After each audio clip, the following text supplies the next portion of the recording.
don't know quite what to do or say.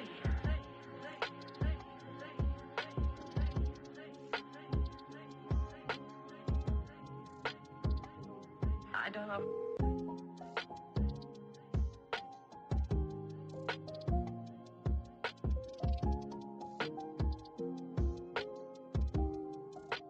What to do or say.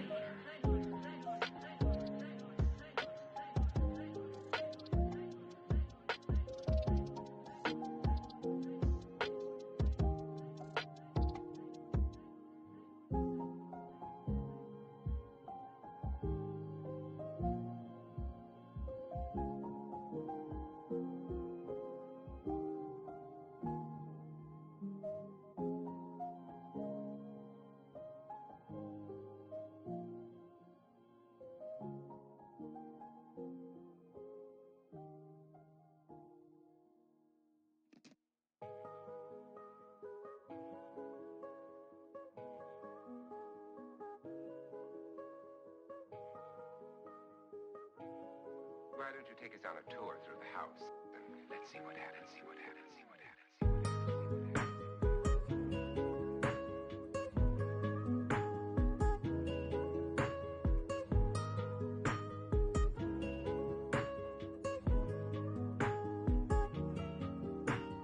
Let's see what happens, see what happens,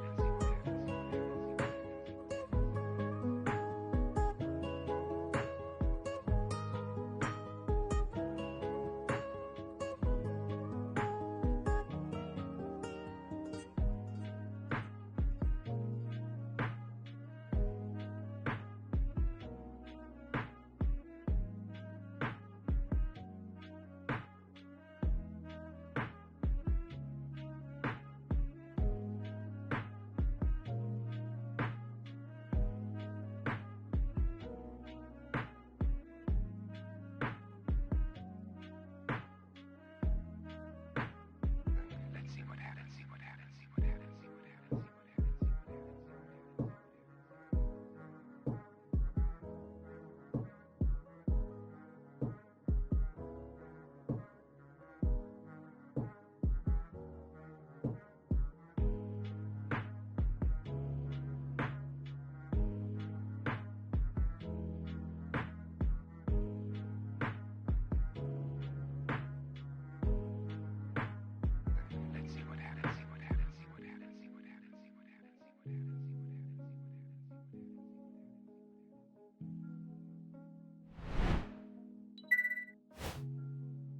Good morning, Internet.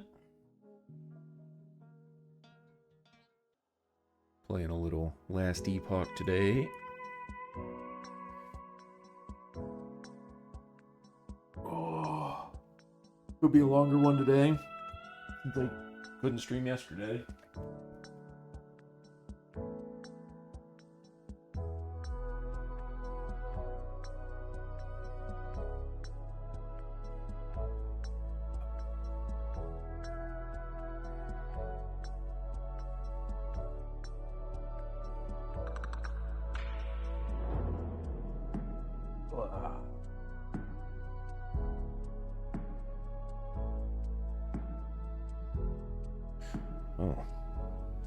Oh, music's a little loud. Turn that down a bit.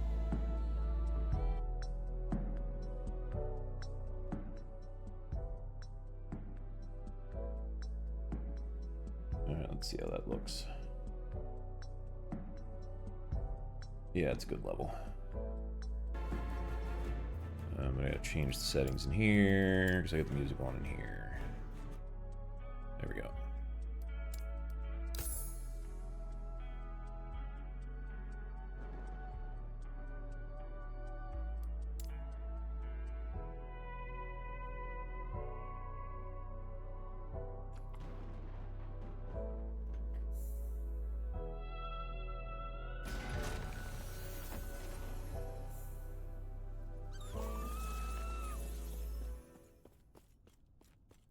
Alright, so I've been doing some monolith. Trying to remember where I'm at. I did the first two. Let's see here. I did Fall of the Outcasts, and I did the Stolen Lance. So, we'll do a little Black Sun. I think I'm level 66.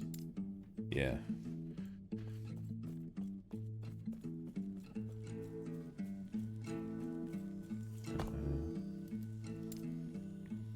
I can just run there. It's right here.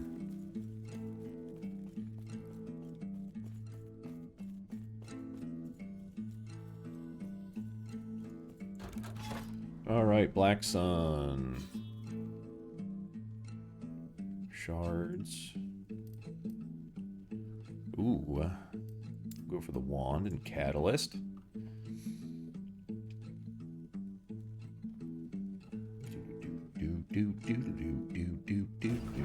Do.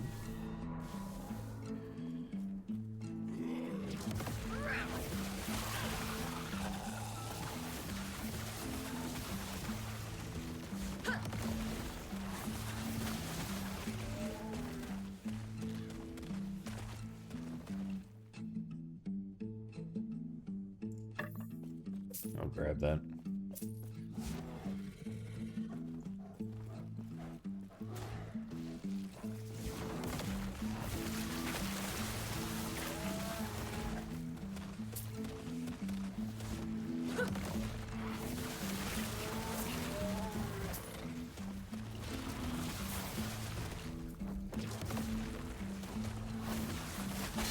Will not take me.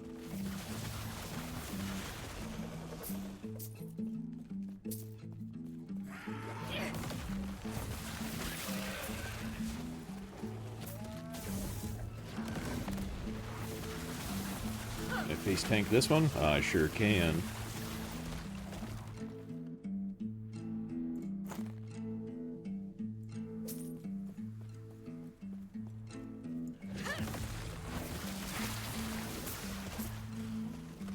Death will not take me.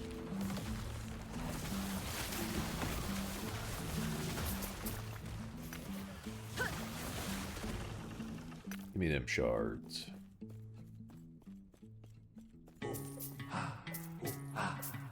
Do.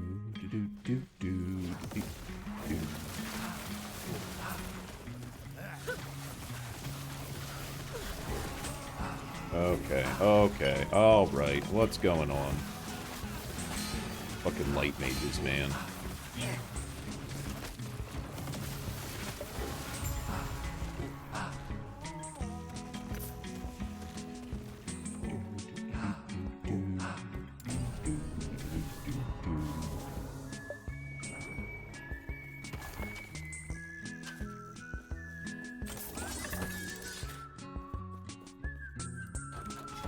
Okay, and get this wand.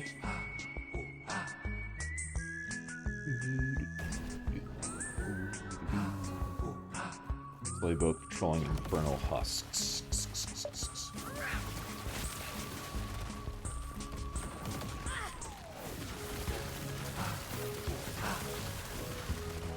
What do you got?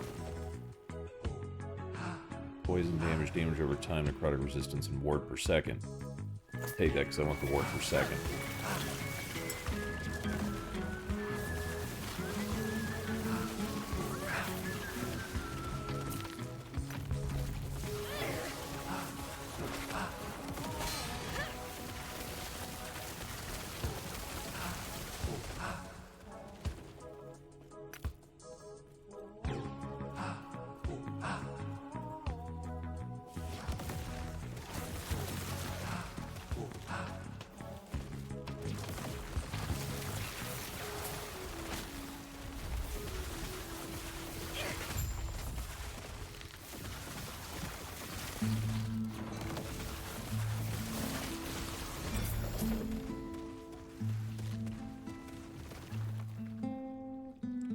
Ooh. It's a nice looking axe.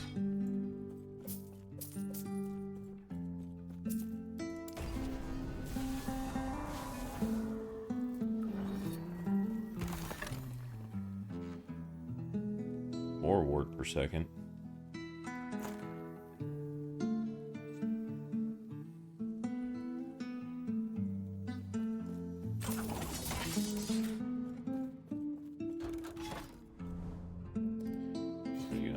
staves, daggers. Let's go up this way. Welcome in, Lily. Oh, thanks for the follow. How are you?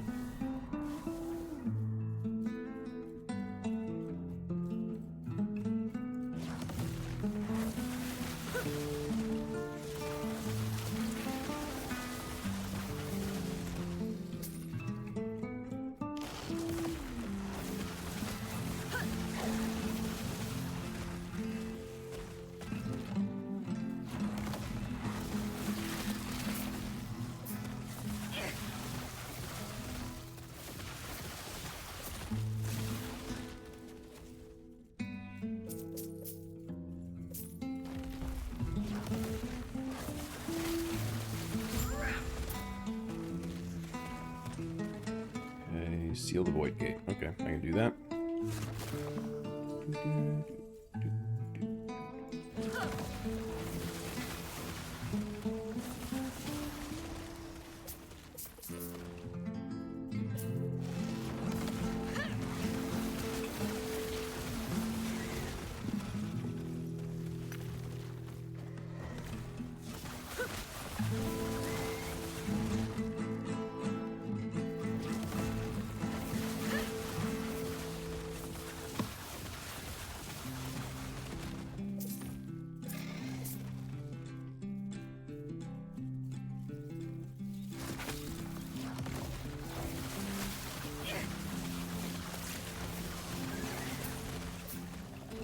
Idle?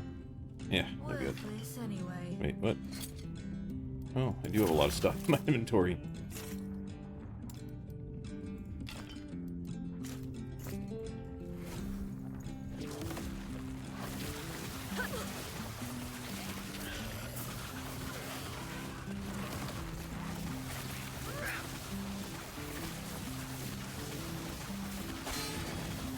I love that I can face tank most of these fights. Anybody else? There you are.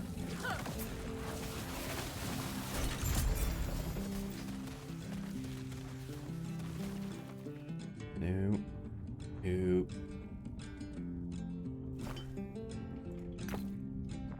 What are you? One-handed axe with cold damage. Be a good Reaper weapon.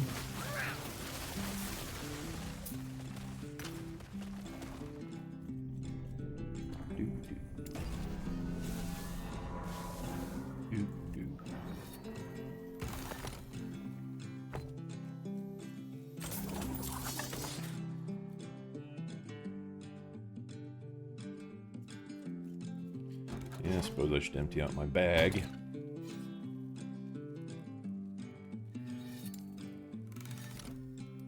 Alright, I need to make...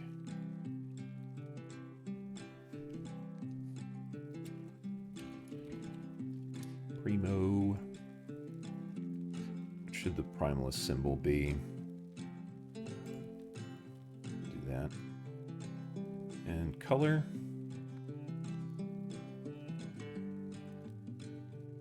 See if the accolade is red. I guess green.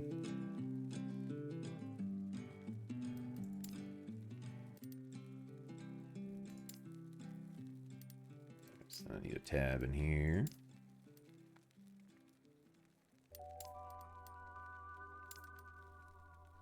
Alright. Do I have any primalist things in here? You see, Lieutenant? Oh, surprisingly, no, for all the other primalist stuff I've gotten. That go there. Ghosts of past glory. I need a tab for keys soon. Set piece. Here. Drop those in. There.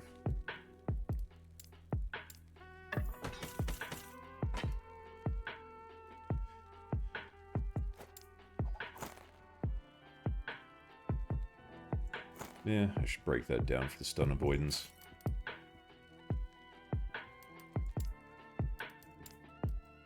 Okay, let's see. Primalist stuff. That's Sentinel. Rogue.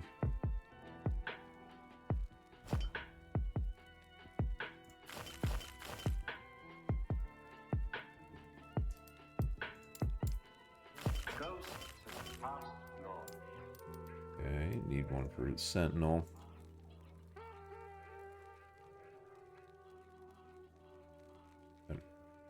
Sentinel or Sentinel? No, I can always change it. You can have the shield. Make him purple.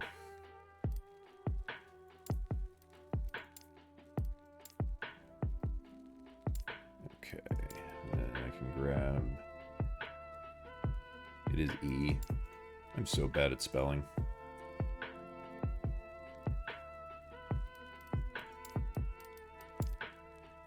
Okay, idols. Rouge.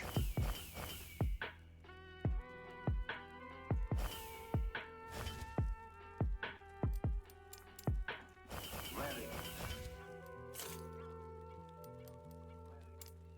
Okay, then I need one for Rouge. You can have the daggers. I'll make him... what color should the rogue be?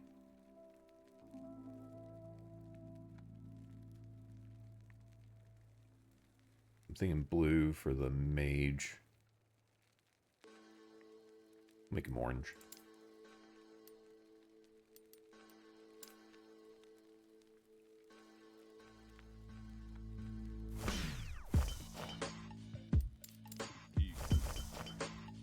Oh. Well, that's interesting.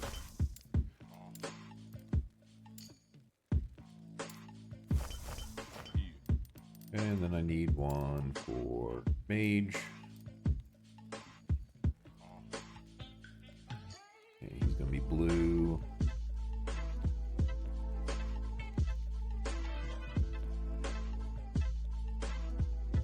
Yeah, the fire symbol.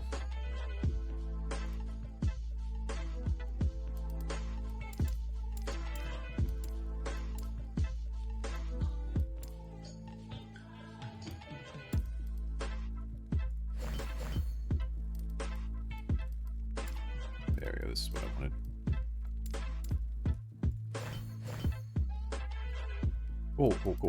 Cool. Alright.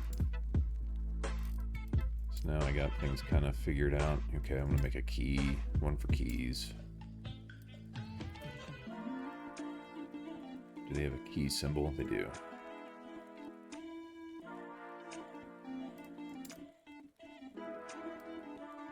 Oh, guess I should name it.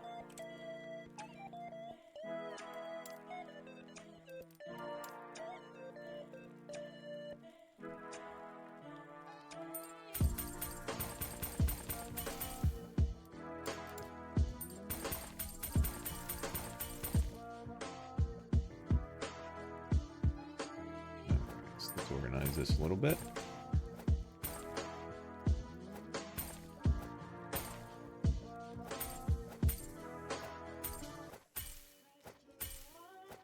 There we go.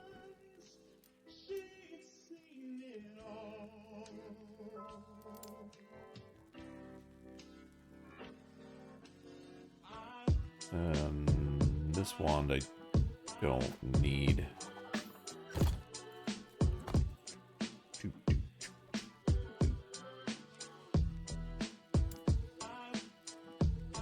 Let's break that.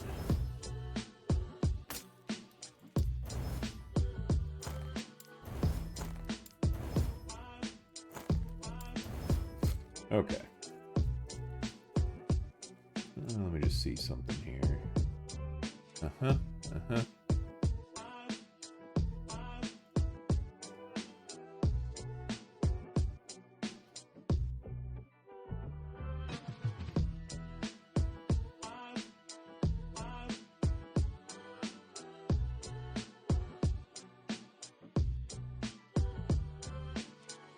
Interesting.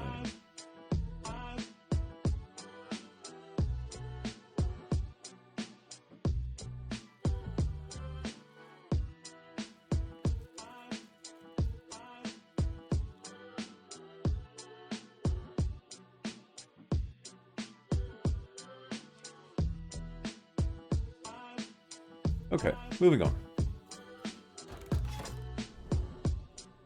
What do we got up here? We got amulets. We got idols.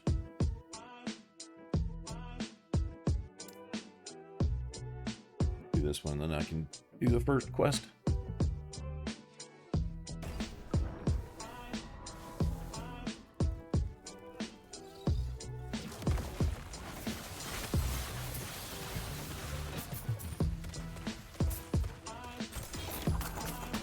Slaying people.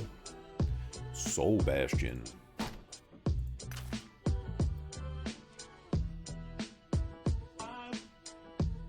Nah. What does Soul Bastion do? Oh, it's got an LP. Block chance, block effectiveness, armor. Okay, basic shield stuff. Plus 10% block chance, plus 990 block effectiveness. Gains a soul charge on kill. At 5 soul charges, casts Soul Eruption. Plus 2 to Soul Feast. A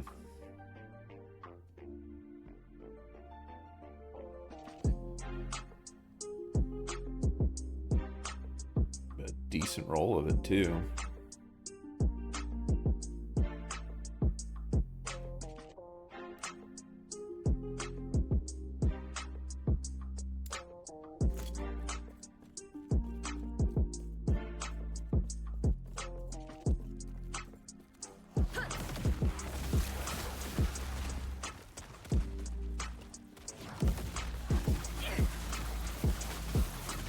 Freaking bitter wings, man. They're crazy.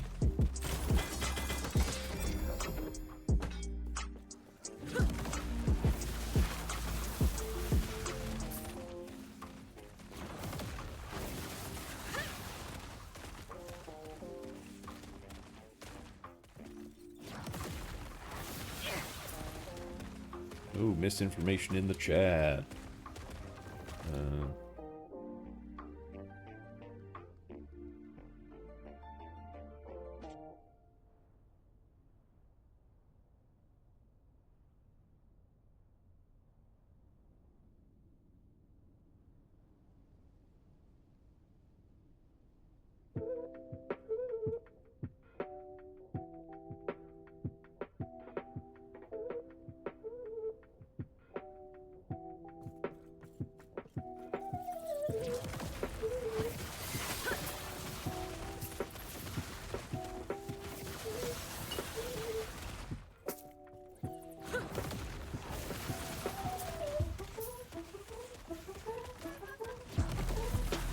Don't want these newbies in the game chat to be thinking they can't do something.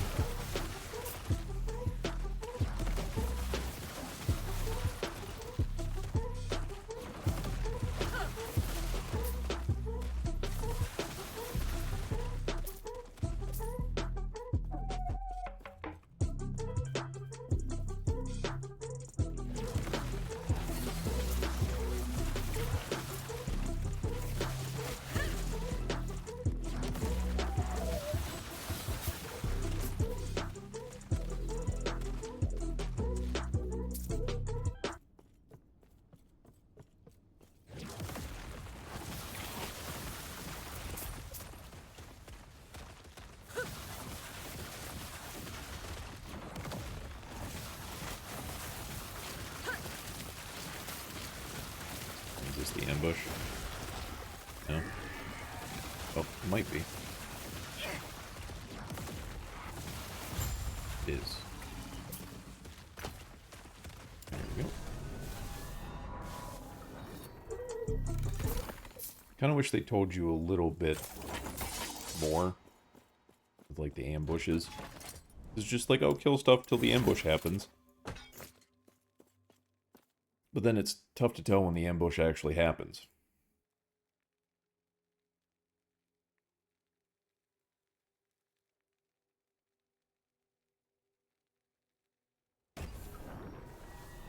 Oh, right. Save some villagers.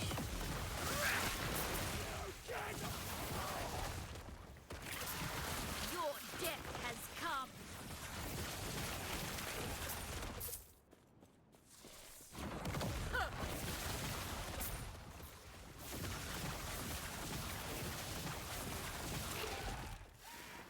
Greetings.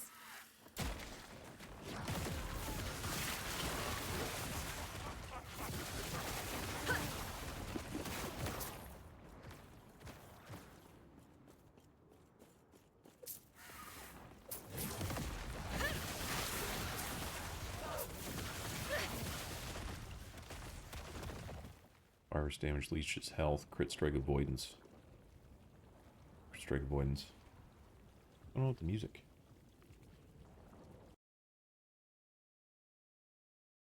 Oh no, my music's gone. Alright, let's find new music.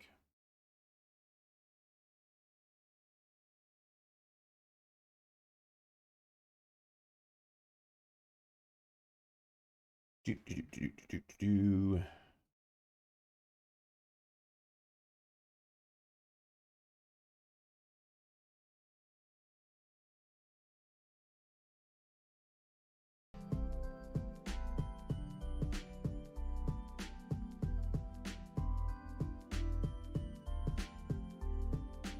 Okay, there we go. That's a little loud.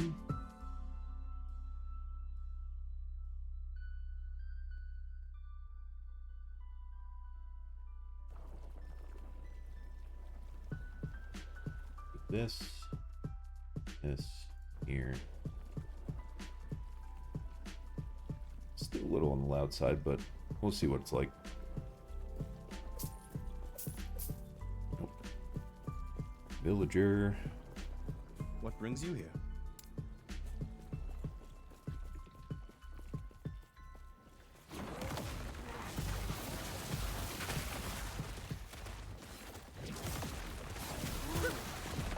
Safe travels.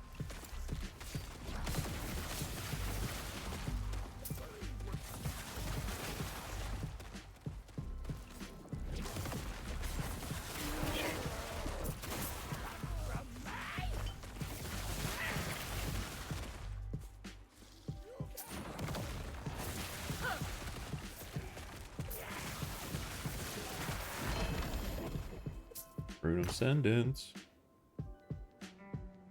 Mana spent as ward. Damage over time, increased necrotic damage. Yeah, that'd be going to breakdown. Yeah.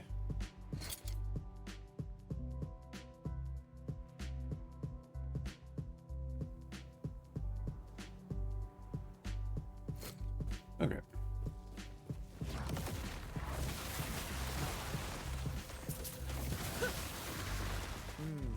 Yes?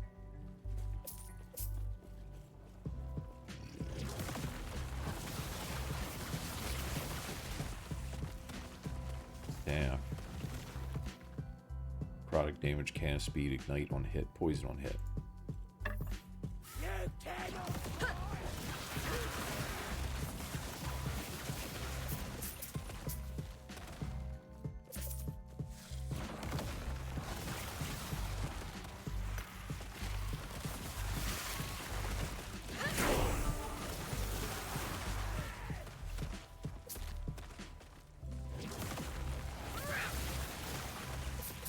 Finish this rift and then I'll do my level up. Purple poison Yes. resist. Okay, defend the town.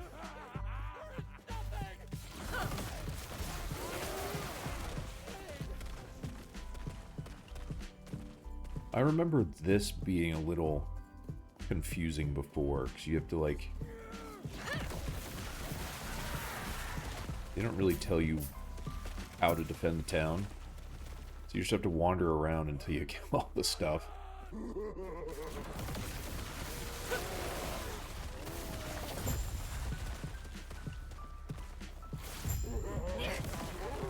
Okay, they marked it on the map better.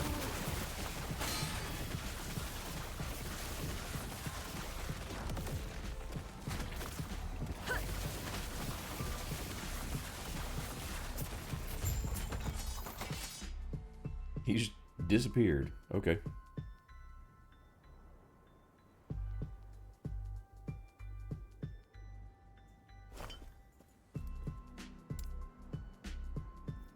Okay. Let's see. So I maxed out Damned and Ignite Chance. Maxed out Ashen 1.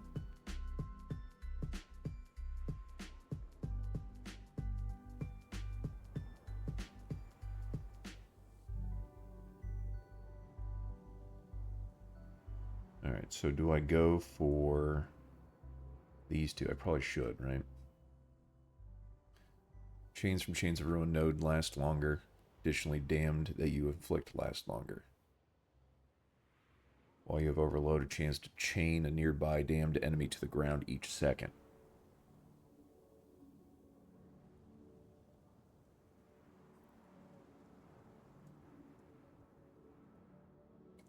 Or, when you have Ignite Overload, and you kill an ignited enemy or hit an ignited boss or rare enemy, you cast Flame Whip at a nearby enemy.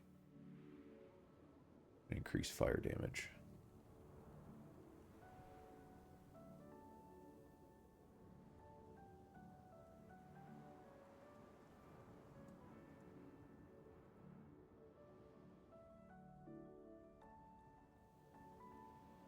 Your hits have a chance to deal double damage. Additionally, your hits have a chance to deal double damage per curse. So maybe I do that. Double damage from Chaotic Strikes as additional crit strike multiplier.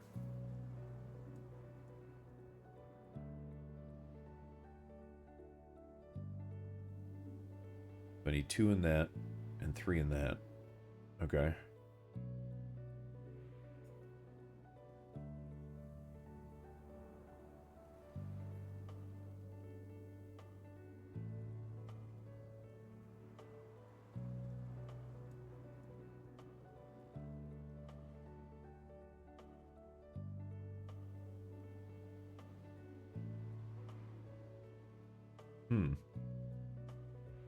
That's probably a good one to get too.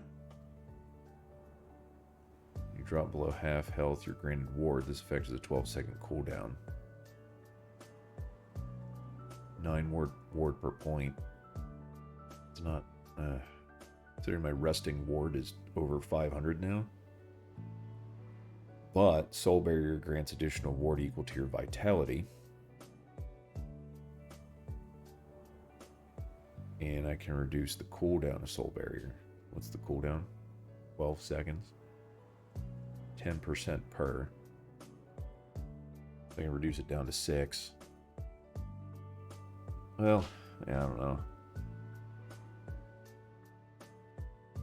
I think that would only be worth taking if my health actually dropped below half regularly.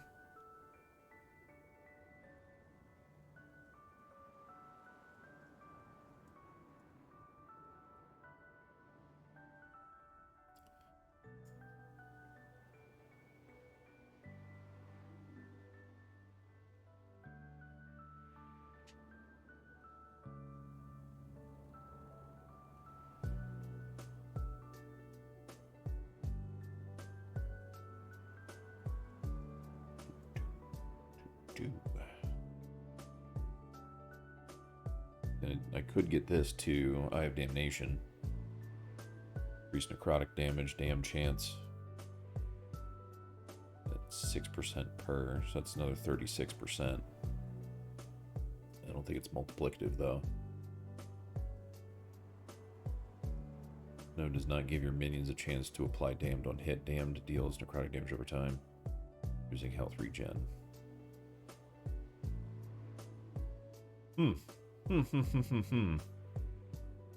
Alright, so I think I'm going to do this. Do Chaotic Strikes. You got Malefic Body, too. I don't channel.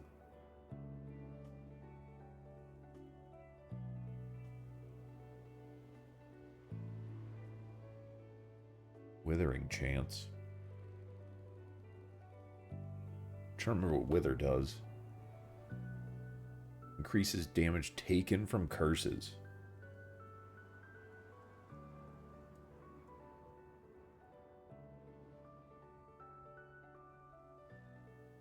Five points. You take less damage multiplicative from Withered. Ooh.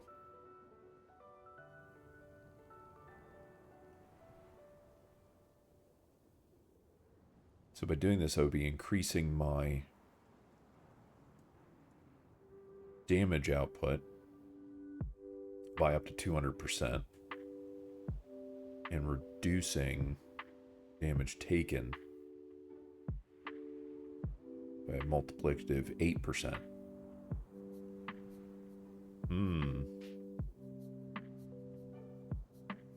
Yeah, I'm assuming, yeah, do all 5 points, I'd have 100% per hit. Ooh, that's interesting. When you directly cast a curse skill, you also inflict a number of enemies around the target with anguish.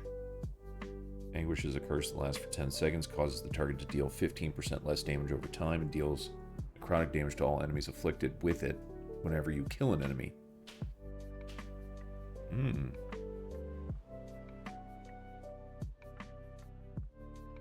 What does that turn into?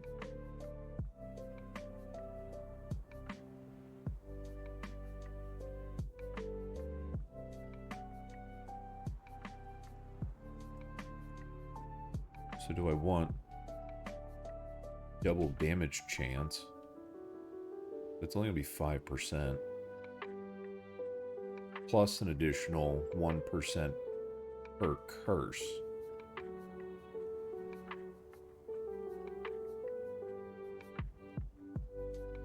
Which I think I apply 1, 2, at least 3 curses. Let's see, I have Bone Curse, I have Torment. So, what is it? Spirit Plague.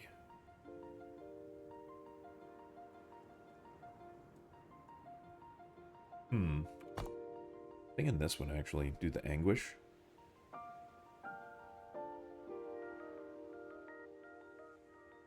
Causes the target to deal 15% less damage over time, and deals necrotic damage to all enemies afflicted when you kill an enemy. Enemies anguished on cursed cast. But then again, well, yeah, I mean, I guess. But it's direct cast. So really it would only be when I do Spirit Plague. So that wouldn't be very efficient.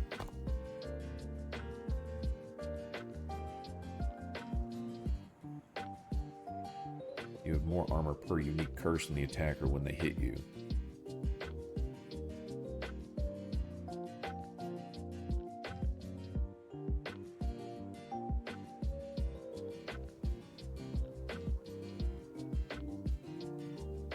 Well, I'm just going to max out Vessel of Chaos for now. That's going to be the best way to do my damage for now.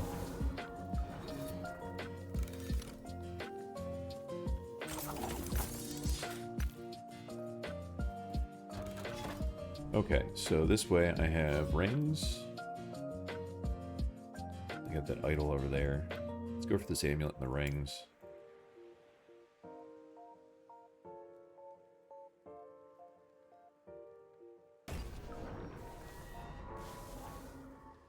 Slay enemies to locate the primeval dragon.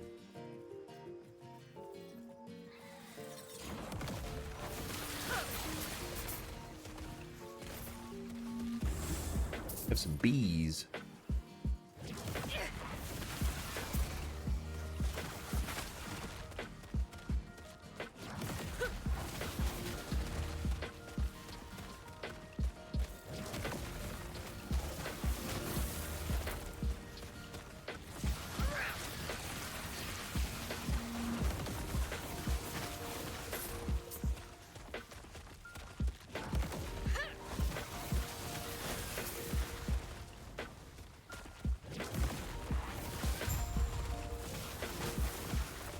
That was quick.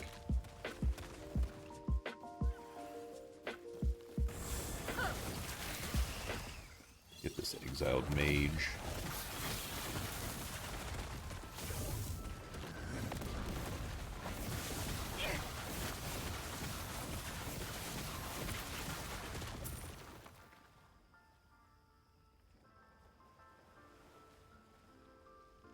Plus 104 ward decay threshold. That's nice. If only it wasn't on a belt.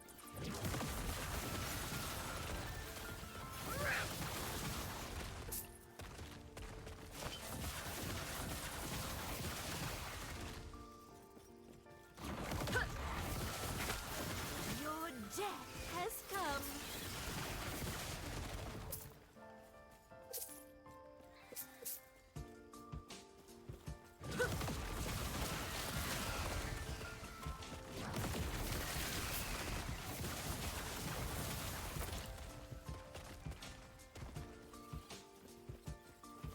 I wonder if the health bars are bugged.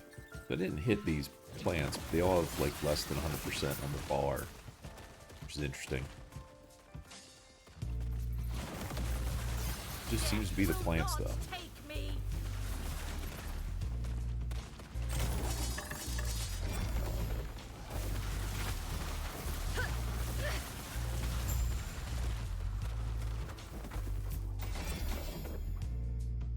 Scepter with chance to slow.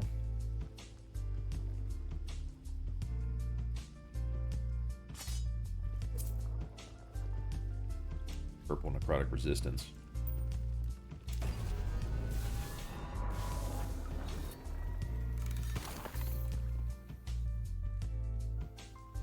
No.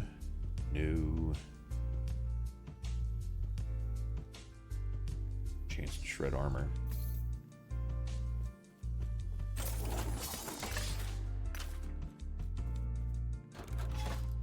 Okay, rings.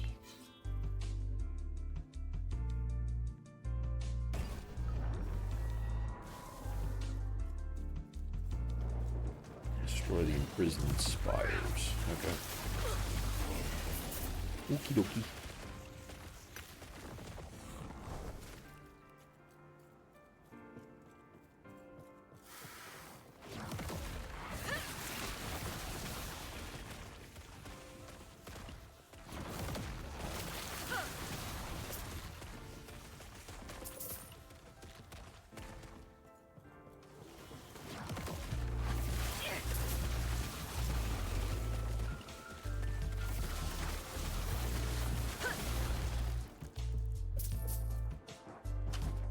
The goop these spiders are throwing at me really slows you down.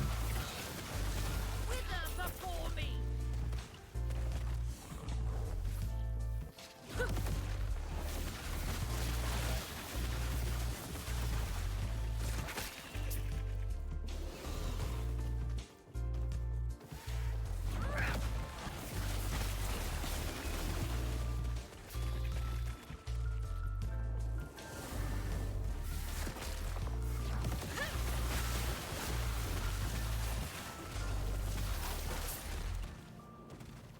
And you... Yeah.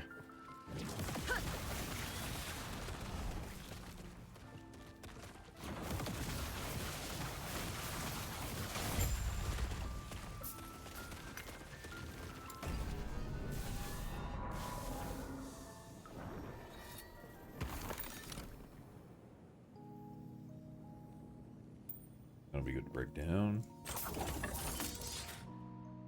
Healing effectiveness and minion cooldown recovery speed.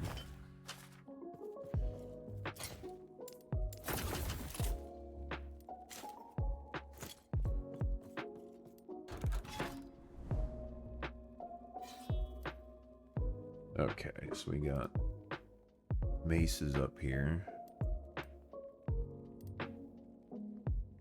More rings there.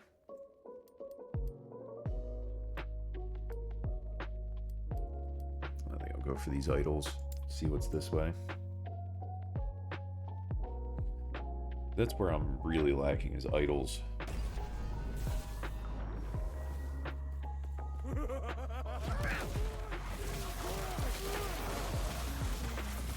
Your death has come.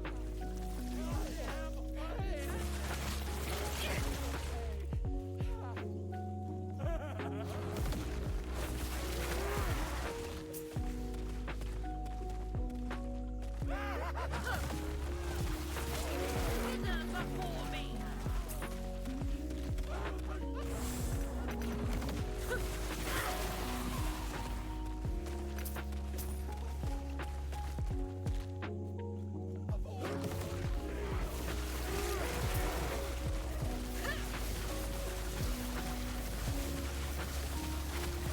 That didn't take long.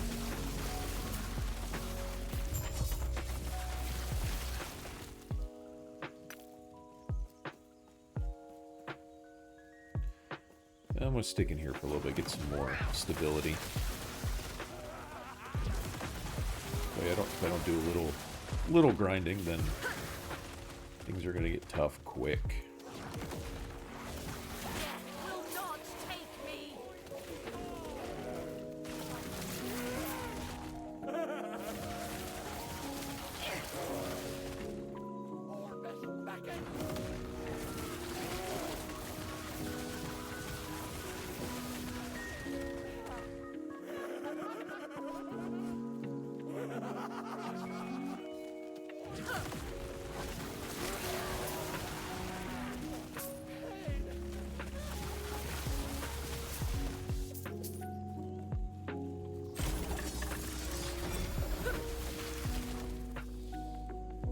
Wand with chill on hit. Fire damage, lightning damage, and chill on hit.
Death will not take me.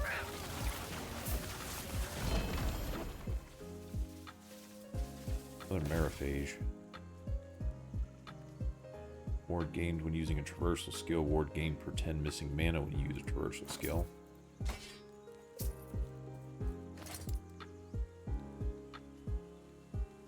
Eh.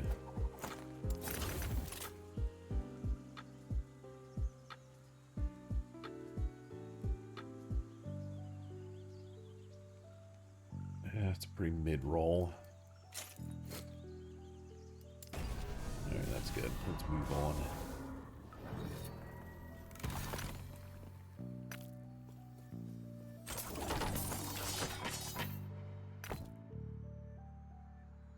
Armor granted from bone armor. Chance to inflict bleed. Minion fire. Less damage over time.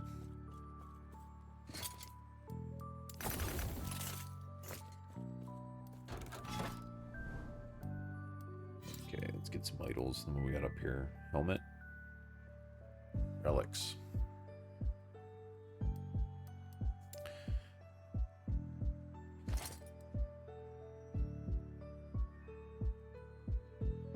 I have a pretty good relic, though.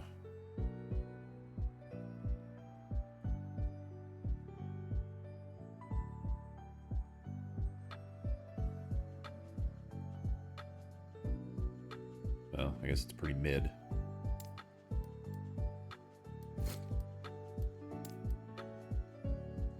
Could be better.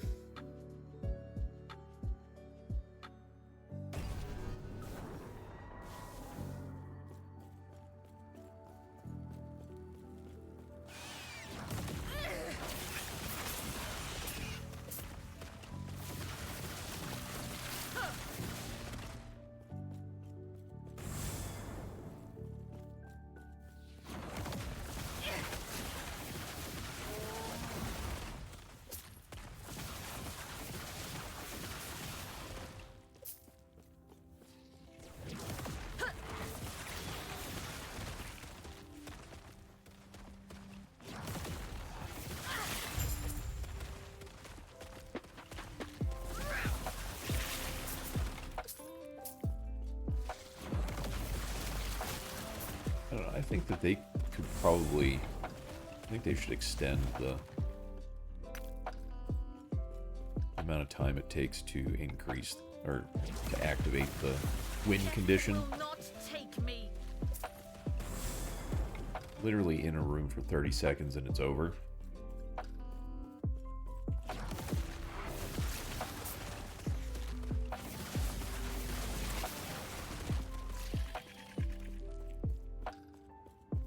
Like, I think it should at least take you to halfway through the stability.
Chance to bleed, increase poison damage.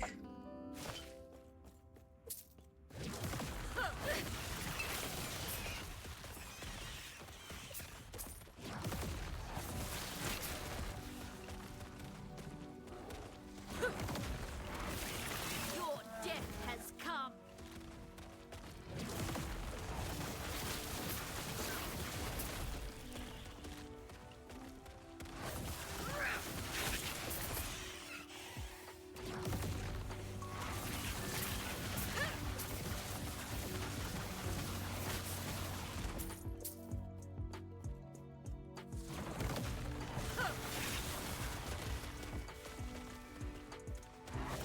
Your death has come.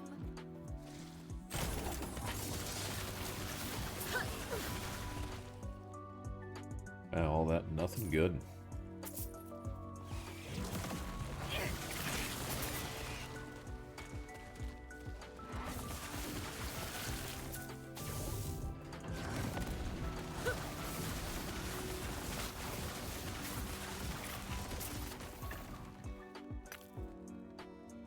Increased elemental damage over time. Increased crit strike chance. Oh, it's got fire pen. What do you got? Ugh. It does have endurance on it. Eh. Eh. Death will not take me.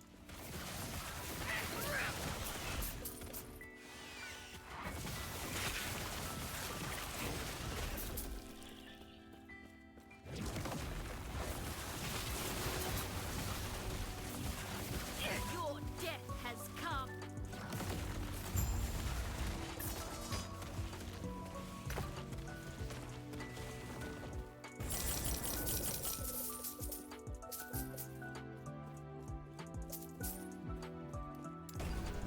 Okay, there we go. Alright, Rip Blood. Chance to apply Mark for Death. Increased damage over time while you have an ailment overload. How it rolls on that? Wow. Yeah, that would be really good if I was doing bleed overload. That'd be really good. That is too much. Rogue. Increase projectile speed with marrow shards and bone nova. Ward retention. Worthless, anyway. No. Alright, alright.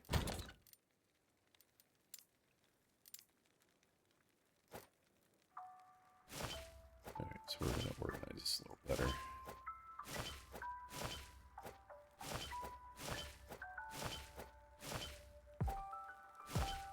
Do the Ligonian ones over here. Do the Aterans over here.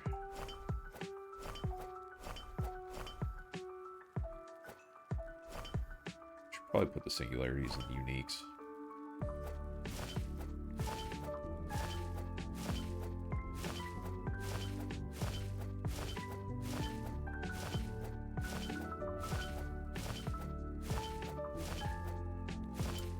Okay, Ligonians.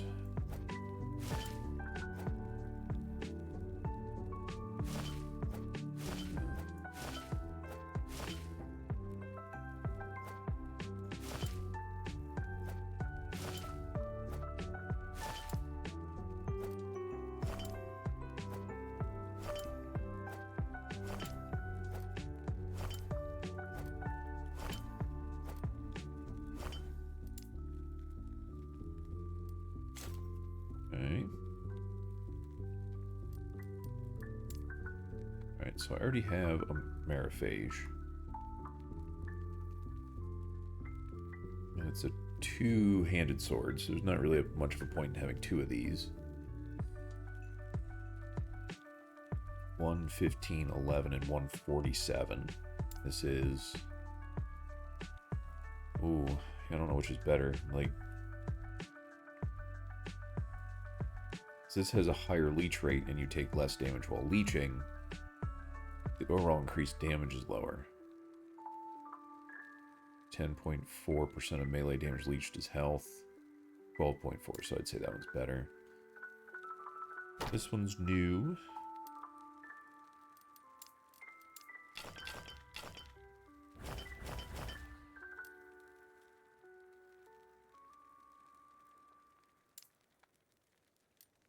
Okay, rogue. Oh, we got another acolyte one here. Primalist. Okay. Now let's pick these up. Rogue, Primalist, Ligonian, Ligonian.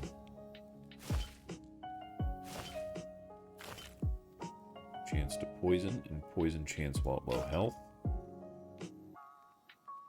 Cast speed while cursed. So is that when I'm cursed? I assume so. 63% increased damage over time while at low health, and poison chance on spell hit. Reduced health cost of spells. Minion chance to apply mark for death. Ward on potion hit use. Poison chance on spell hit.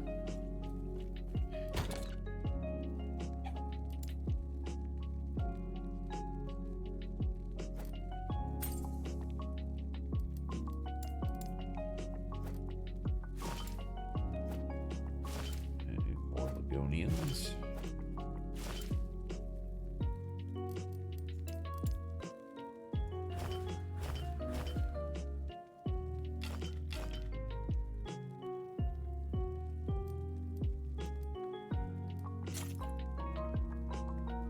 Okay. Primalist. Rogue, your sentinel.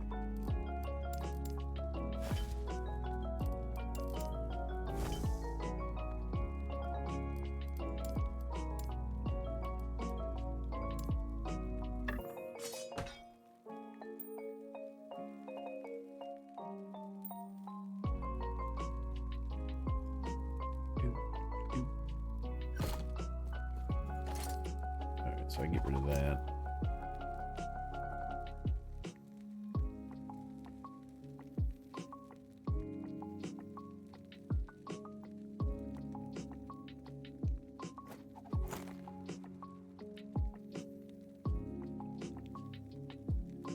Yes. Okay, get rid of that. Shatters.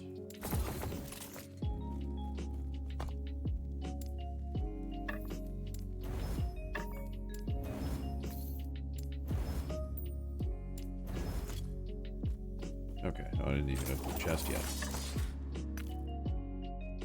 Movement speed, intelligence, strike avoidance.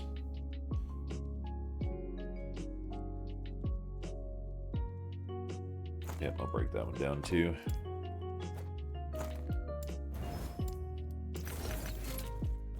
Okay, now where was I? Hope I can do Dark Ascent. Do that.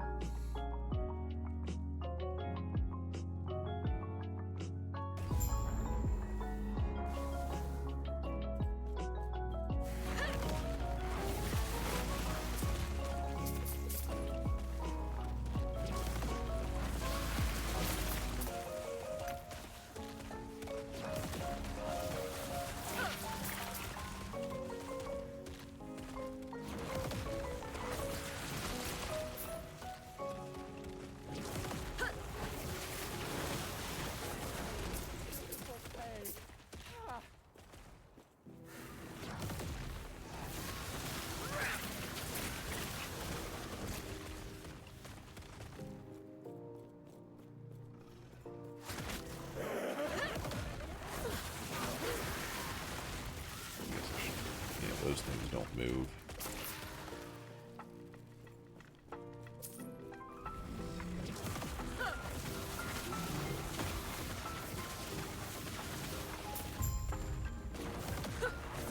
Death will not take Find the leaders of the Bolt of the Black Wing.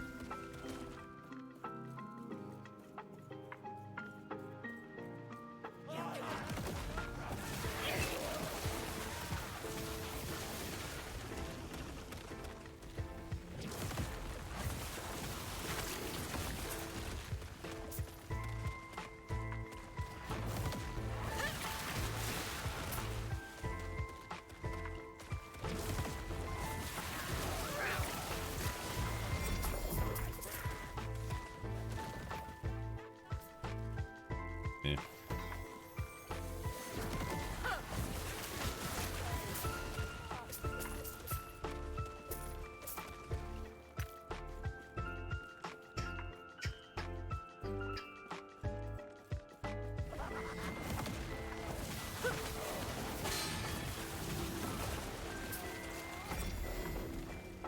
Critical strike chance for skeletons and ward gained on kill. Fire resist relic. Anything else good on that? Elemental damage over time. Lightning resist.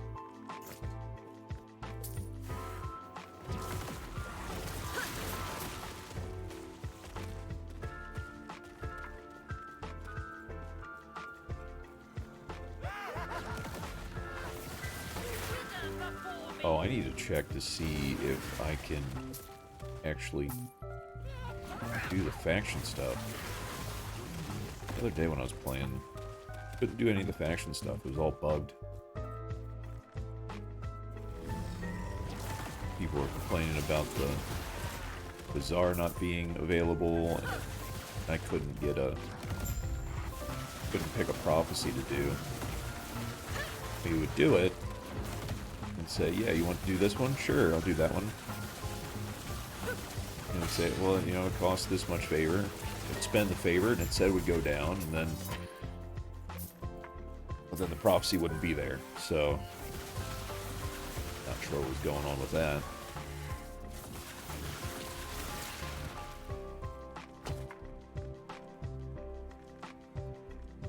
Void damage, necrotic damage, void resistance, poison resistance.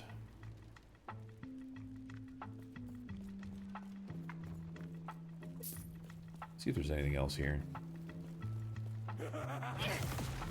See if I can get level 68 before I leave.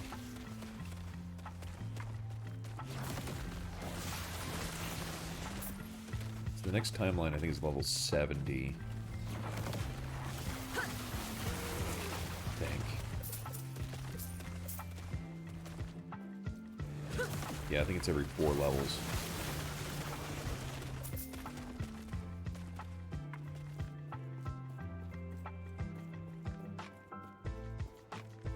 Looks like that's it. Yep.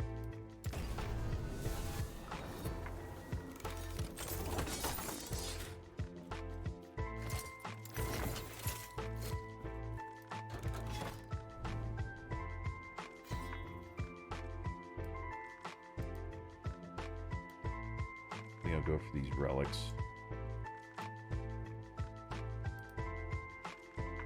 Yeah.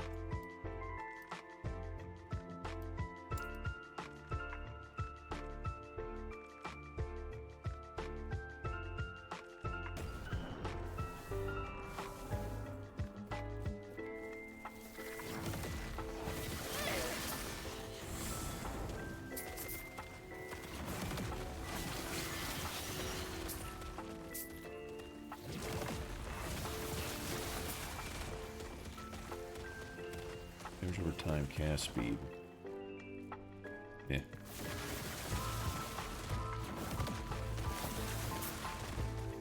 That chest up there.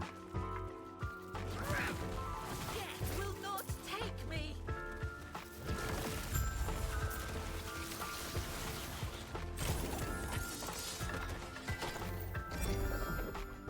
Okay, okay. Intelligence, movement, speed, health, void resist.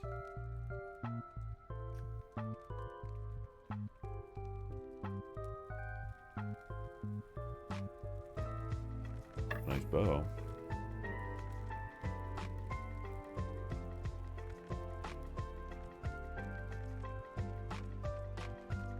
Damage over time, endurance threshold, and percent endurance. Yeah, I'll break that one down.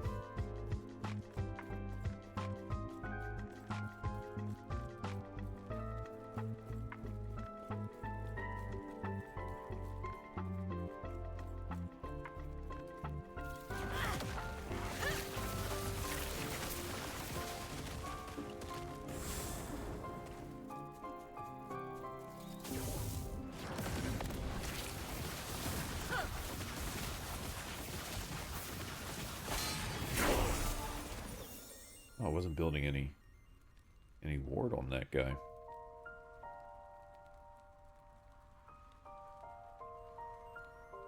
Eh. Hold up though.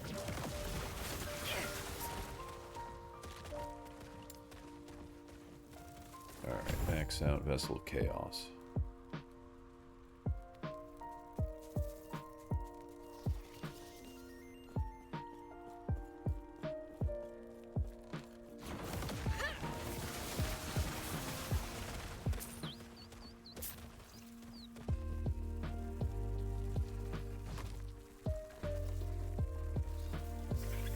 Let's gather some boys.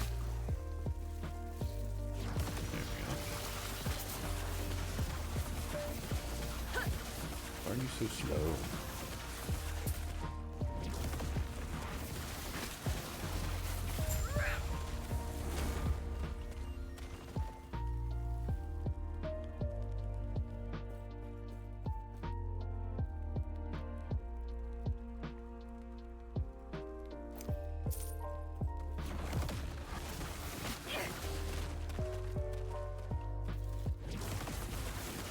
Your death has come. And then at least get 20 stability before I move on.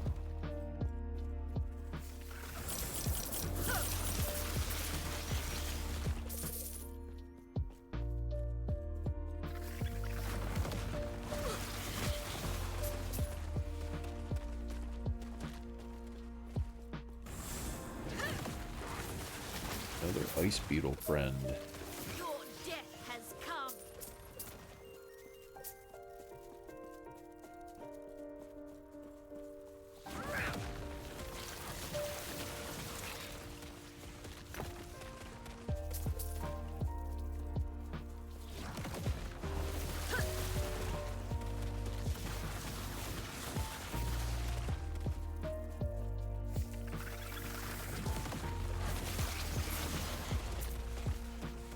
There we go.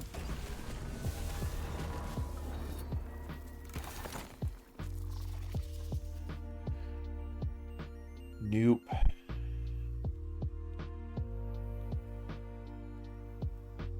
Nope. Although getting an elemental resistant shard would be nice.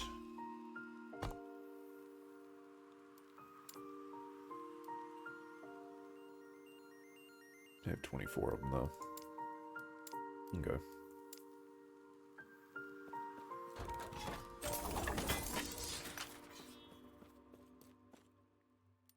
What do I need for the next one? 250.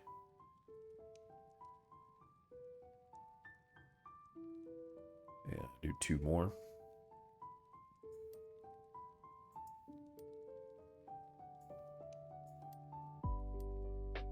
Go for those rings. Yeah, it didn't open up anything interesting that way.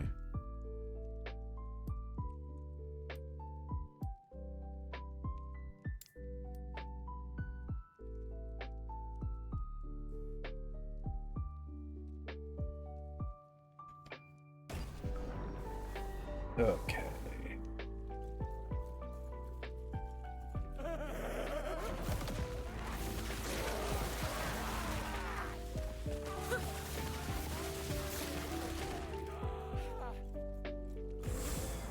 XP shrine.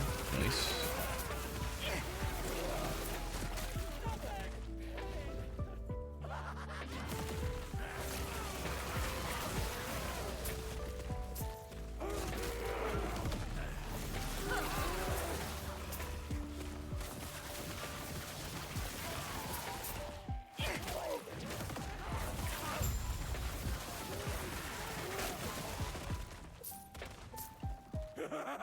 Gotta get this exiled mage before the XP shrine runs away. A good chunk of XP.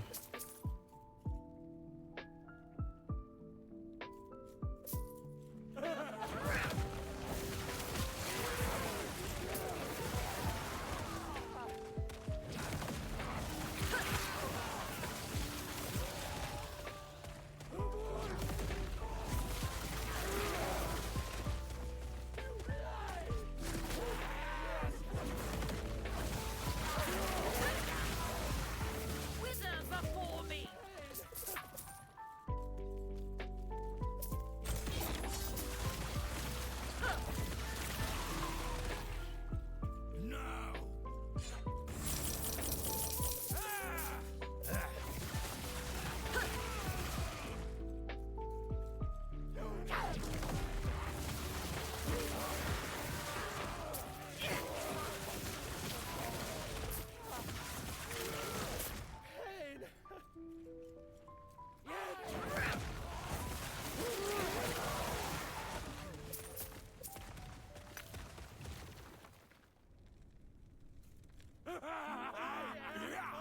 Pardon me.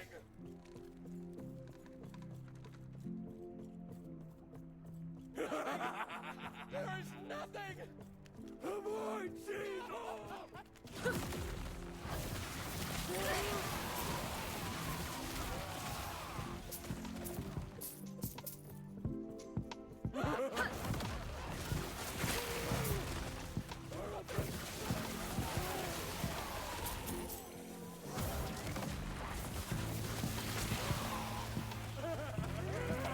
Death will not take me.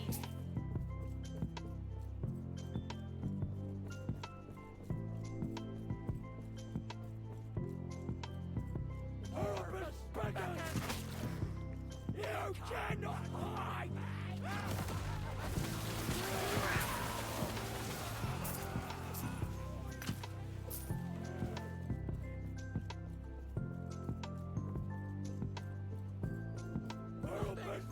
Alright, let's go. Let's go.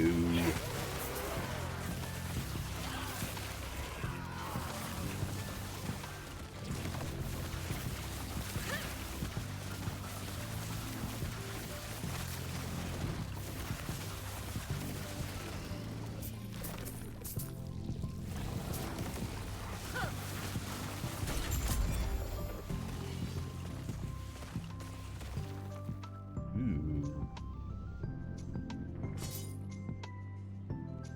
Chill and hit.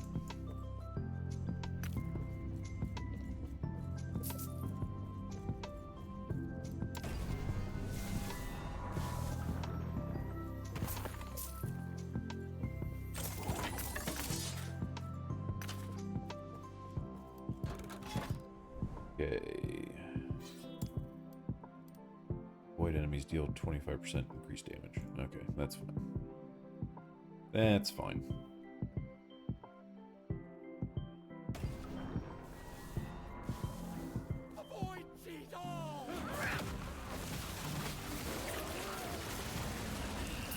I didn't even look to see how much stability I need to get the boss. Death will not take me.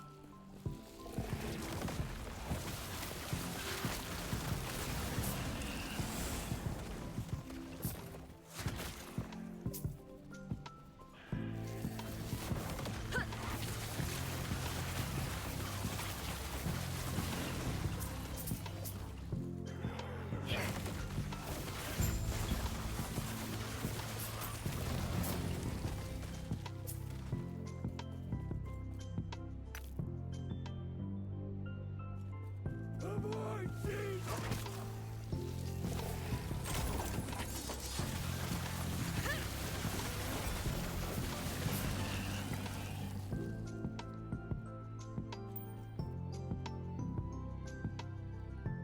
Product damage, physical pen, chance to ignite physical resistance.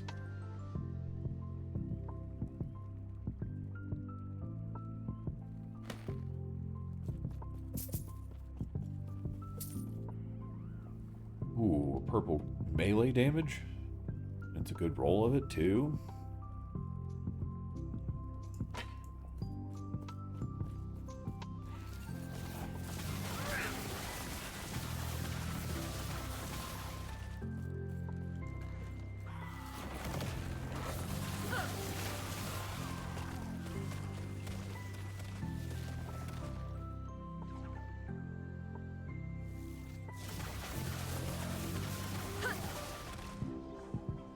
I might have new armor. Hmm.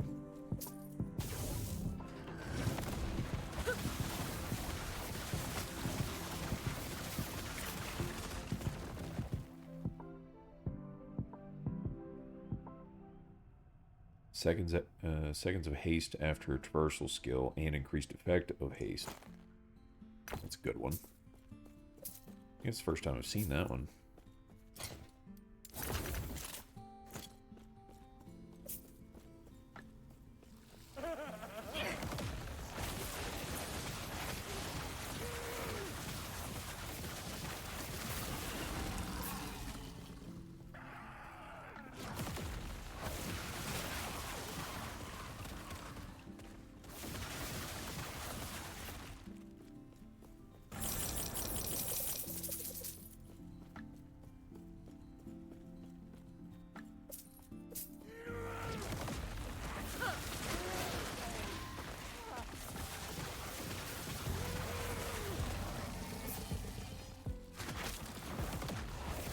Your death has come.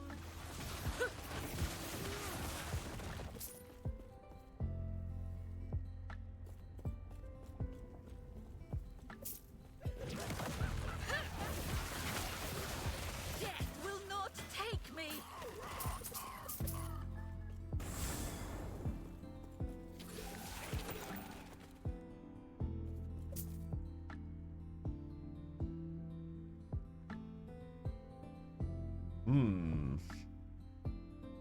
Increased fire damage, increased damage over time, increased spell damage.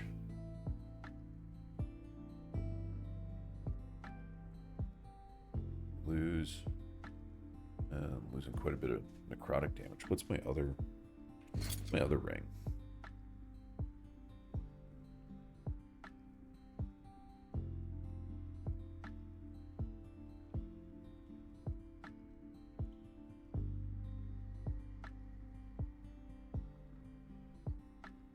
Yeah.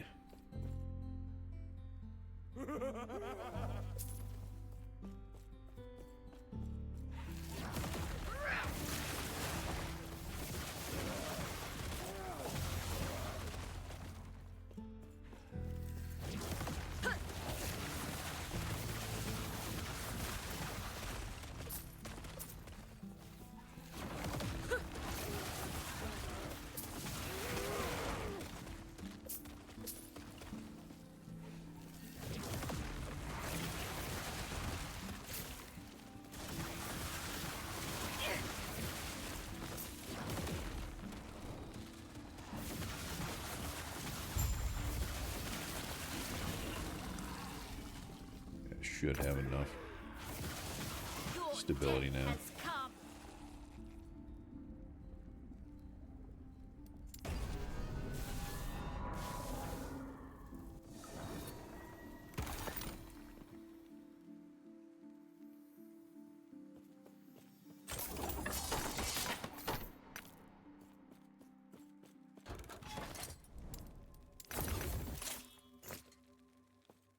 Okay. Yep, got enough.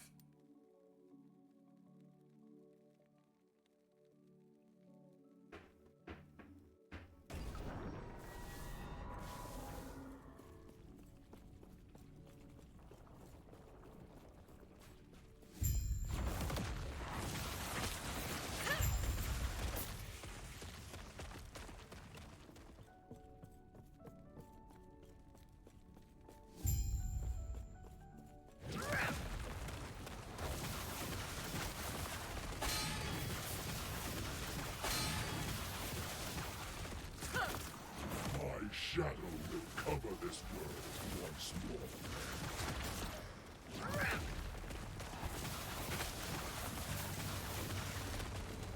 Pathetic. Ow.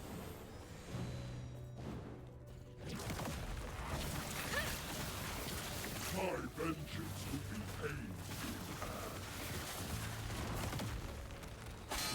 paid. Ow. This hate, this despair, oblivion burns within me.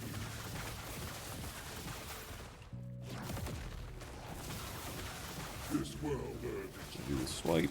Okay, he's gonna go to the middle. He's probably gonna do the pinwheel again. My shadow will cover this world once more.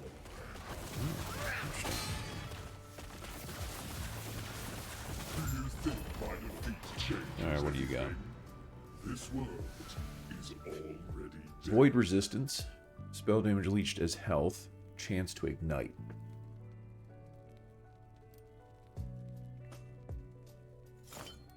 Void resistance.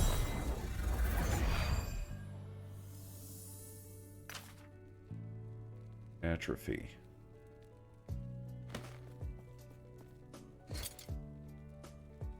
Armor, mana regen, increased time rot duration, chance to slow, increased slow duration, chance to slow attackers, penetration against all resistances for damage over time.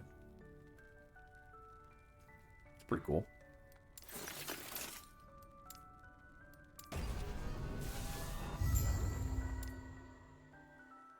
Okay, so there's that one done.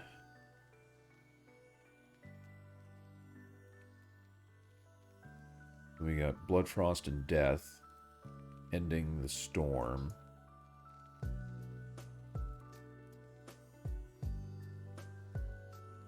Alright, so we got the first three done, so there's, how many left? 1, 2, 3, 4, 5, 6, 7. 2, 4, 6, 7, yeah. Okay.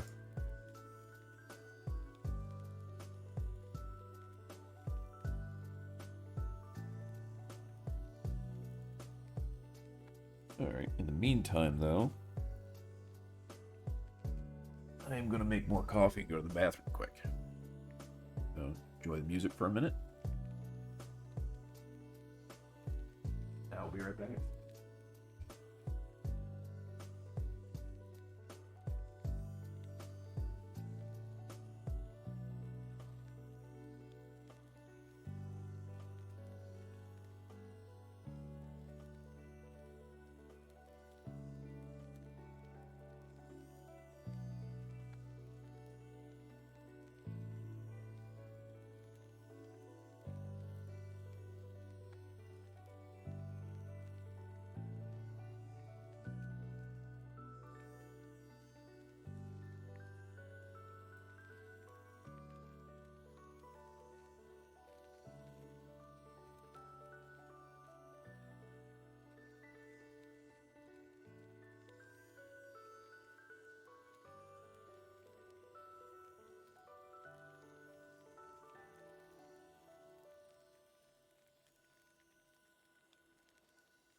Okay.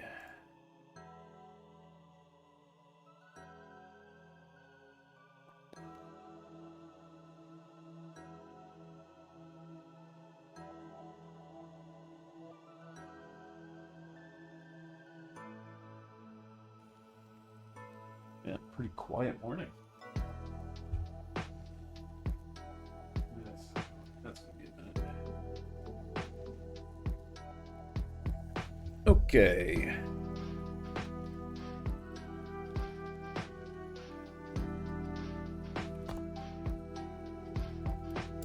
Go over here.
Mage up here.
Low fire damage and fire pen on the same bow.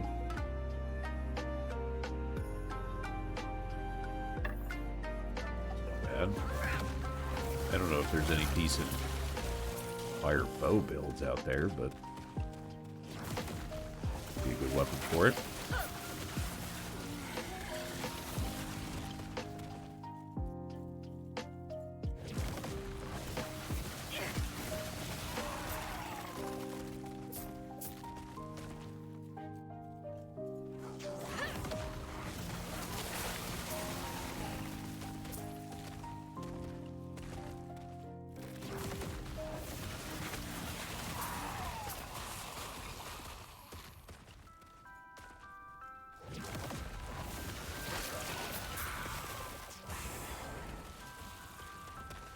XP one?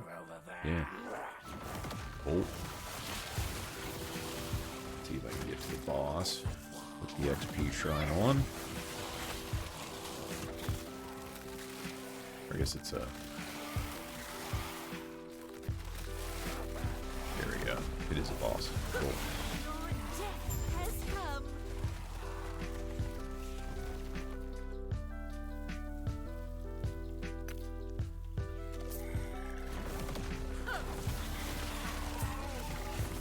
If I can hit 69 before moving on.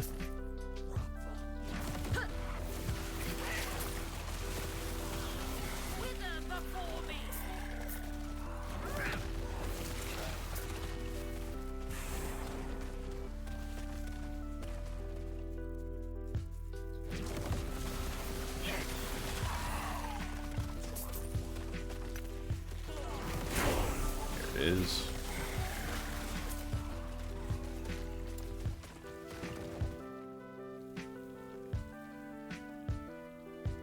Okay, so now I'm back to this question again.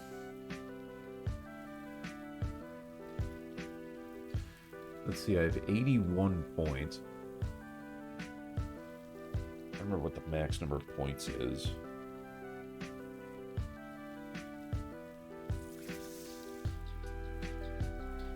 Am I being attacked?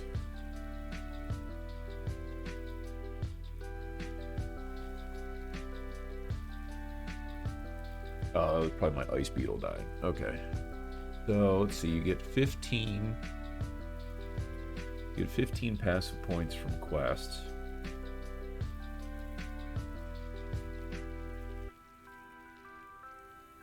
Plus 100 for leveling. So is it 115? I'll look this up. Max passive points.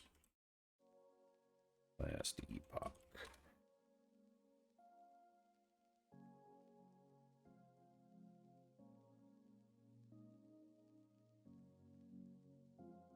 $113.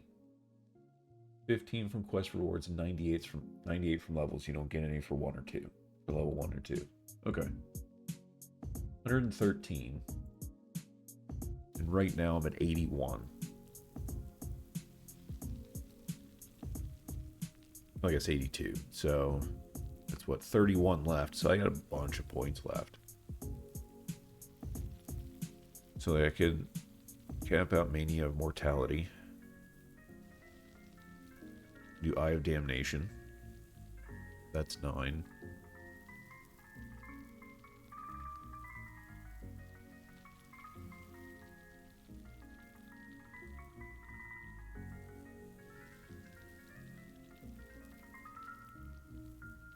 I'd only really get...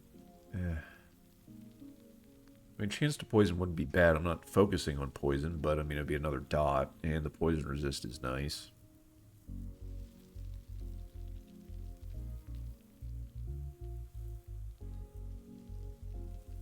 Additional health, and when you use a potion, you and your minions are imbued with hunger. Increased attack speed and attack and cast speed, and health gained on hit. And you get 5 HP. All minion stuff. All minion stuff. The only thing on Necromancer that, you know, I mean, I could do that just to get to this. You get some more ward retention.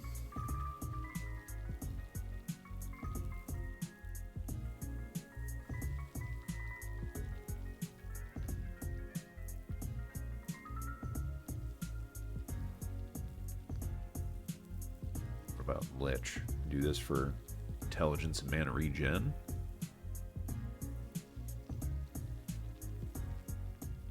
And Grasp of Fate, increased necrotic damage. And Soul Barrier for ward granted. That's only at half health. I looked at that before. When you drop below half health, you're granted ward.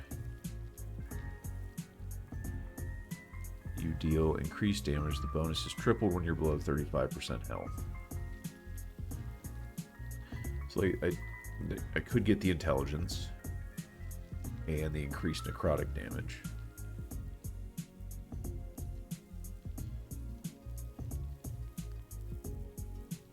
More damage over time.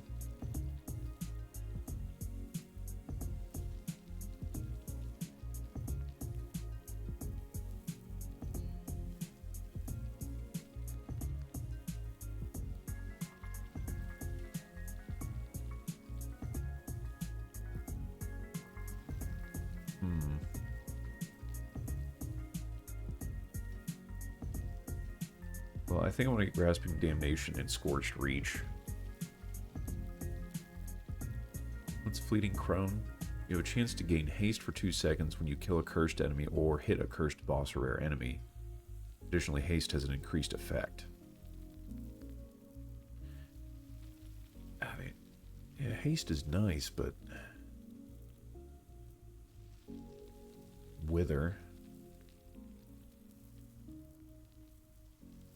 So how many points do I have left? I'm at 81.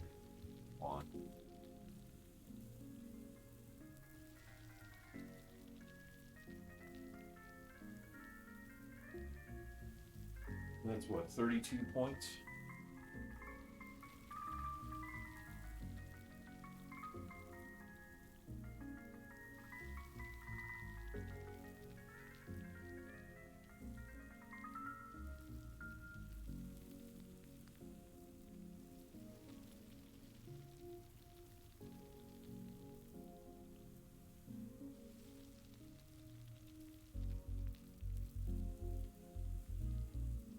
Okay, so let's see, that's 5,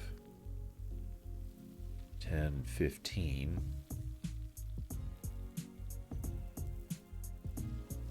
21, 26, 31.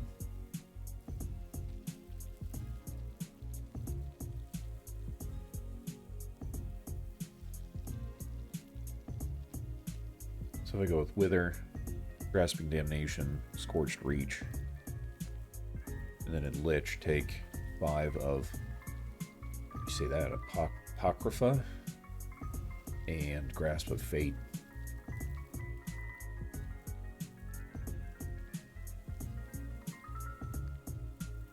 Let's do that.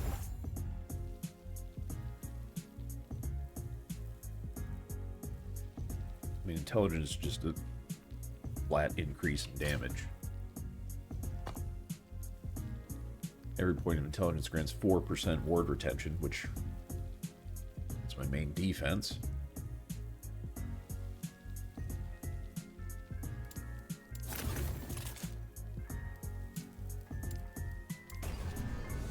Okay.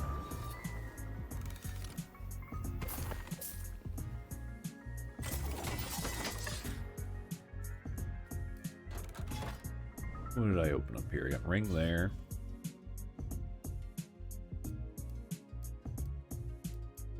Yeah, let's go for those rings.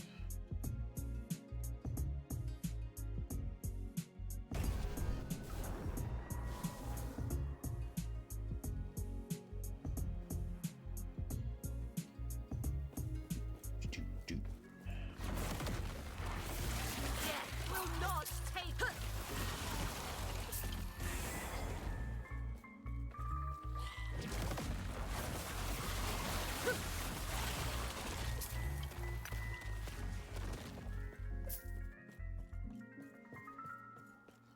Your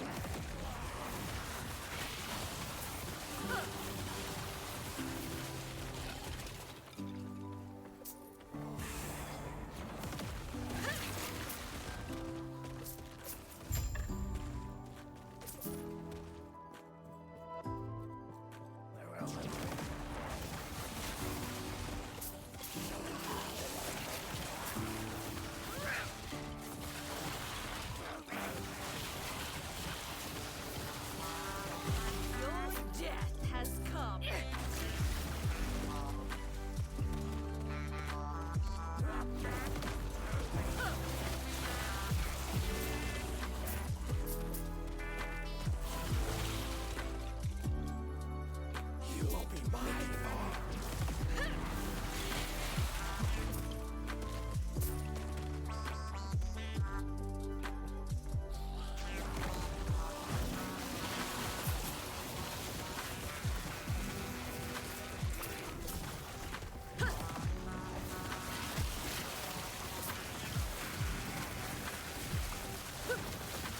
Can you gain stability by killing enemies on these waves?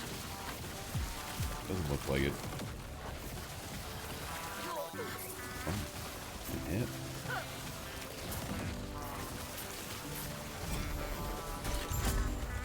No, you don't. Interesting. Damage leech while transformed. The shit roll of it, though.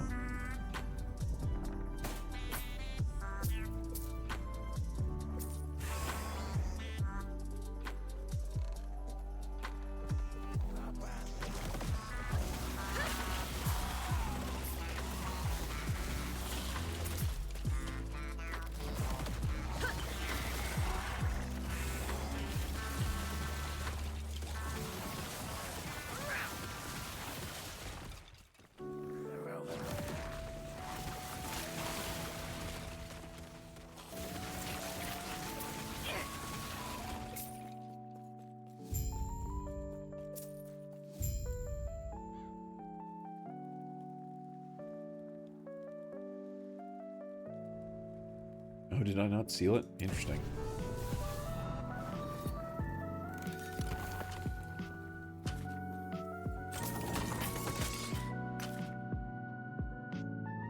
Forward per second while channeling Ghost Flame. Chance to inflict bleed on physical hit.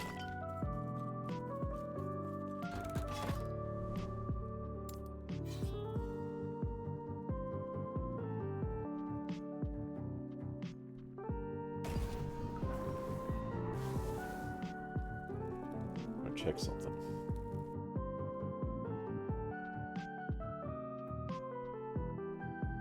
Nope.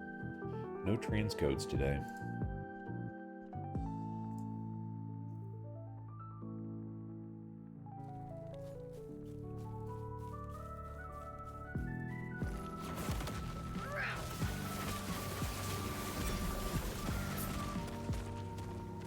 Potion health converted to ward.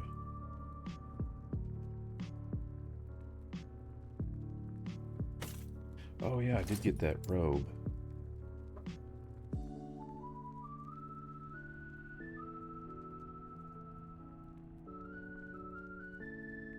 So there's a question. Does critical strike chance, is that global?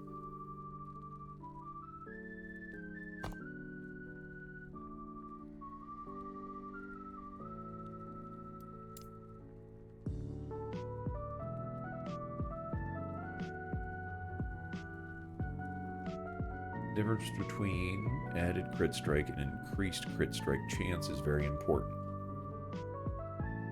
Plus 1% critical strike chance to result in a final chance of 6%, assuming no other modifiers, while 1% increased critical strike chance will result in a final chance of 5.05%.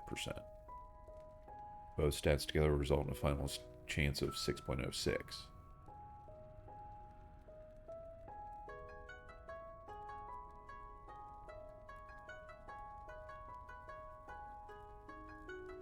Okay, so it is global.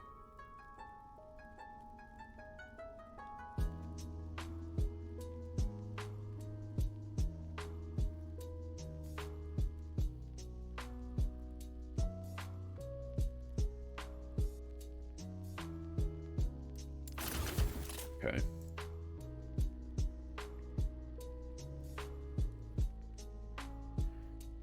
So if I put this on, I will lose bunch of cold and elemental resistance.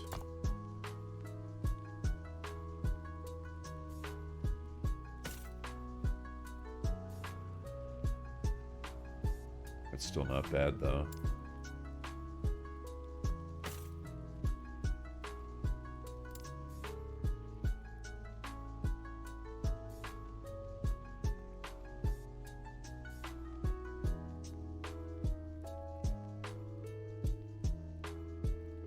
A lot more armor. I'm at 22%.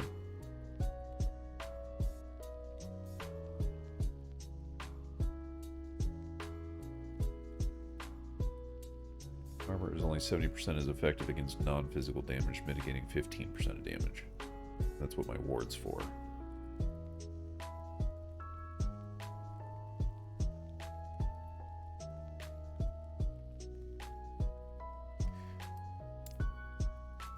Pop this in and see what it looks like. Get rid of the shatter. Alright, so I can't really do anything to it, although these are both tier 2, which is nice.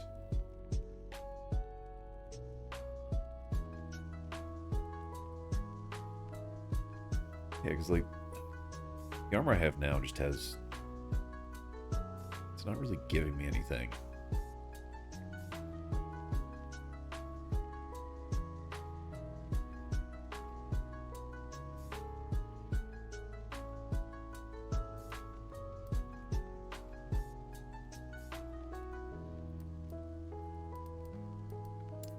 Let's try.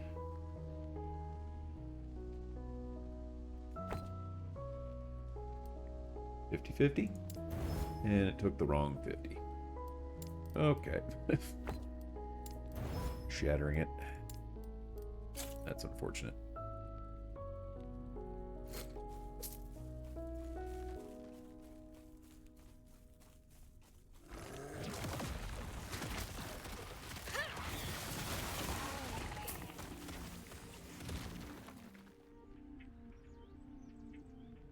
+1 to assemble abomination.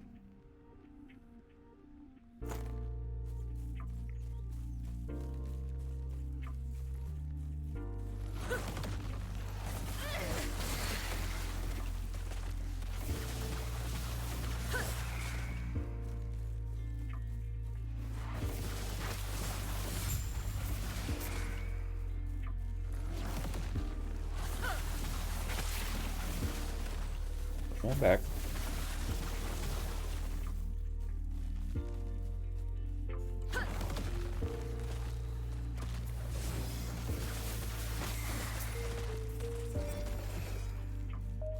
I need to change the color of my filter. It's too close to this color. Melee cold.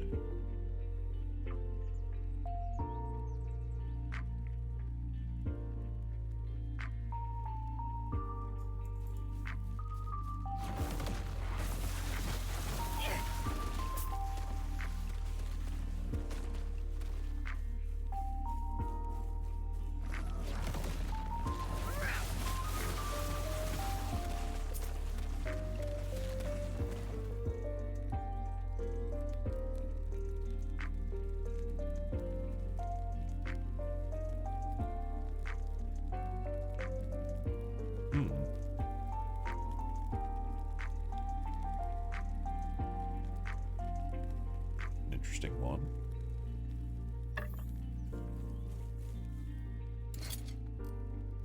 $36.22.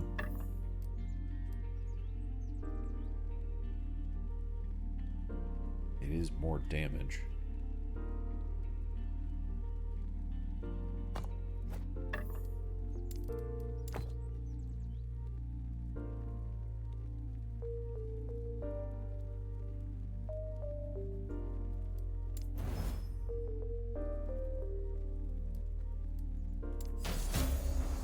I don't want more chill.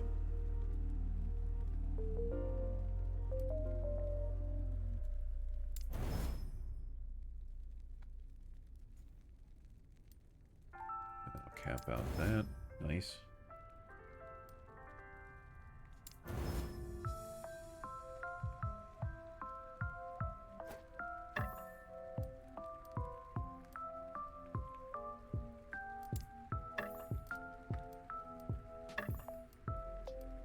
And that's like a 25% increase in damage. That's pretty huge. Oh yeah.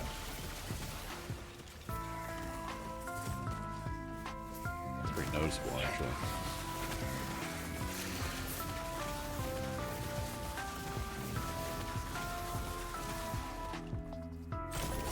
Wizard Cash. Chance to chill. Cast speed, crit strike multiplier, freeze rate, and chance to chill. That has spell necrotic damage. And increased curse damage. Ooh, that's a good base.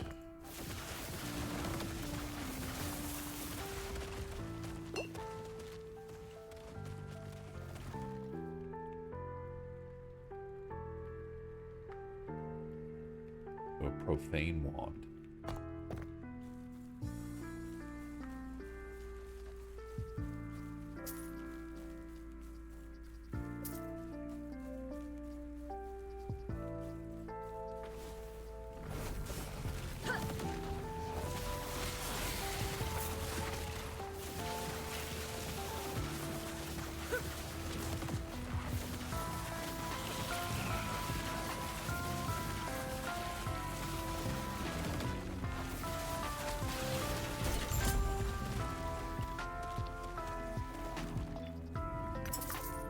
Shards, what do you have? Increased area for area skills, cast speed, health, and fire resist.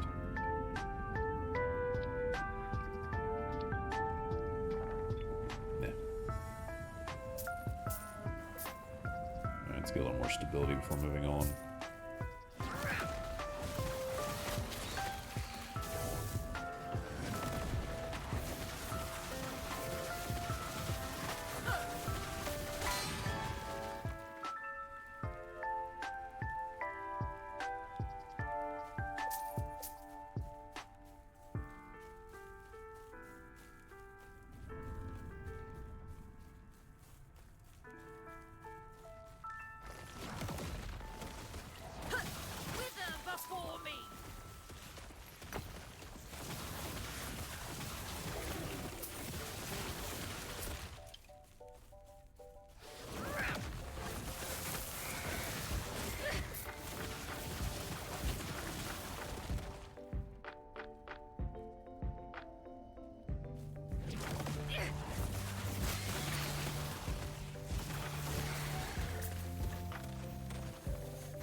strike avoidance.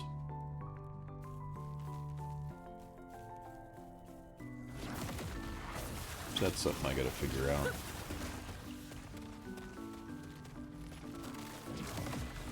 I'm still susceptible to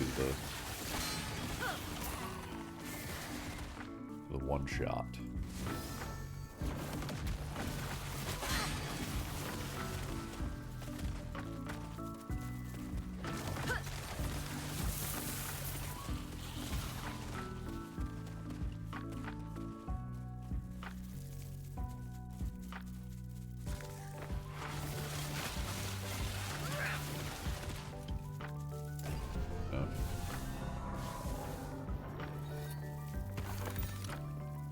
Nothing.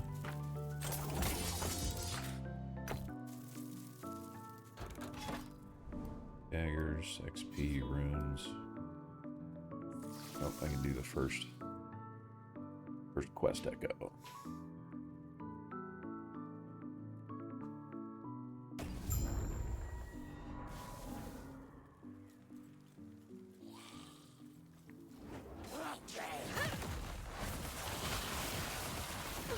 Death will not take me. Oh. Okay. Cast speed increased melee attack speed.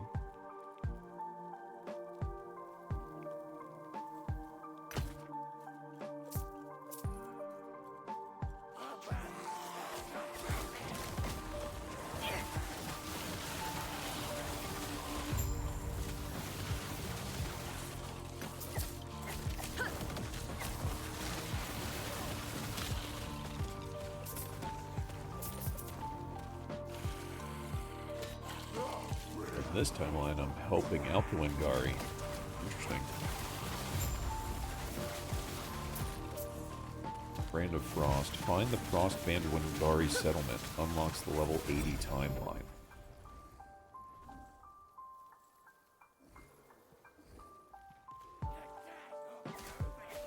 That's a weird one to have dodge on.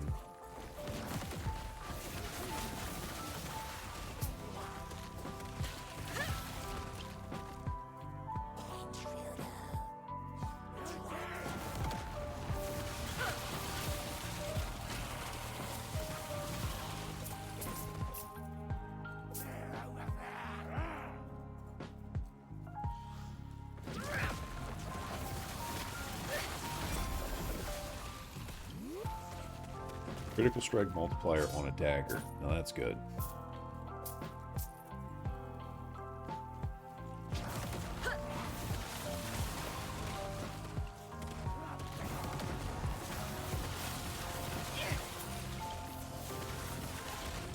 Unless it's a rune dagger, which it could be. But even then. No, it's just a regular dagger. Increased poison damage. That's a good rogue dagger.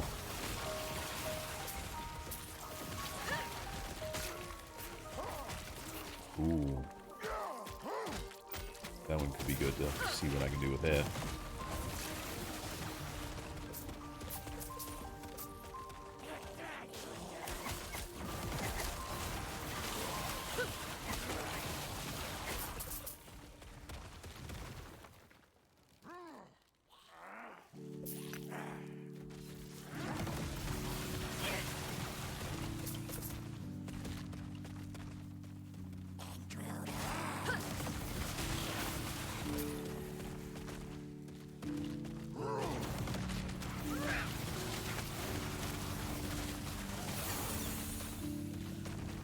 Everything leveled up.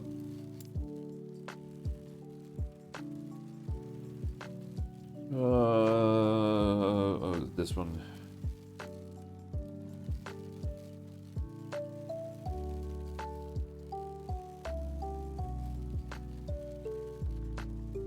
Yeah, I was going to do area and Reaper's Mark.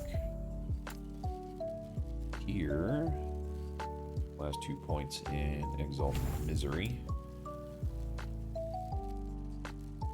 Last 2 points.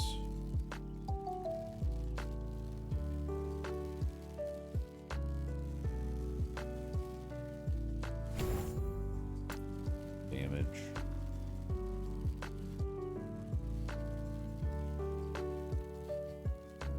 I don't think about putting the last 2 points in here.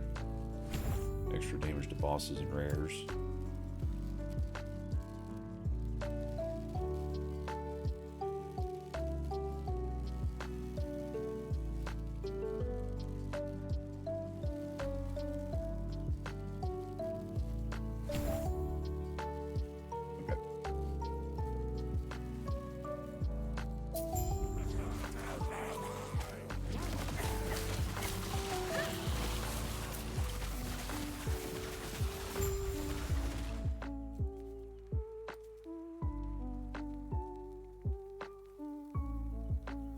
Speak with the Blood Pack Wingari to unlock the level 75 timeline. Okay, so it's one or the other, so I'll have to do this again to do the other pack. Okay.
Oh, stop slowing me.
That is too much. Worthless anyway.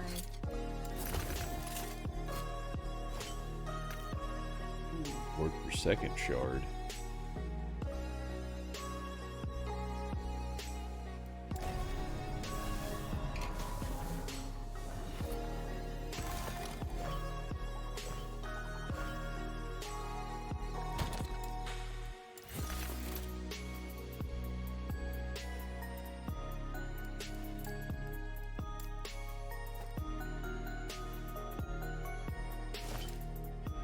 Might have to start going through idols.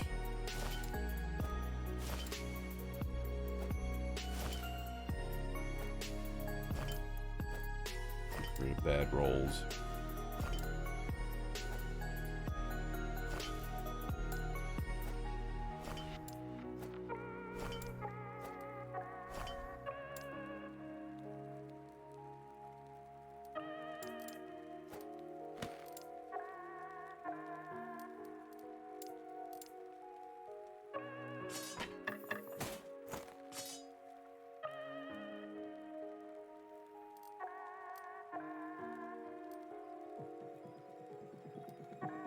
set pieces, keys.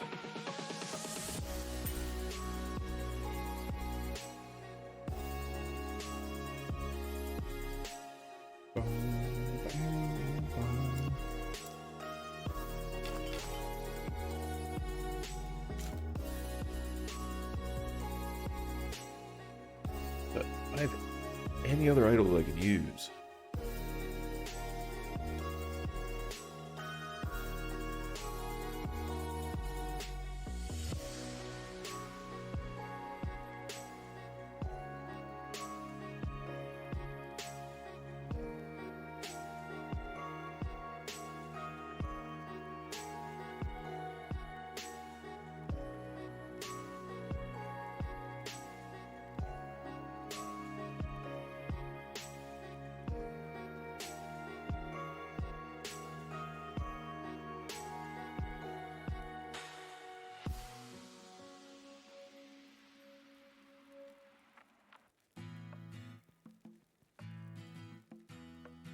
Yeah, I might put that one on just because increased damage over time with ailment overload.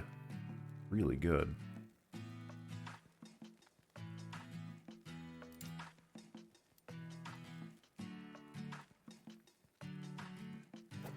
I can take these two out pretty easily.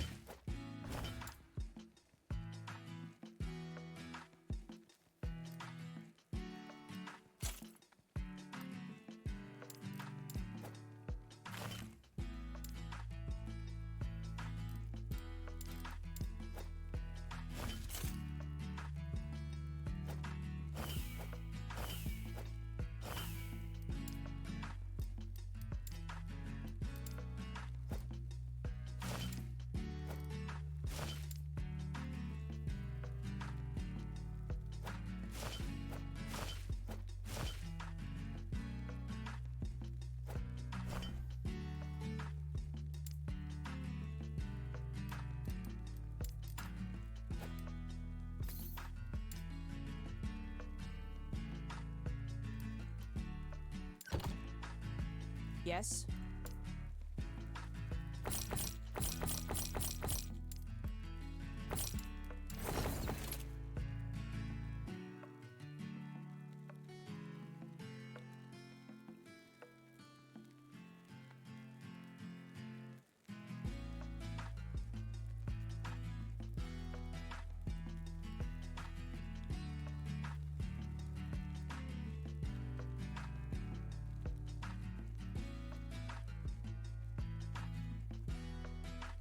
Increased elemental damage, increased spell crit strike chance, chill, and freeze rate.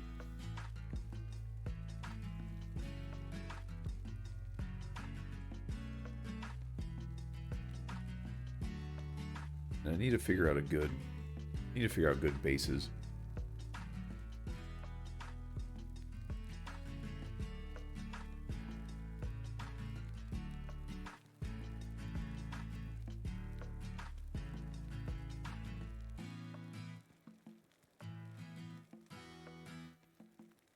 Percent of maximum health gained is endurance threshold. It's an interesting one. Revenant plate.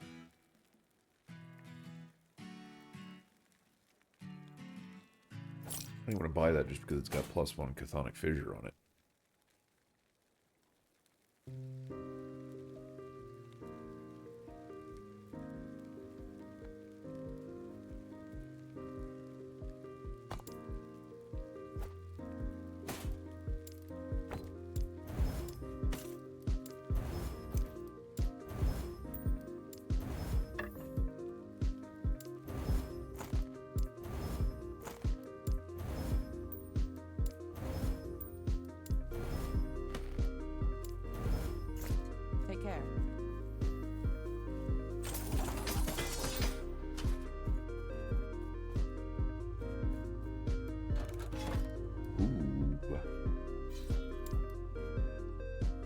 Up here.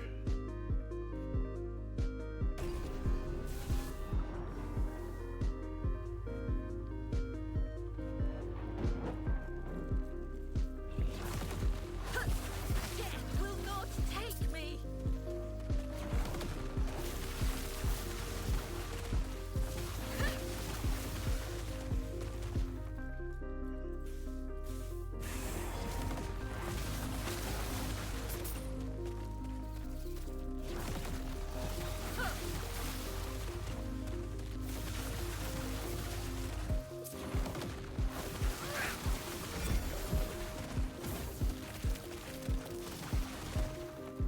strike chance, increase physical damage.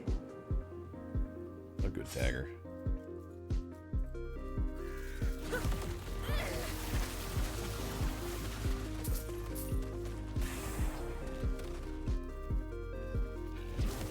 Death will not take me.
Chronic resistance.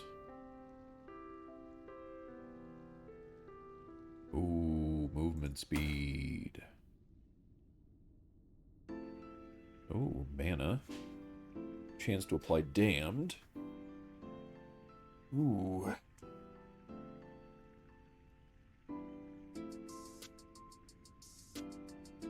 $41 forging potential too.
needed health.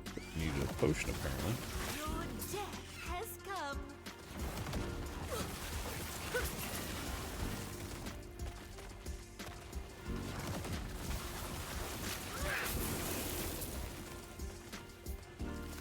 Oh, ambush.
Rama's hilt. Ooh.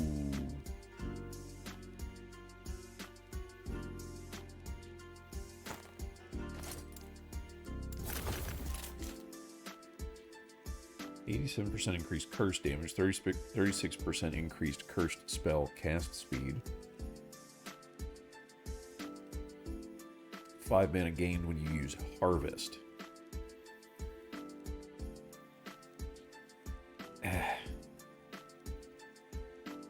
That's a shit roll of it. 130% increased curse damage, though. Pretty wild.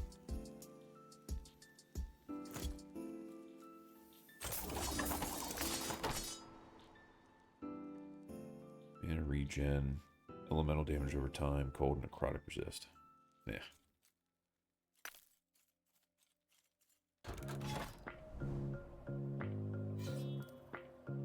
Okay, so we got amulets, rings, amulets. We got stuff. Alright, I can do the next quest. But I need to pee. I need to stop drinking so much coffee.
Oh man, it's a pretty gross day today. Well, I guess it means it's a good day to stay in and play video games.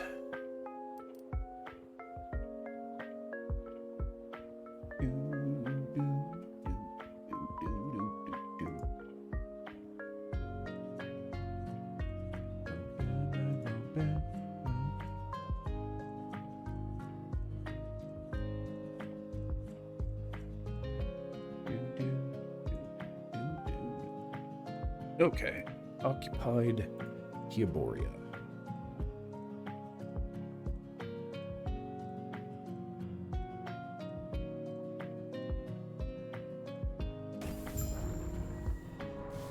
Okay, save the trapped villagers, defeat the Imperial patrols, interrupt the rituals at the Wengari totems, destroy the phylactery at the center of village. Okay.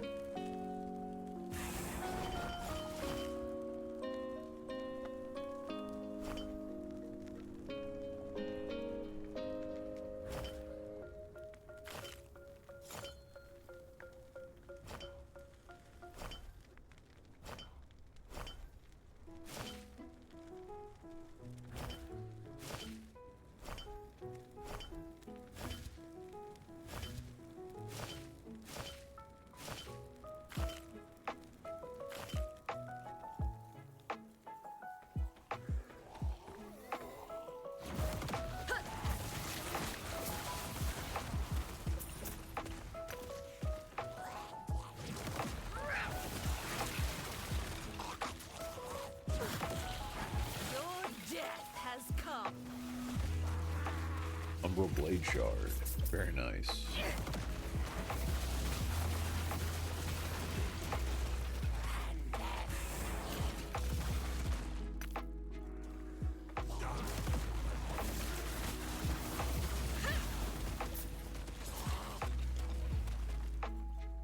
Touch me. Cut them to pieces.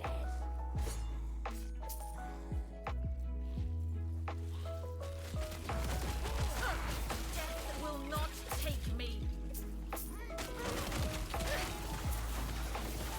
We've got some undead Wengari here.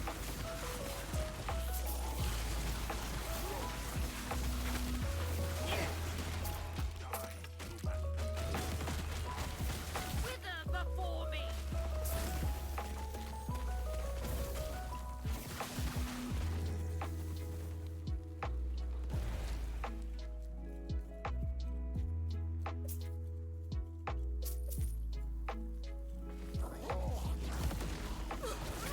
Death will not take me.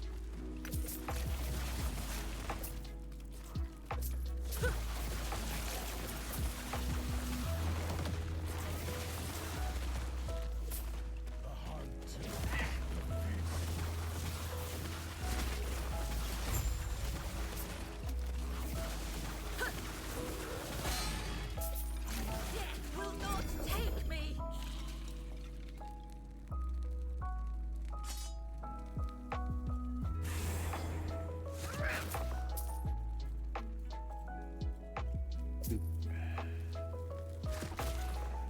Bring them. Your death has come.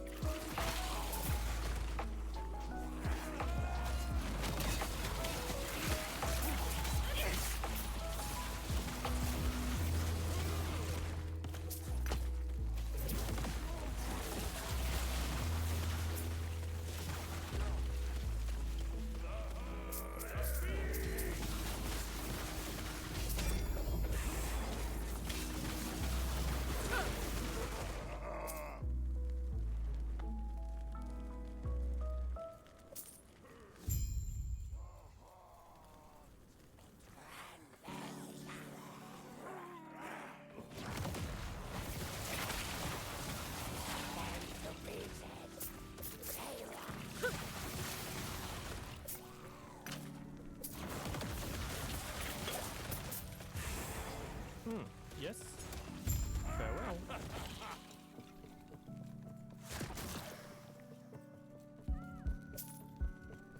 Okay, the only thing I got left is the phylactery in the center. Cut them to pieces.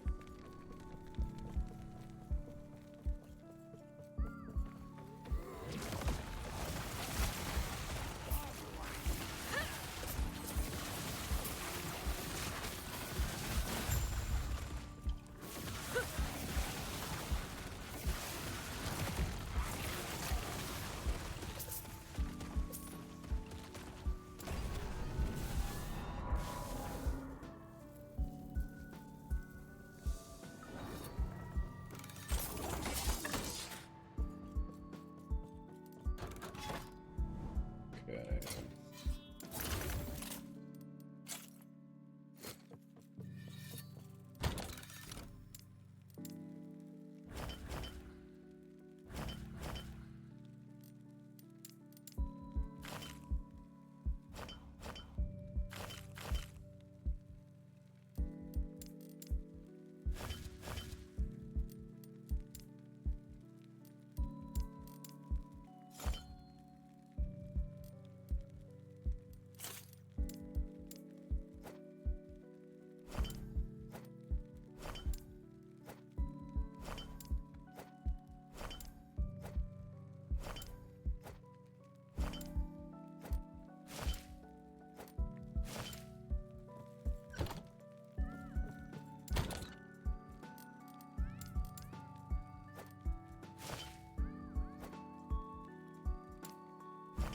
Using the uniques.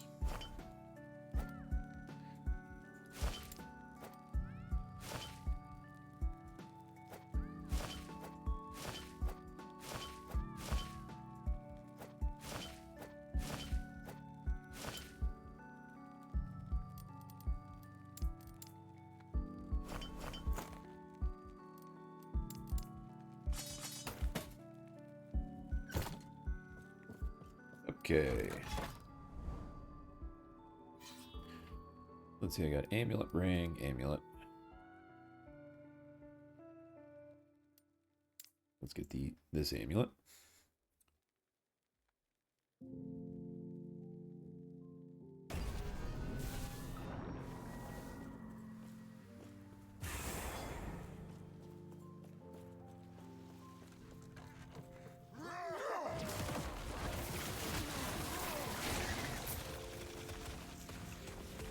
Oh, poison chance per equipped dagger.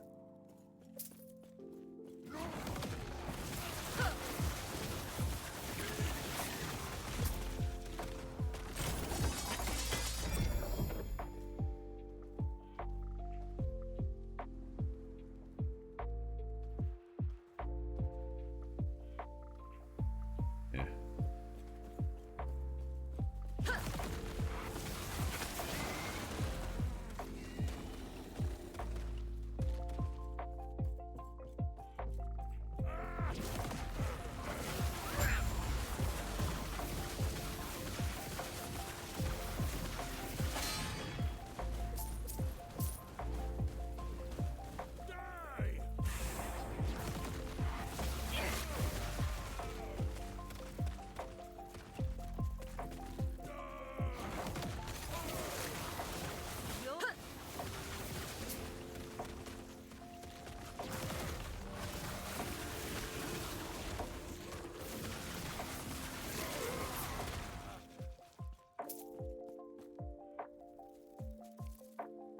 Oh.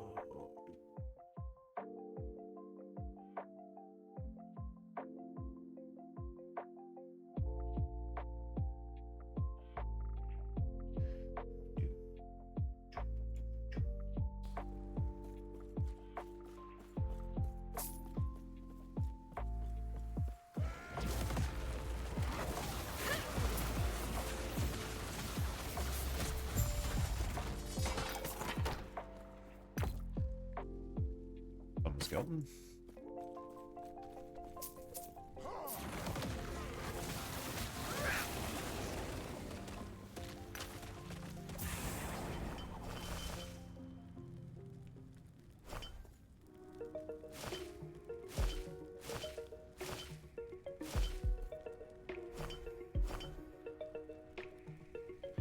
Increased area mirage attacks from lethal mirage.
Cast speed, mana generation.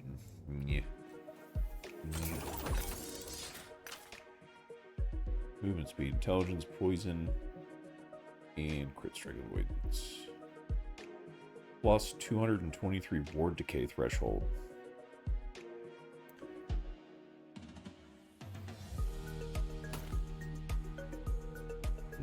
New boots, maybe? Let's see, this has got 40 void resistance.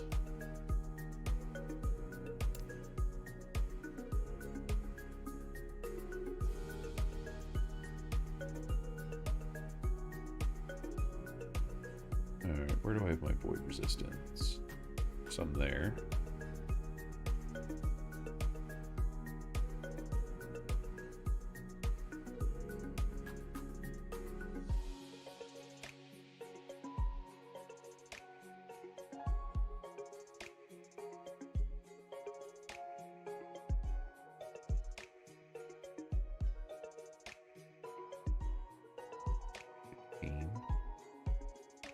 Where am I getting my void resistance from?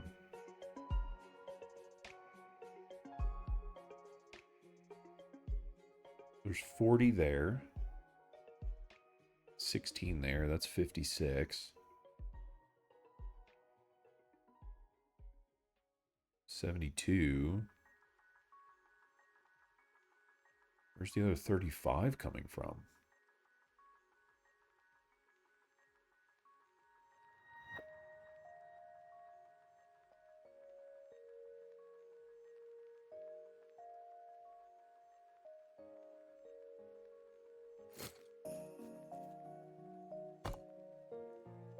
Where's the void resistance coming from? Warlock gives me fire and necrotic.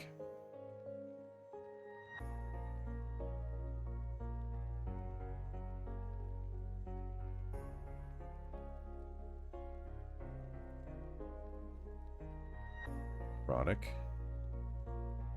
Poison and necrotic.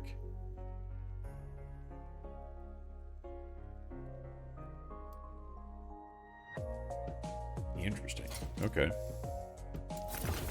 Anyway, let's see what I can do with this.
Get rid of this. Yeah. I could put in. See what kind of void resistance I got.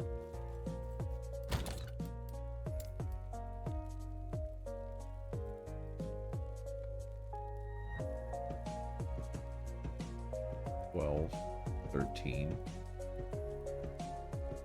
5, 4, 4, 6. What's the most on this? 8? Yeah. What do I need? I need 12. Okay. Right there it is. Chance to bleed. Chance to bleed. Health on kill. Chance to bleed. It's health on kill, unless health regen. Health regen. that.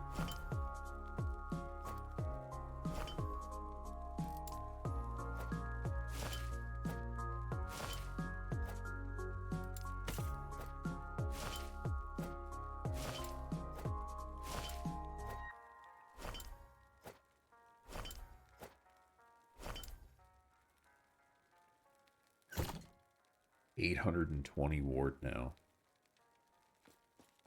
Hell yeah. Nothing really that way.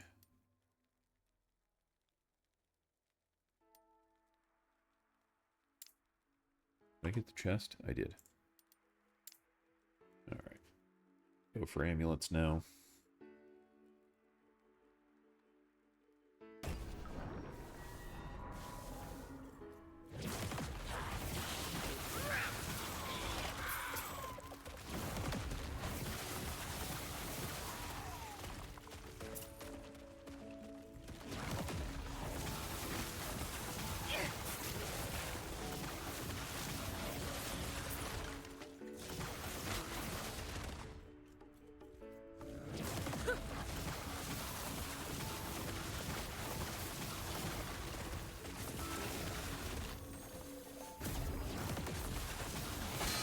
Ew.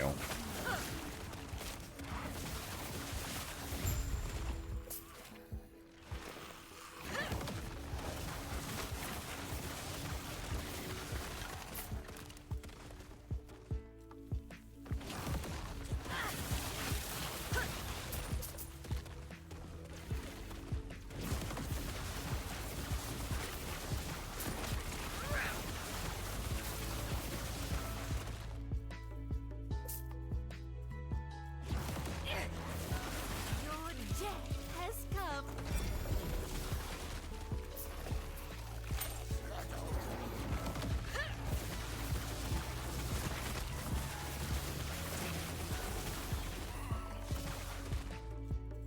You. Another idol shrine. I'm getting a lot of these, which is nice.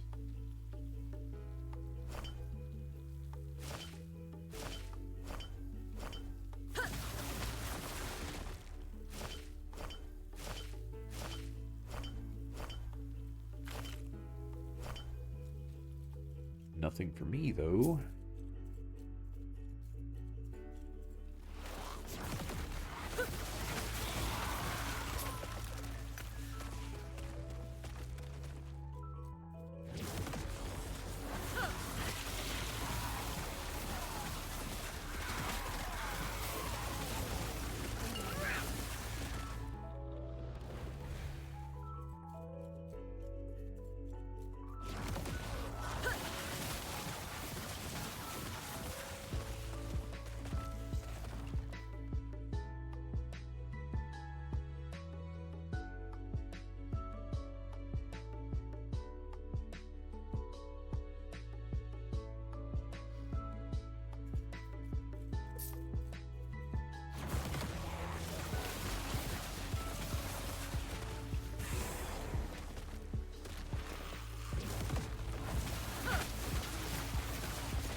Increased fire damage, increased necrotic damage, health, increased health regen. Ooh.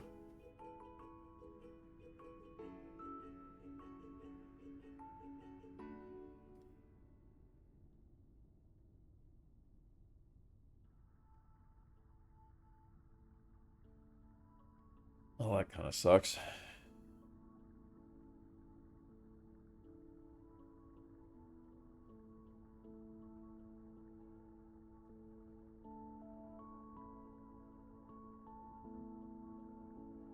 Yeah. Yeah.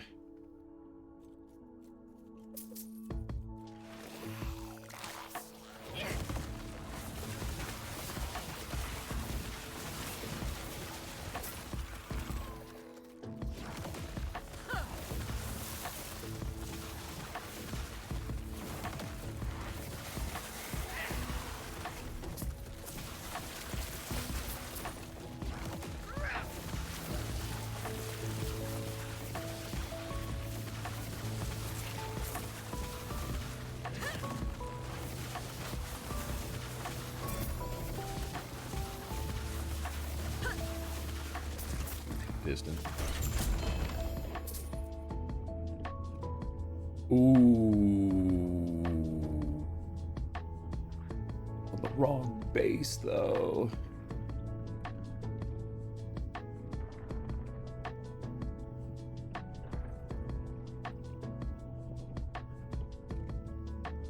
Got fire damage, necrotic damage, and ward per second, which is like my top 3. I can put necrotic resistance on it too.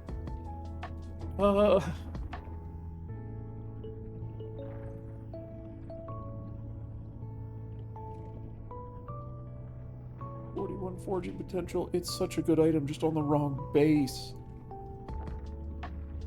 Damn it.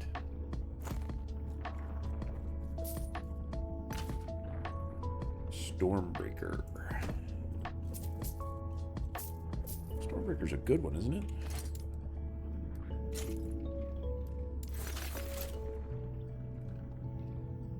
Two-handed mace, plus 24 melee damage, plus 64 melee lightning damage, plus 30% chance to shock, 15.1% of lightning damage leached as health, plus 36% lightning resistance, plus 74 mana, 36% chance to cast lightning strike when you use a skill that costs at least 10 mana.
Oh, the spread. I love it. I love it when you hit a button, it just keeps spreading and spreading and spreading.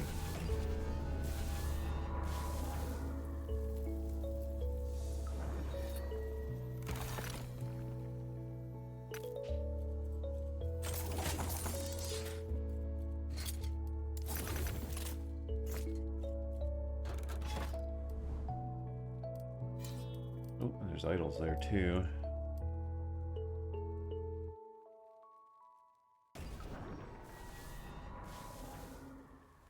Oh, this is the first wave echo I've done in a while.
Ward gained on kill.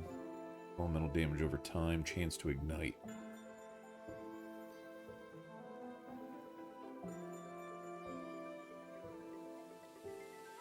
Physical resistance, necrotic resistance, minion damage, necrotic damage, poison resist, necrotic resist. It's actually not bad.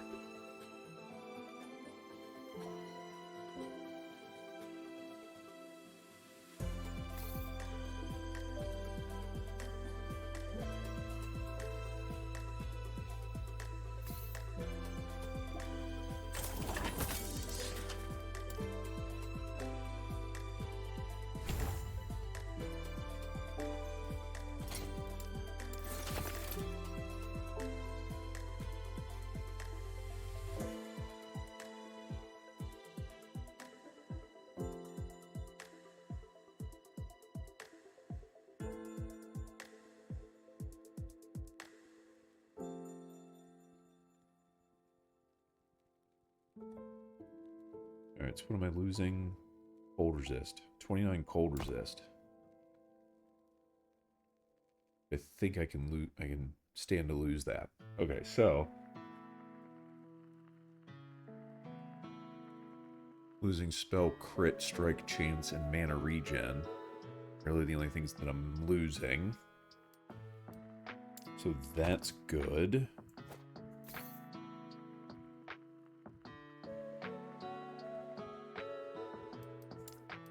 Let's put some hope on here.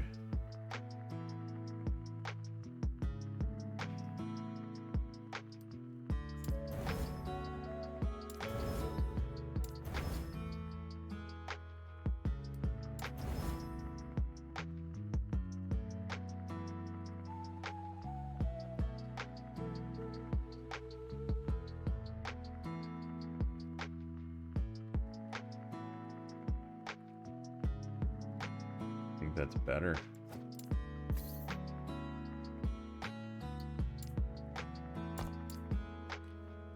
Okay, so let's see here. 44 and 27.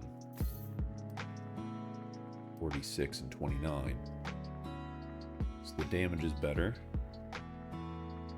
It's my necrotic to 214%. Yeah, that's better.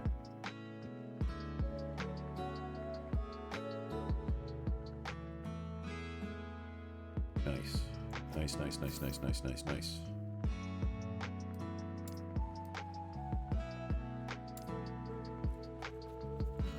Okay. Scepters. Let's go for these rings up here.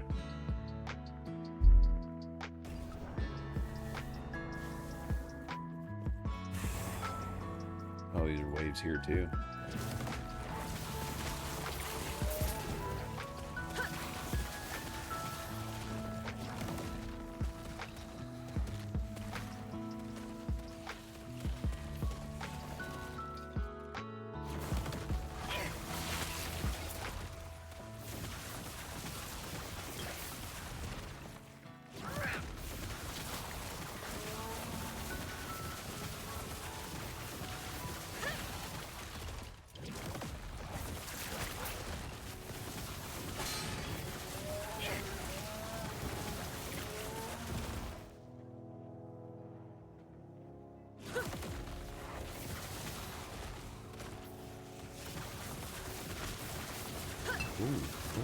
Ooh. Spicy.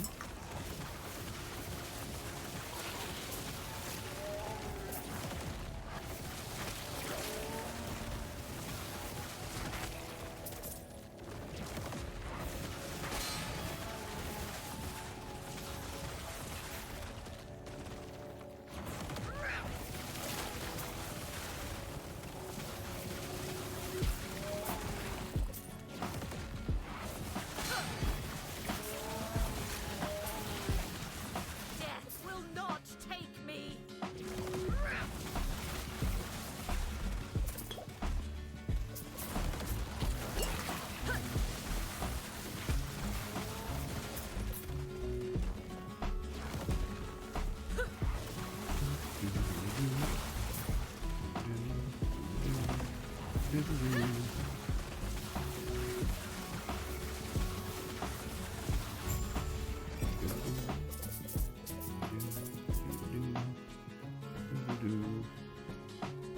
volatile zombie movement speed and increased volatile zombie damage. Shit, roll of it.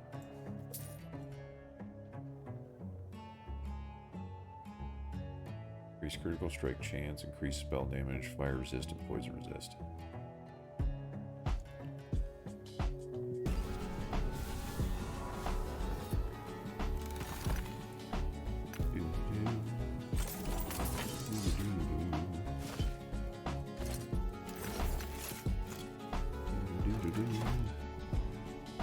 So I'm at 285 of 300, so this will be the last one then.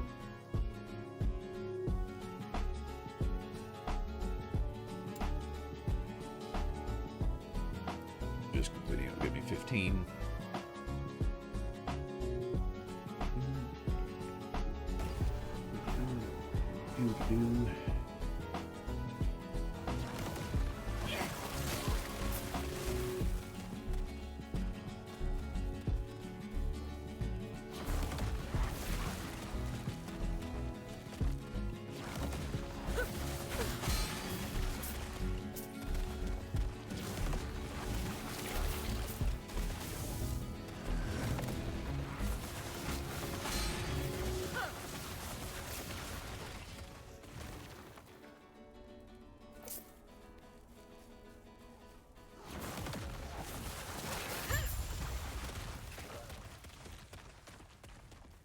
Okay, let's go find this soul gate.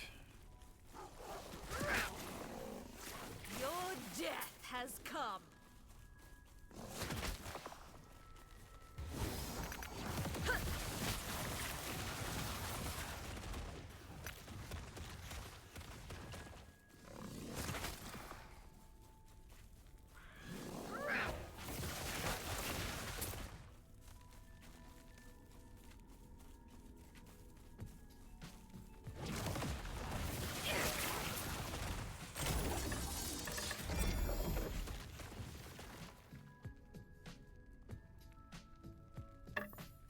Good one to hold on to.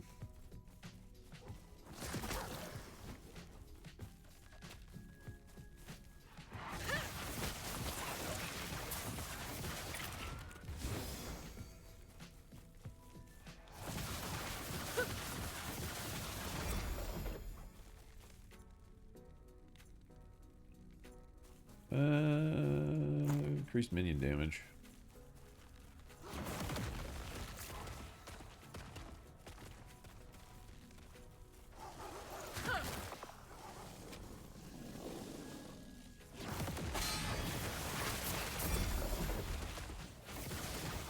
Strength ring.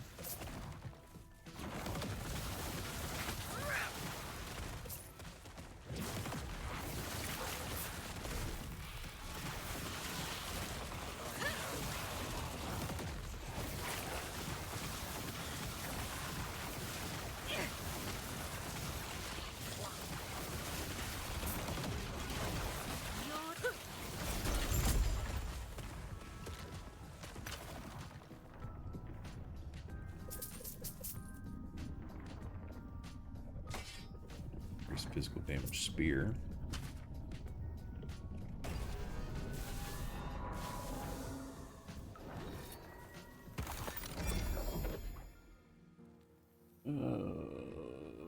Bad base.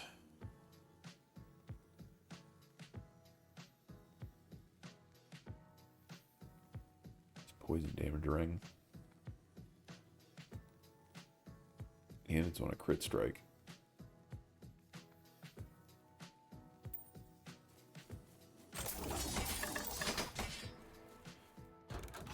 Okay. Layer of Formosus.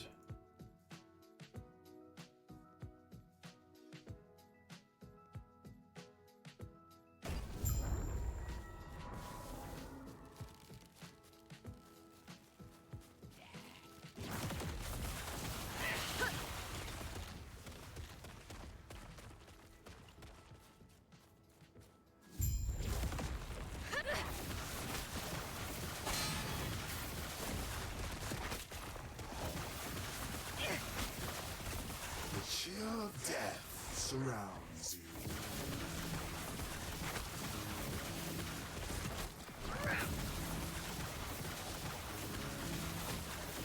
Can you feel your blood begin to freeze?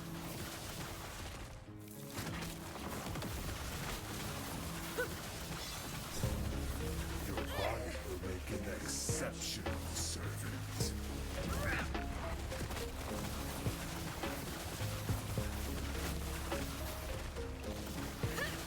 Your interference Oh, you have a lot of health. Where'd you go? There you are. These beasts obey me.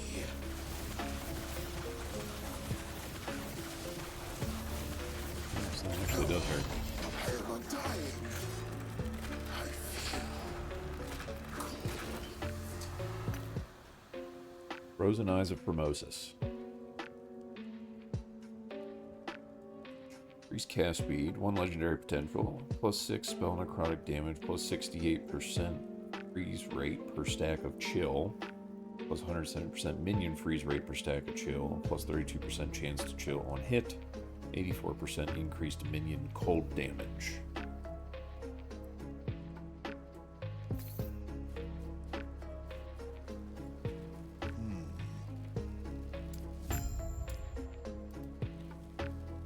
Two-handed staff drop rate, two-handed axe drop rate, one-handed sword drop rate.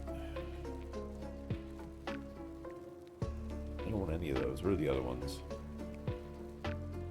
Stabilize this timeline when it is empowered and have a 50 or more corruption to unlock this blessing option.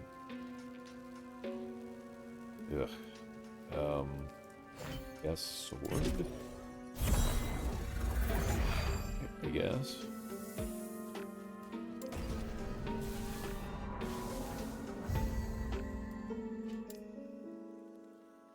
Alright, I think I am going to go back to all the outcasts.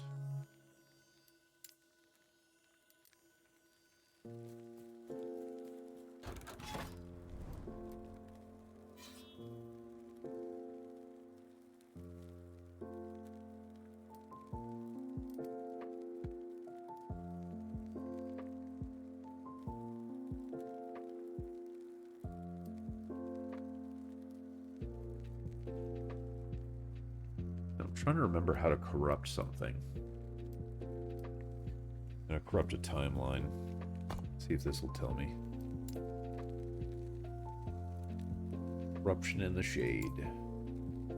As you progress further from the center of the timeline, you'll start to find echoes with the Shade of Orbis within. Defeating the Shade adds corruption to the timeline, increasing its difficulty and rewards. Certain items dropped by the Shade require a minimum amount of corruption. Also brings the Echo Web for the timeline back to a fresh state, allowing you to start again with a higher potential for rewards.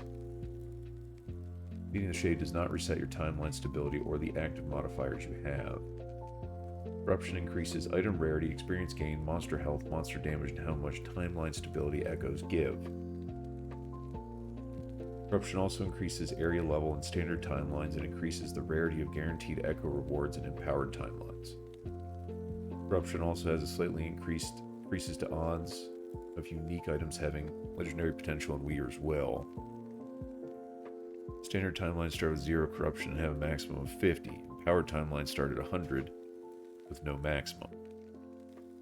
Defeated Shade in a timeline that has much lower corruption compared to the timeline with the highest corruption, making it much faster to progress corruption when moving between timelines. The amount of bonus corruption defeating a Shade will be shown on the echo before entering it. Okay.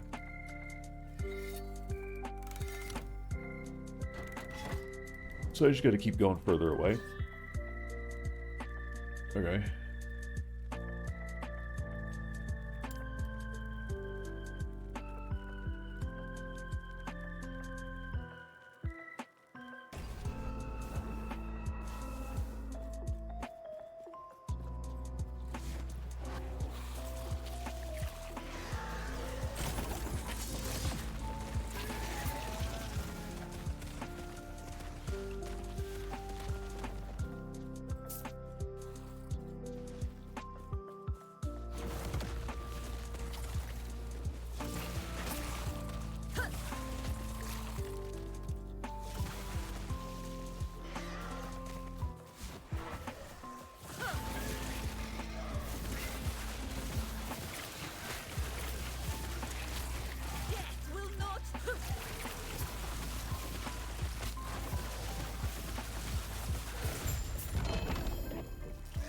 Ooh, Falcon Fists.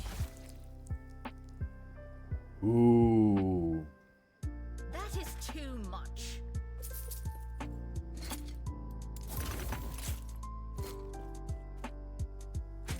I'll take the Falcon Fists.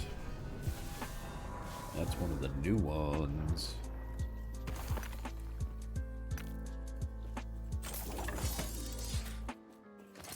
Okay, so it does plus 16 Cinder Strike melee damage per level of Falconry while unarmed. 3% increased Cinder Strike area per level of Falconry while unarmed.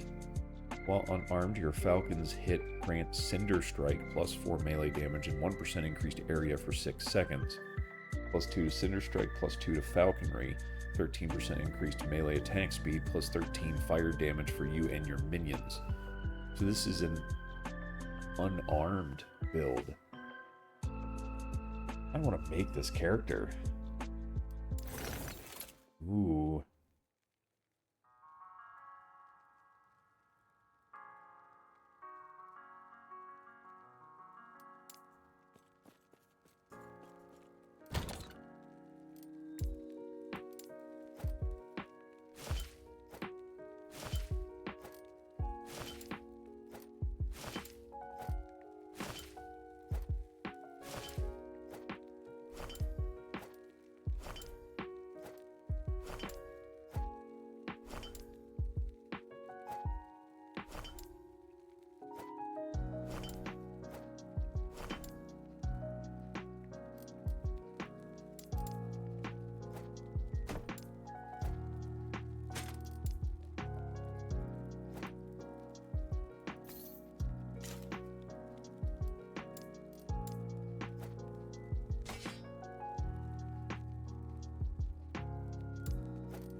Why?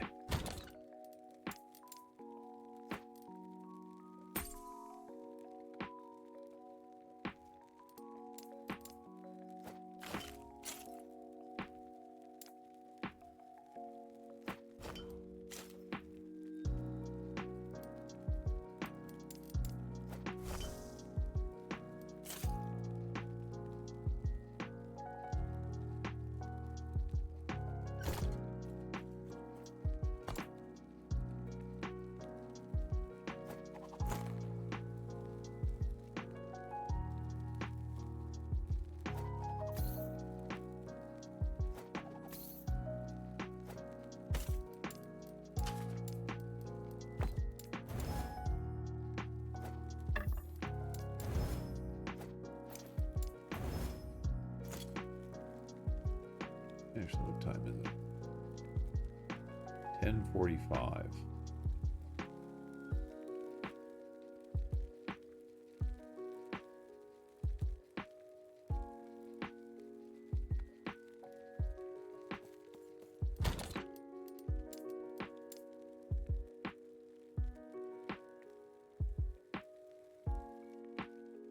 I think I want to make a Falcon Fist rogue.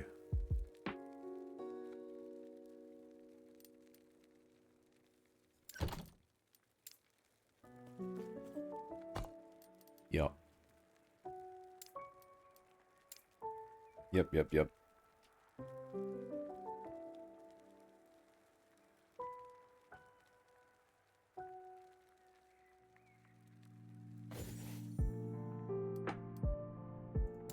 Great new. Rouge.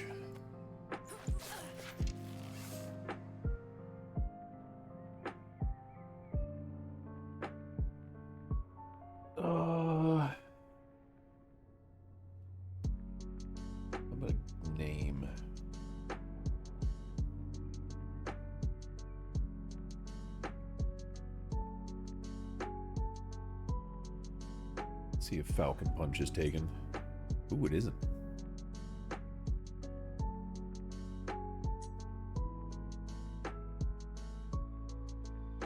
In the beginning.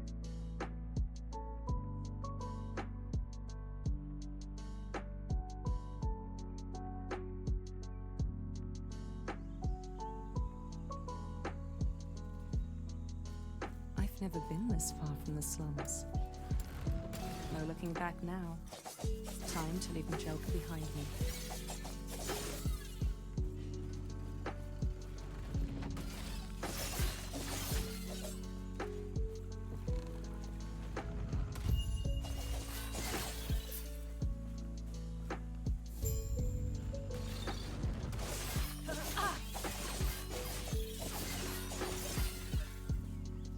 Krasky wishes to destroy us and steal Atera's legacy.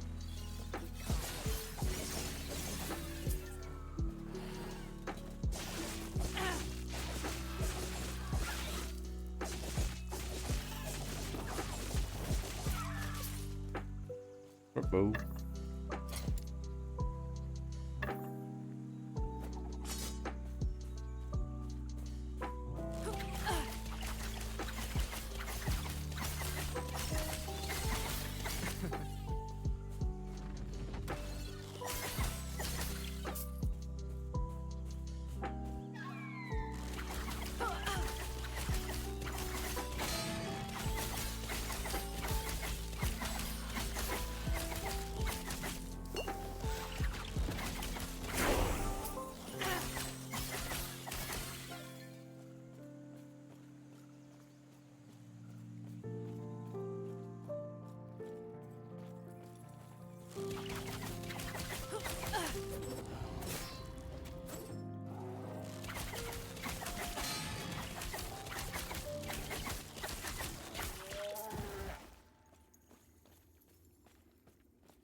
Easy.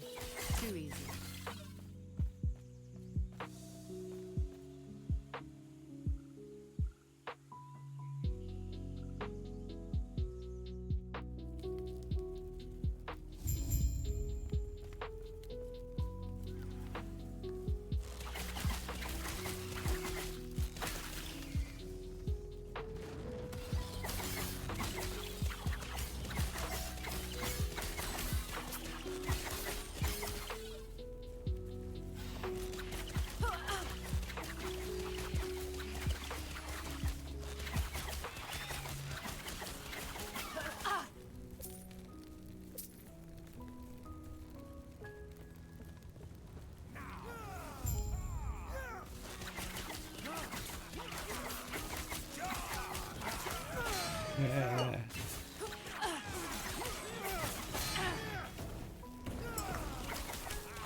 Oh, shit.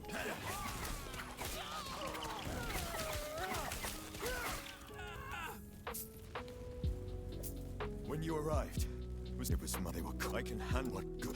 Are you also good? Name's Gray. I wonder. Come, let me watch you fight. Okay, so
Gonna answer the mom text.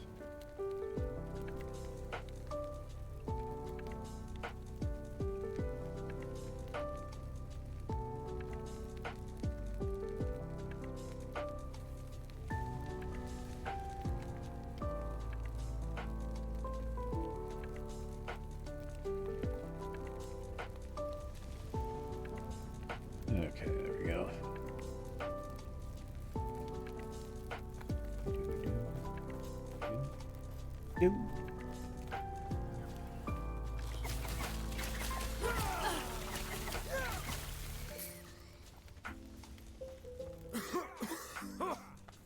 Smoke. I gotta figure out what I want to do with this build exactly. I think it was what, Cinder Strike?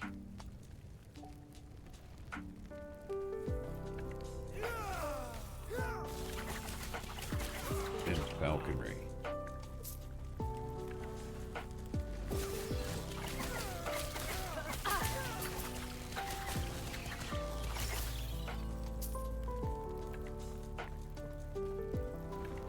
So much destruction. And for what?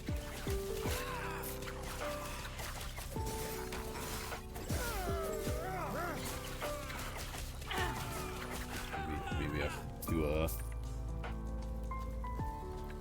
fire throw build. Do Cinder Strike, Shuriken. I think you can turn Acid Blast to fire.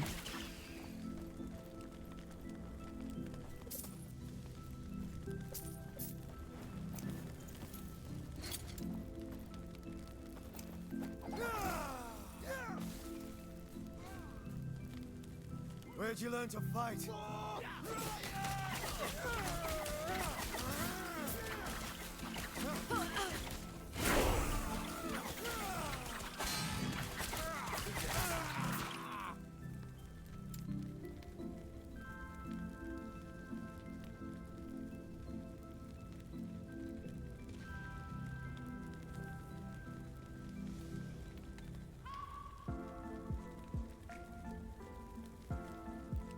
Should I do like a glancing blow build? Alright, so I don't want Twin Blade because I want to be unarmed.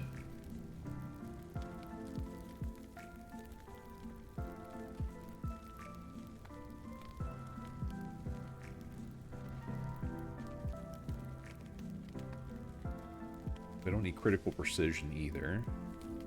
Poison chance with dagger, poison chance with bow. I don't need that. Attack speed, damage buff, bleed stacks.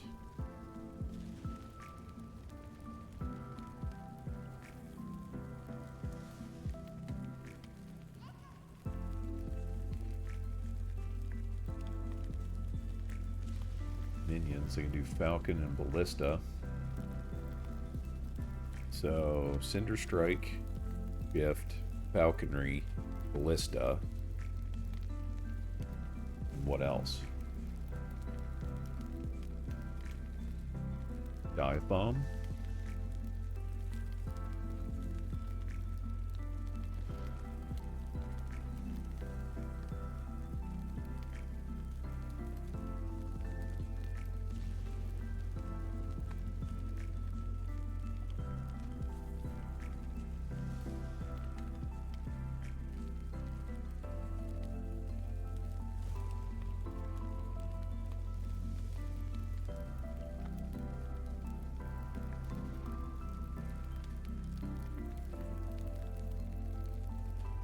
Use a skill that costs 0 mana and hit an enemy, you regain health and mana.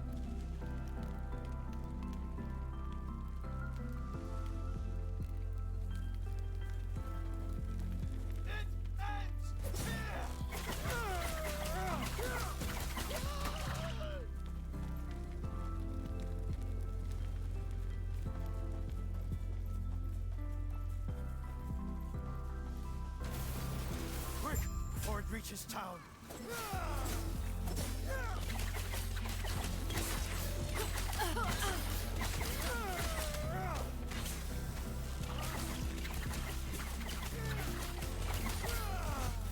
Need to move move shift.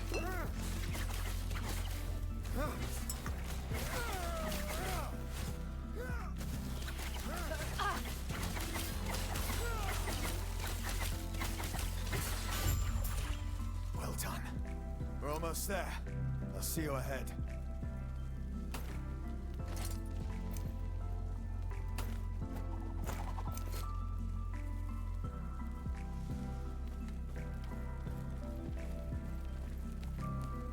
Yeah, I'll get into Keeper's Camp. I'll take a closer look at the item.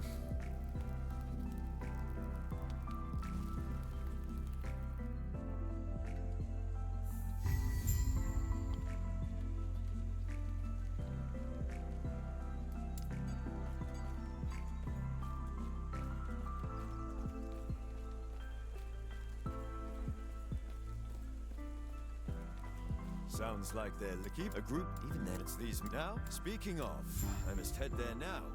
Feel free to look around. See you shortly.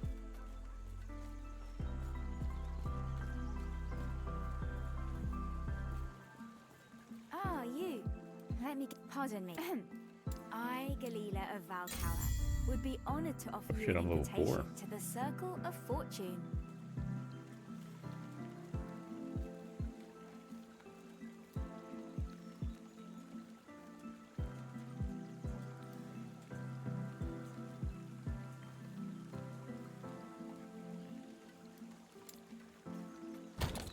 Okay, so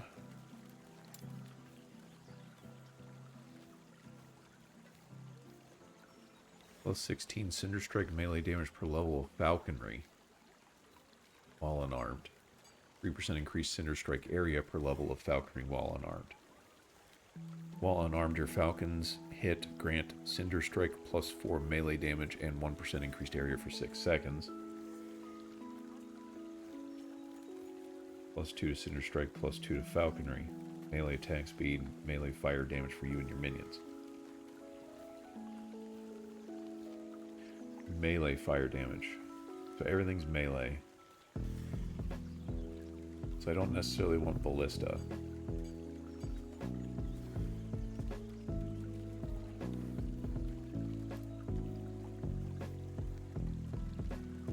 Okay.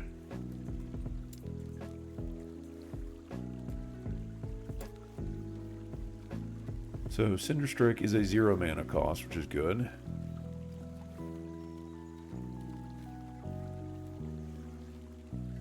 Yeah, so Cinder Strike, Shift, Falconry, Explosive Trap maybe?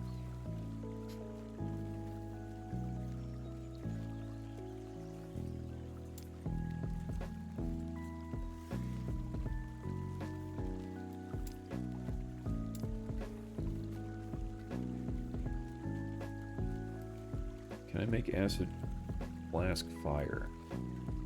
Explosive Flask. Acid Flask base damage is converted to fire damage and its hit deals significantly more damage. Consequently, this damage scales with increased fire damage but not increased physical damage. Well, let me look at Cinder Strike because that's going to be the main one. First attack also creates a fiery explosion damaging nearby enemies.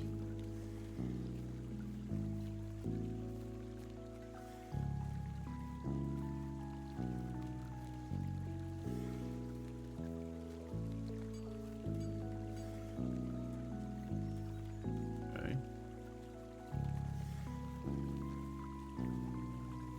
You use and hit at least one enemy with Cinder Strike, it consumes 8 mana, granting you a burning dagger that circles you for a second before launching to the nearest enemy. Okay. Burning dagger deals more damage and consumes less mana.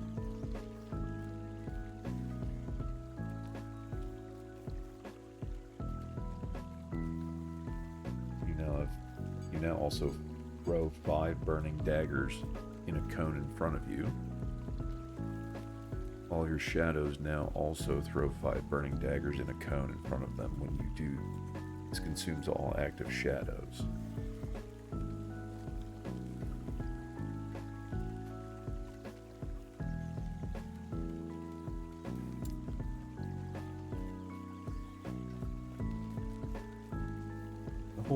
creating shadows, though. That's more of a blade dancer thing.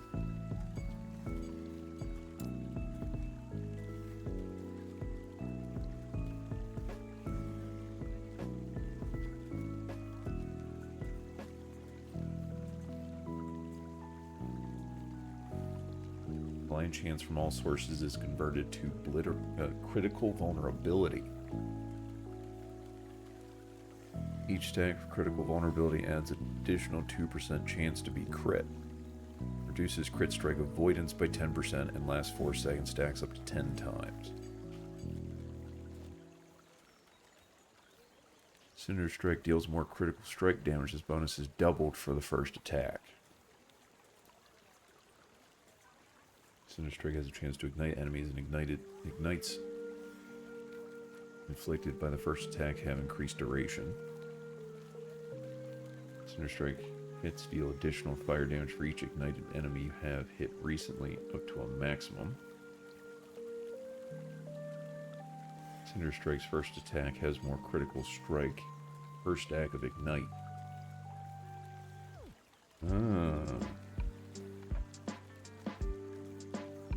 Fire damage over time per dex. Poison chance from all sources is converted to ignite chance for Cinder Strike.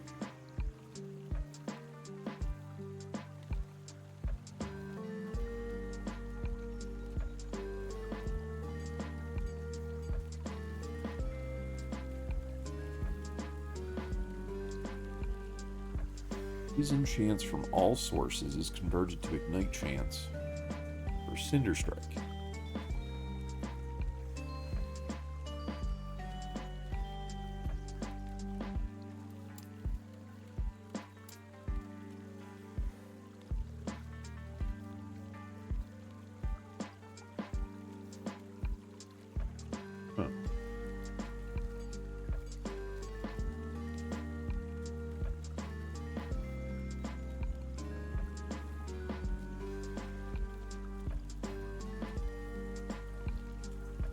Acid flask is thrown directly. It causes 3 smaller explosions around the impact location, dealing fire damage on hit, but costs more mana.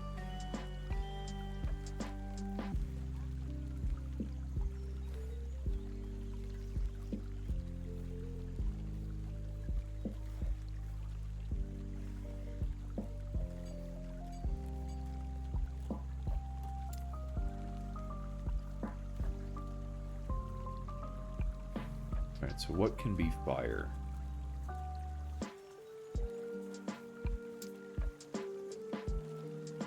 What can falconry do for me, though?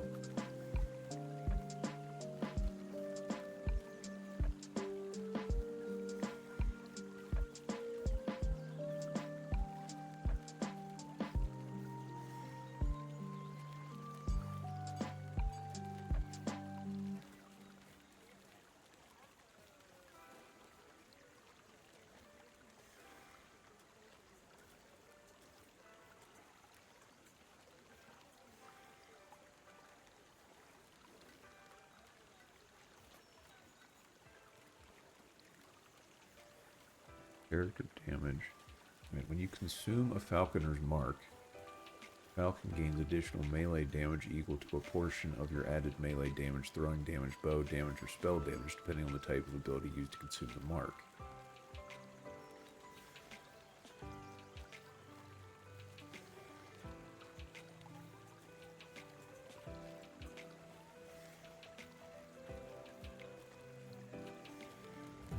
Falcon strikes kill an enemy, it will hit an additional time. Additionally, when Falcon strikes hit a boss or rare enemy, it has a chance to hit an additional time. Falcon strikes now cause your Falcon to swoop down in a line. There's Falcon Screech. Portion of the highest of your global increased melee damage, increased throwing damage, and increased bow damage now apply to all your Falcon damage.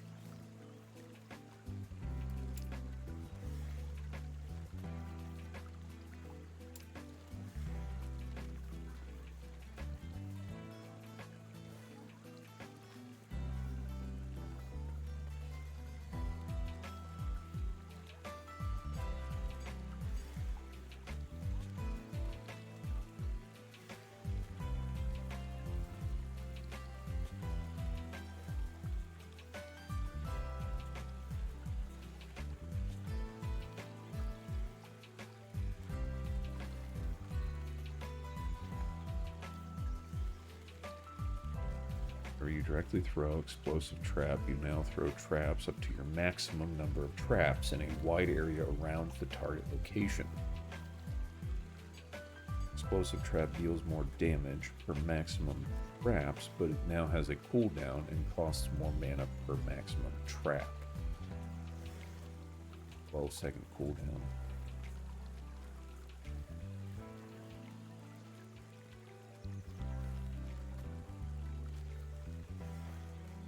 Whenever one of your explosive traps detonate, your falcon gains physical and elemental penetration for a short duration. When one of your explosive traps detonate, your falcon skills recover a portion of the remaining cooldown.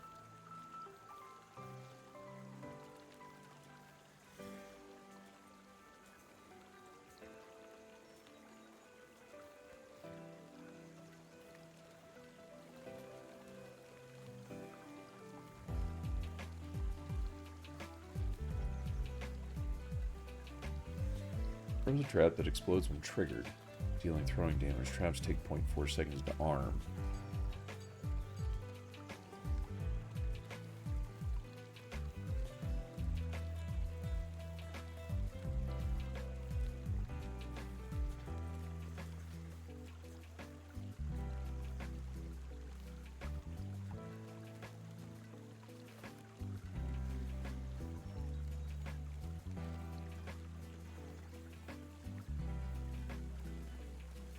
Attached traps deal more damage.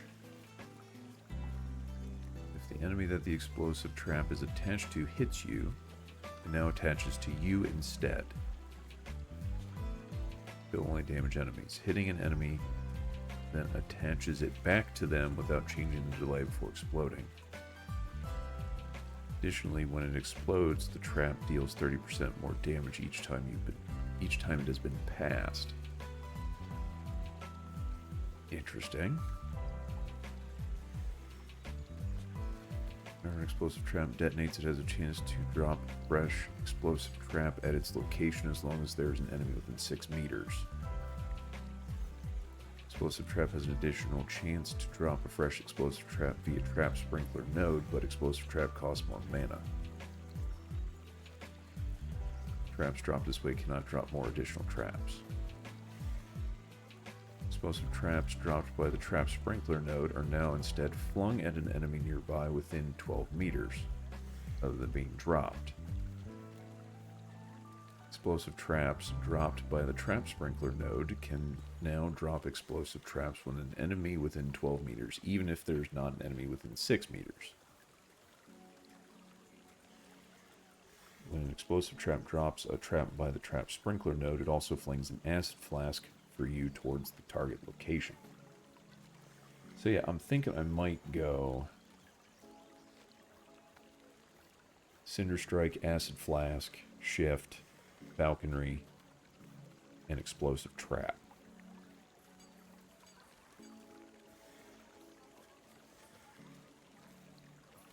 I can get Explosive Trap to drop Acid Flasks. I can get Falconry to drop Acid Flasks.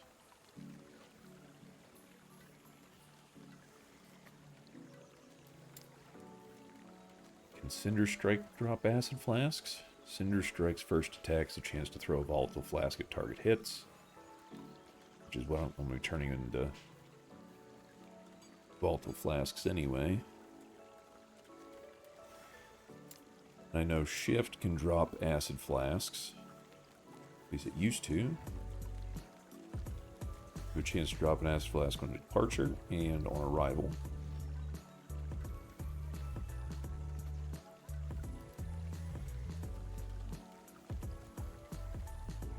Okay, so I think that's the plan.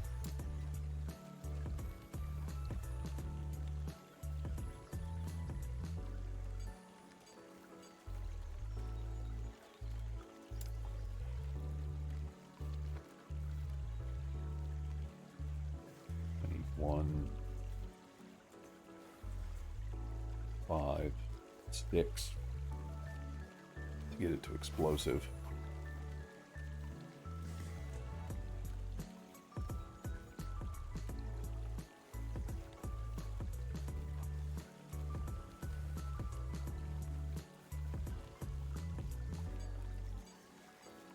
Okay, so I think that's the plan.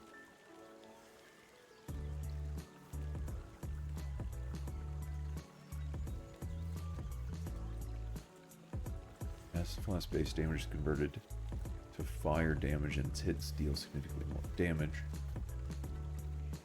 Acid Flask can no longer apply poison or create poison pools. That doesn't convert poison chance. That just converts the damage.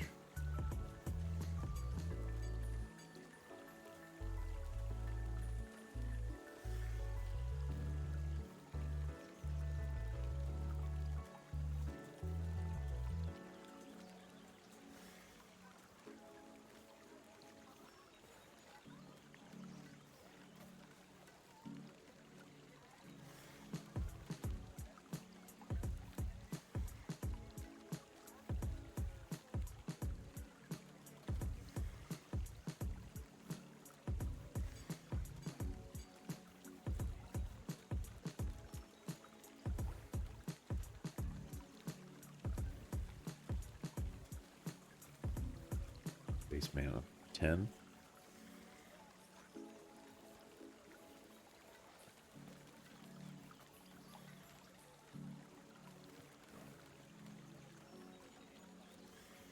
That'll make it 20. 25.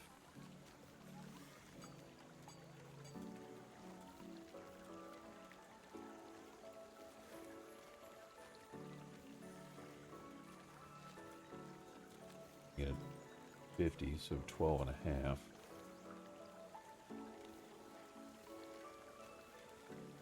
Okay.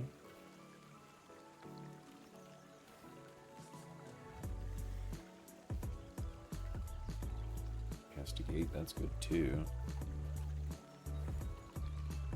I can get like all this.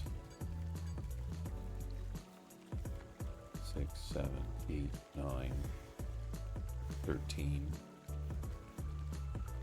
17, 21.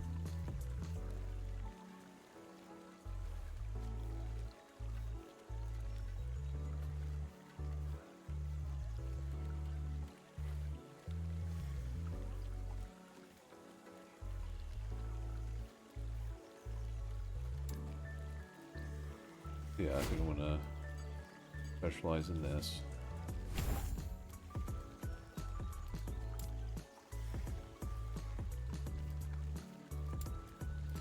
I want this to be shift.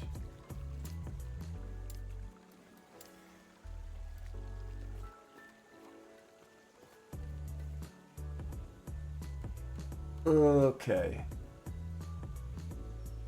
So let me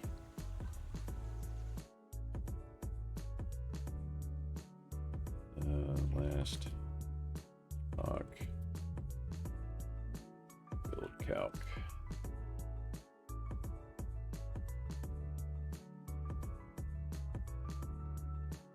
Okay, so let's plan this out a little bit. So I want Falconer.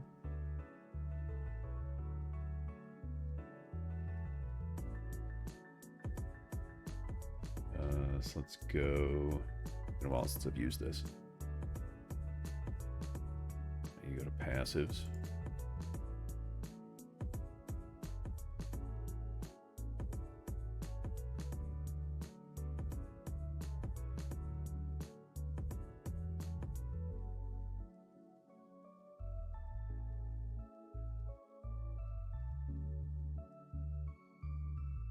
If I do that.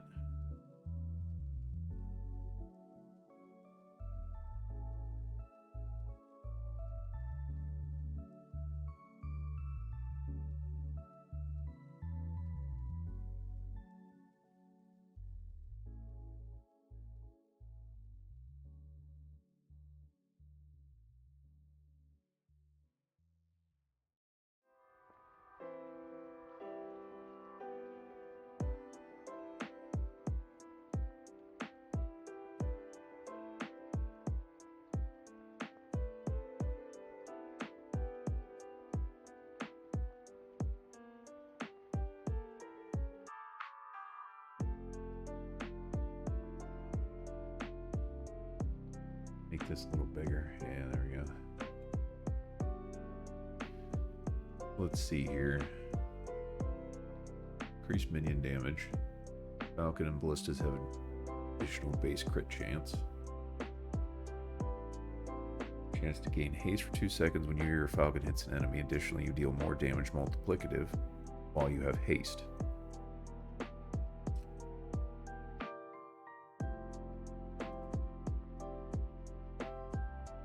Okay.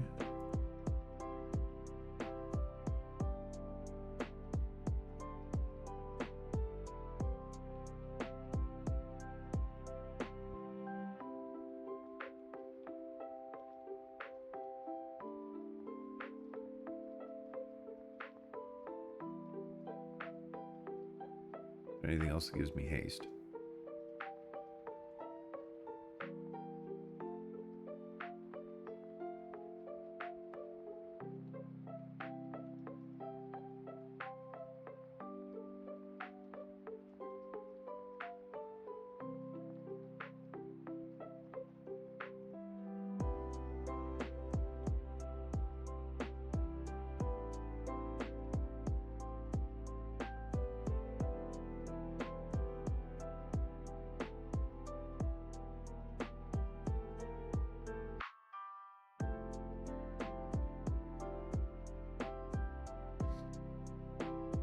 What does Crimson Shroud do again?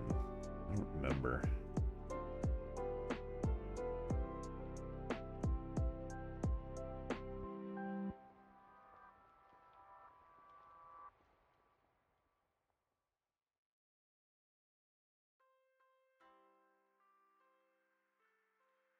Damage with bow. Throwing attack damage. Melee damage with two-handed weapons.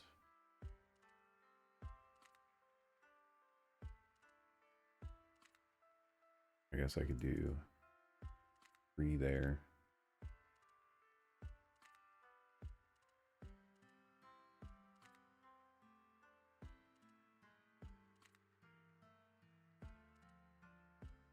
And what are you? Increased damage with one-handed weapons. Does that count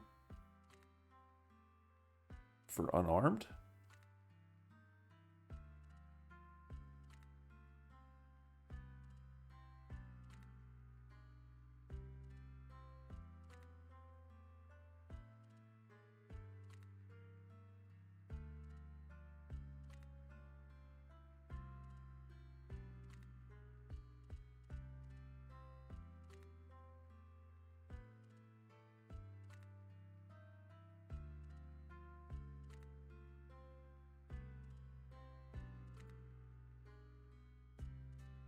Increased damage, increased minion damage. Health gain on Falcon hit per 3 decks. Armor per 2 decks. Increased armor on Falcon hit.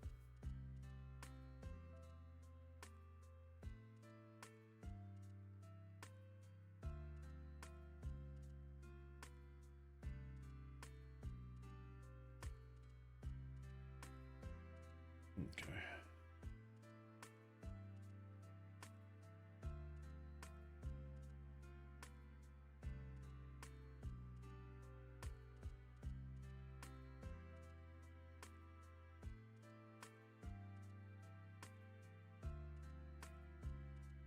Falcon strikes and dive bombs are now instant cast with increased cooldown.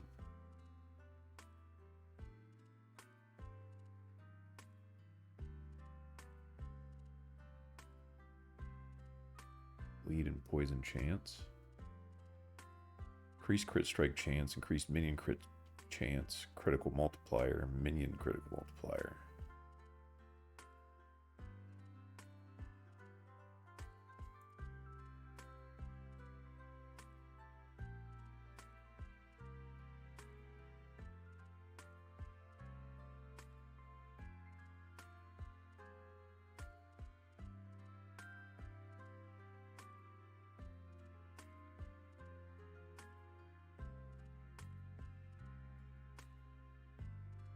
Health gained on crit avoidance.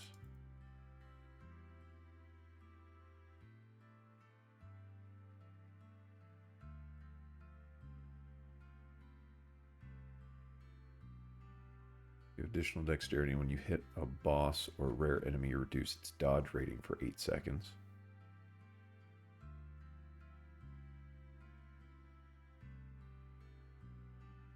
Increased melee damage, increased attack damage, throwing attack damage, increased movement.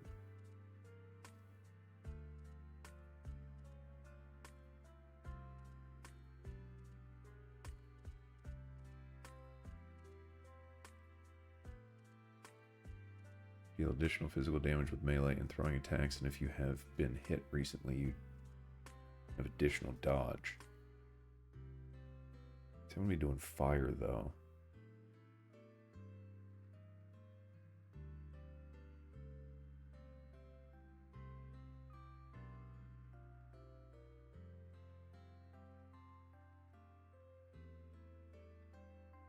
Wait a second.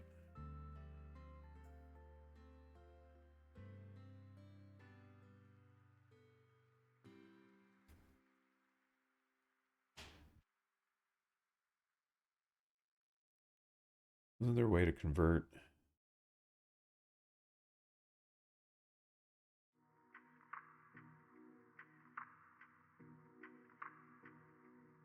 Poison chance from all sources is converted to ignite chance for Cinder Strike. So I could go poison.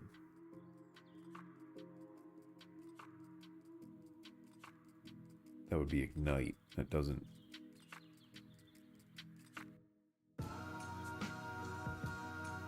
Okay, so it does deal physical damage.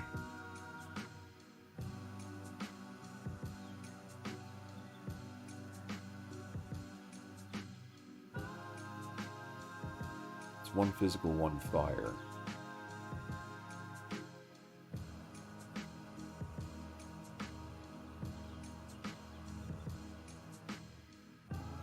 If I do these 5.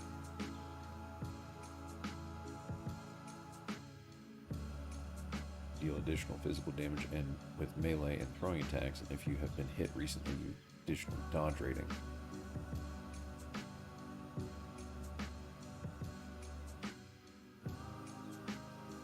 I gotta see. Acid flasks when I convert this. See, this converts the physical damage to fire.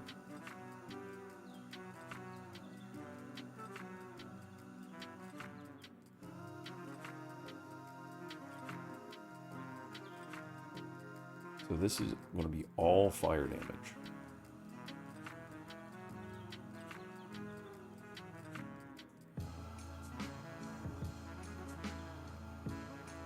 This is throwing physical damage.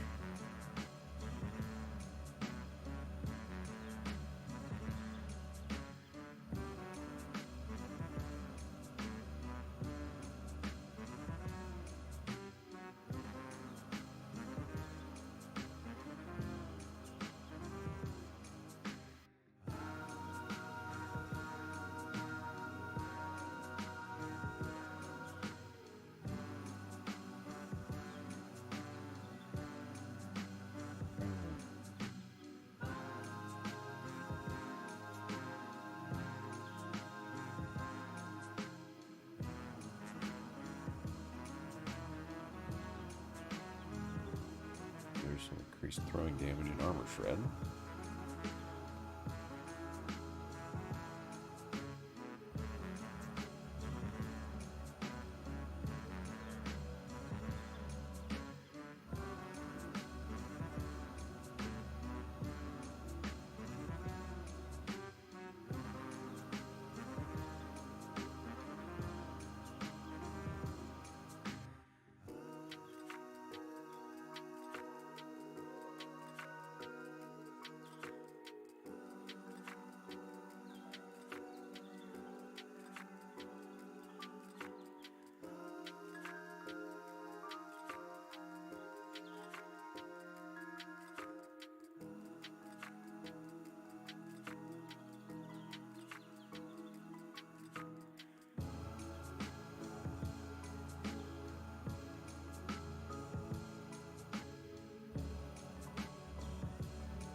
Increased melee attack speed.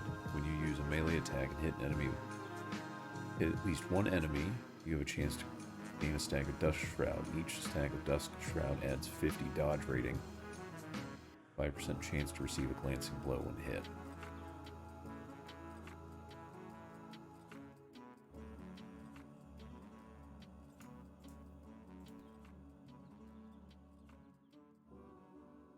Increased melee attack speed. You use a melee attack and hit at least one enemy.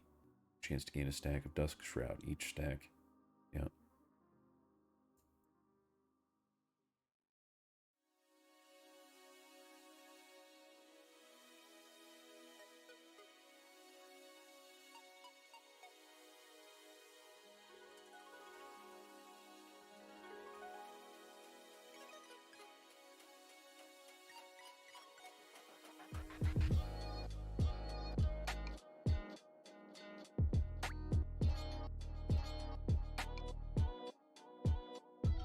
Dodge chance is added as twice as much chance to receive a glancing blow, but you cannot dodge.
This is a weird build.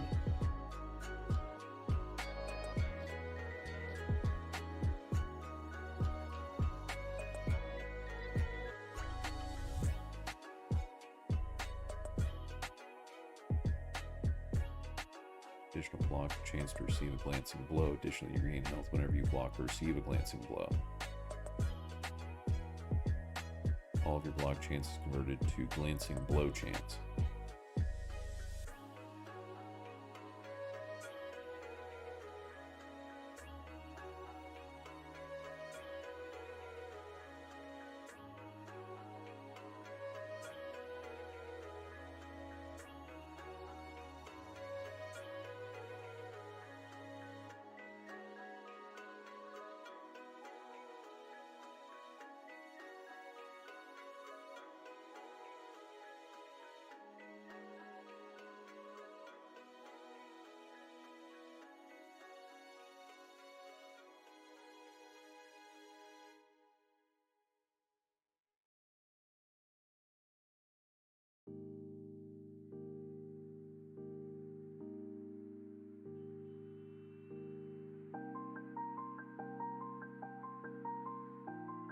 Gain mana when you dodge.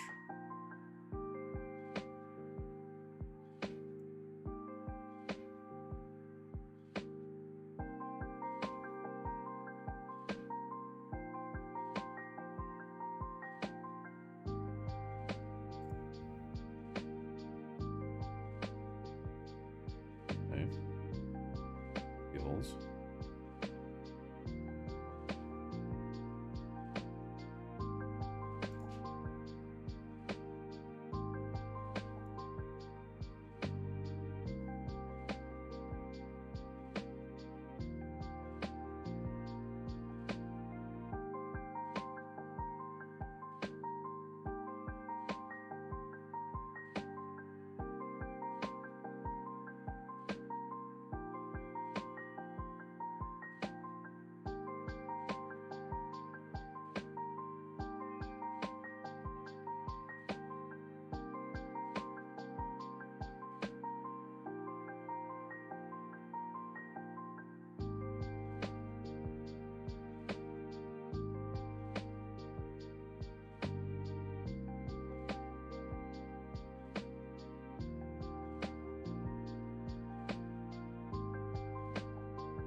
heals you.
There's a chance to cause an explosion on kill. This counts as a volatile flask explosion.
You consume a Falconer's Mark. Your Falcon gains additional melee damage equal to a portion of your added melee, throwing, or bow damage, or spell damage, depending on the type of ability used to consume the mark.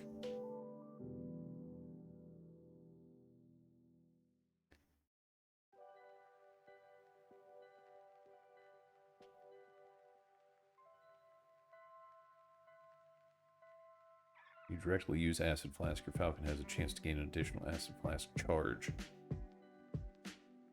You directly use Acid Flask.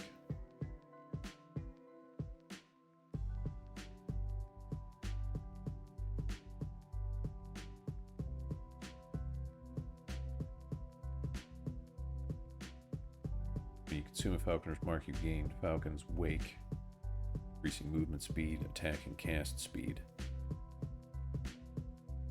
Falcon deals more global damage per character level and per point of dexterity.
Trap hits have a chance to grant you a stack of Dusk Shroud.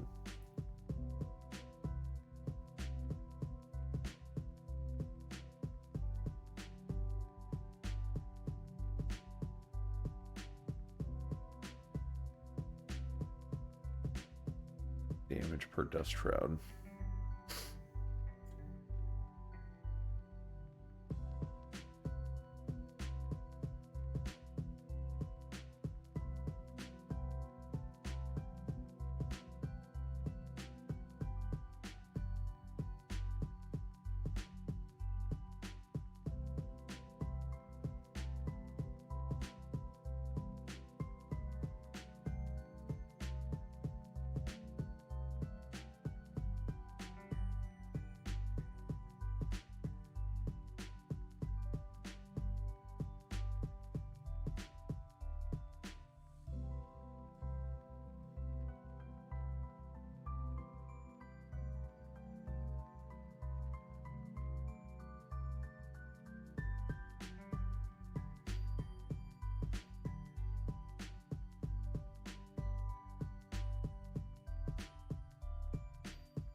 Okay.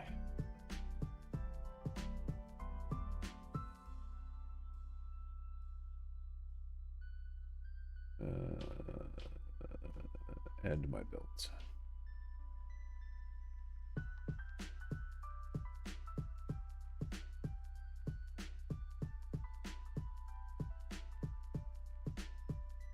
Okay.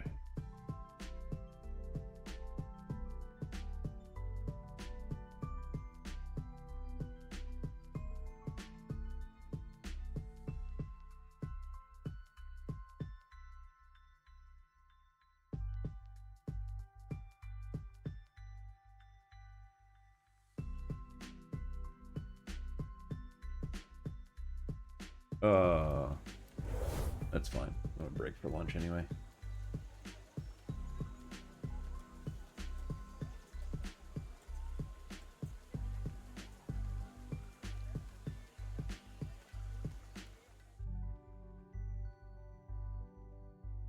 Okay.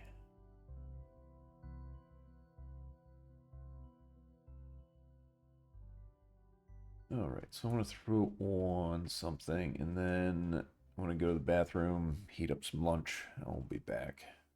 Won't be gone long. Let's do that.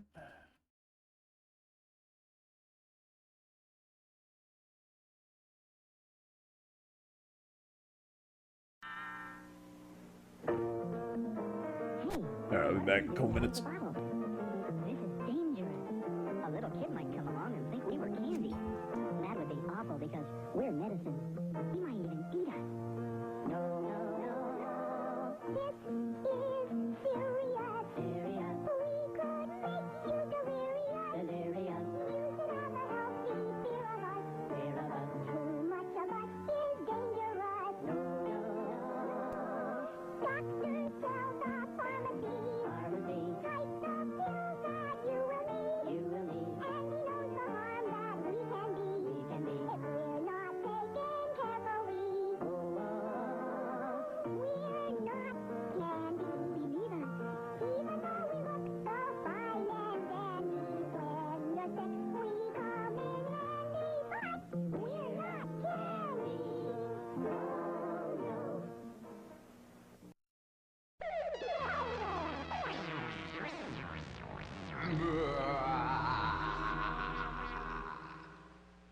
Mr. Yuck is mean. Mr. Yuck is green. Home is full of lots of things that children shouldn't touch. Home is full of bad things that can hurt you very much.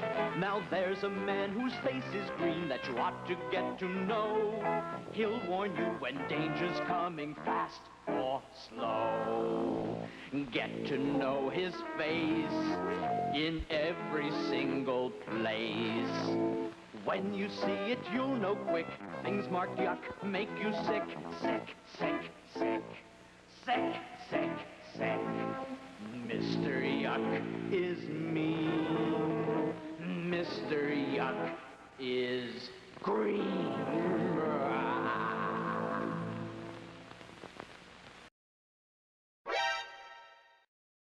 This is the story of Earthworm Jim video game. In outer space, a sweet evil cyclone lost a Queen cyberspace suit while it smooshes. When that slimy Earthworm Jim, and blammo, he becomes a superpowered hero. He takes out that precious dog. Then that stupid worm goes onto the planet Epoch. He even tries mucus spongy jumping. And if that doesn't stop him, maybe the battle with Queen festering sweaty slug for a butt will. Earthworm Jim Rumblemates. Thought I did. Hello, I'm Mr. Delicious, the new spokesman for Rack's Restaurants. My job? To encourage you to enjoy tasty, affordable meals in a more mature dining environment. I know what you're thinking. Oh, did that somehow get into my playlist? And I got rid of cartoons are that. mostly for people who wet their pants. But not Mr. D. He's a special cartoon for adults. And Mr. Delicious always carries this briefcase. Contents? Watch for me and visit Rack's. Tickety-dee.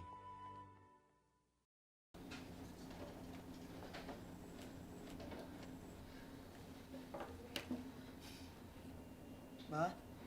Oo? Ampun po ba ako? Ha? Sino naman nagsabi sa'yo niyan? Kasi ma, lagi na akong inaasar sa school eh. Ampun daw ako ma eh. Anak, di ba sinabi ko sa'yo huwag kang magpapa-apekto sa sinasabi ng iba? Pero ma, sabihin mo sa akin ma, ampun po ba ako? Ha? Ma! Ampun ba ako? Ha? May paliwanag mo po ba?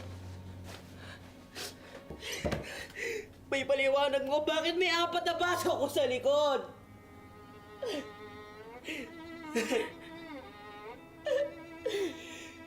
Matagal na namin itinago ito sa'yo, anak.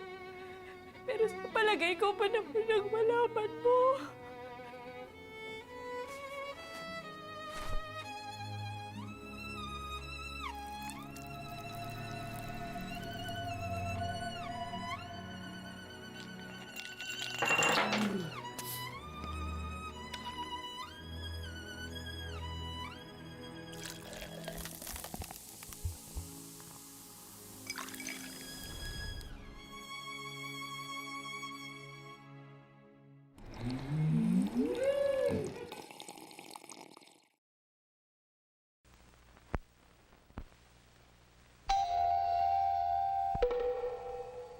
This flat tire needs a man. But when there's no man around,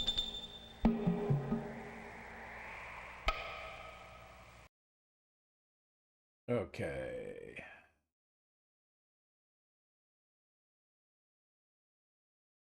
I'm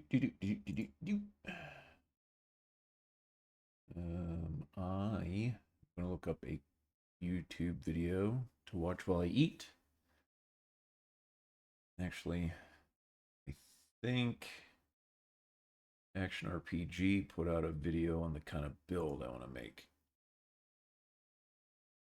Just to see what he has. Oh, maybe not. Maybe it's what he's putting up today.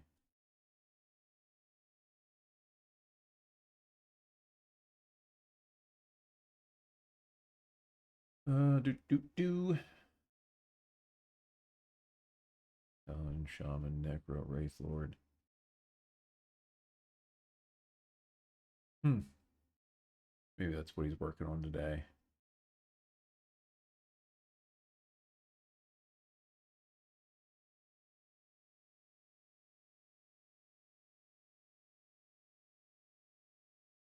We'll watch this then. Maybe. There you go.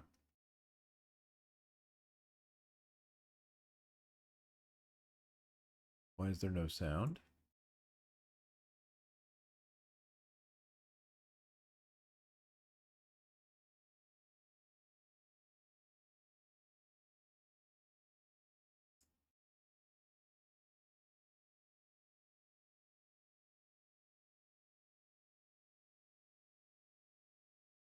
Is it just me? No, there's definitely no sound.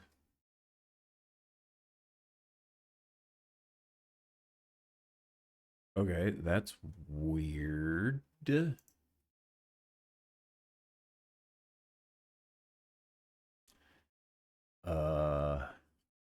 Okay.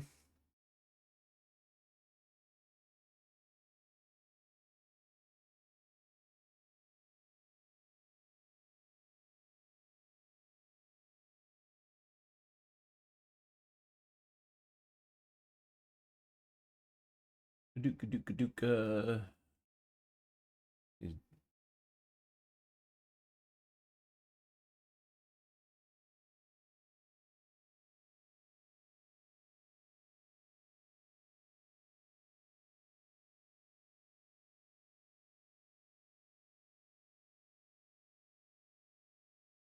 Hmm.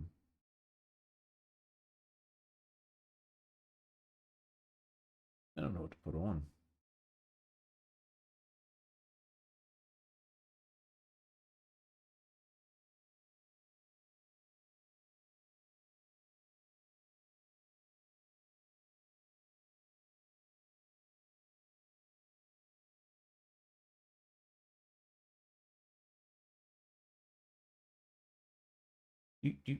Do.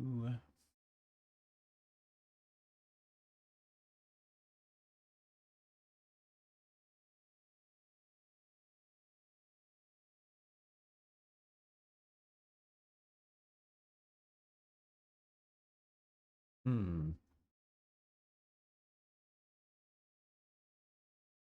Hmm.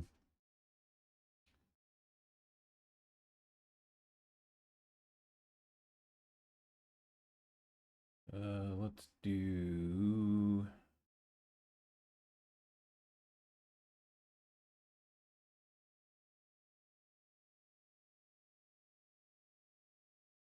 Here, I can do this. Once again, there's no sound. All right, what is going on here? Okay, I got game sound.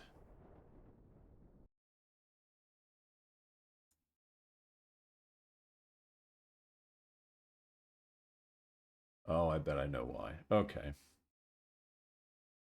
think I fixed it.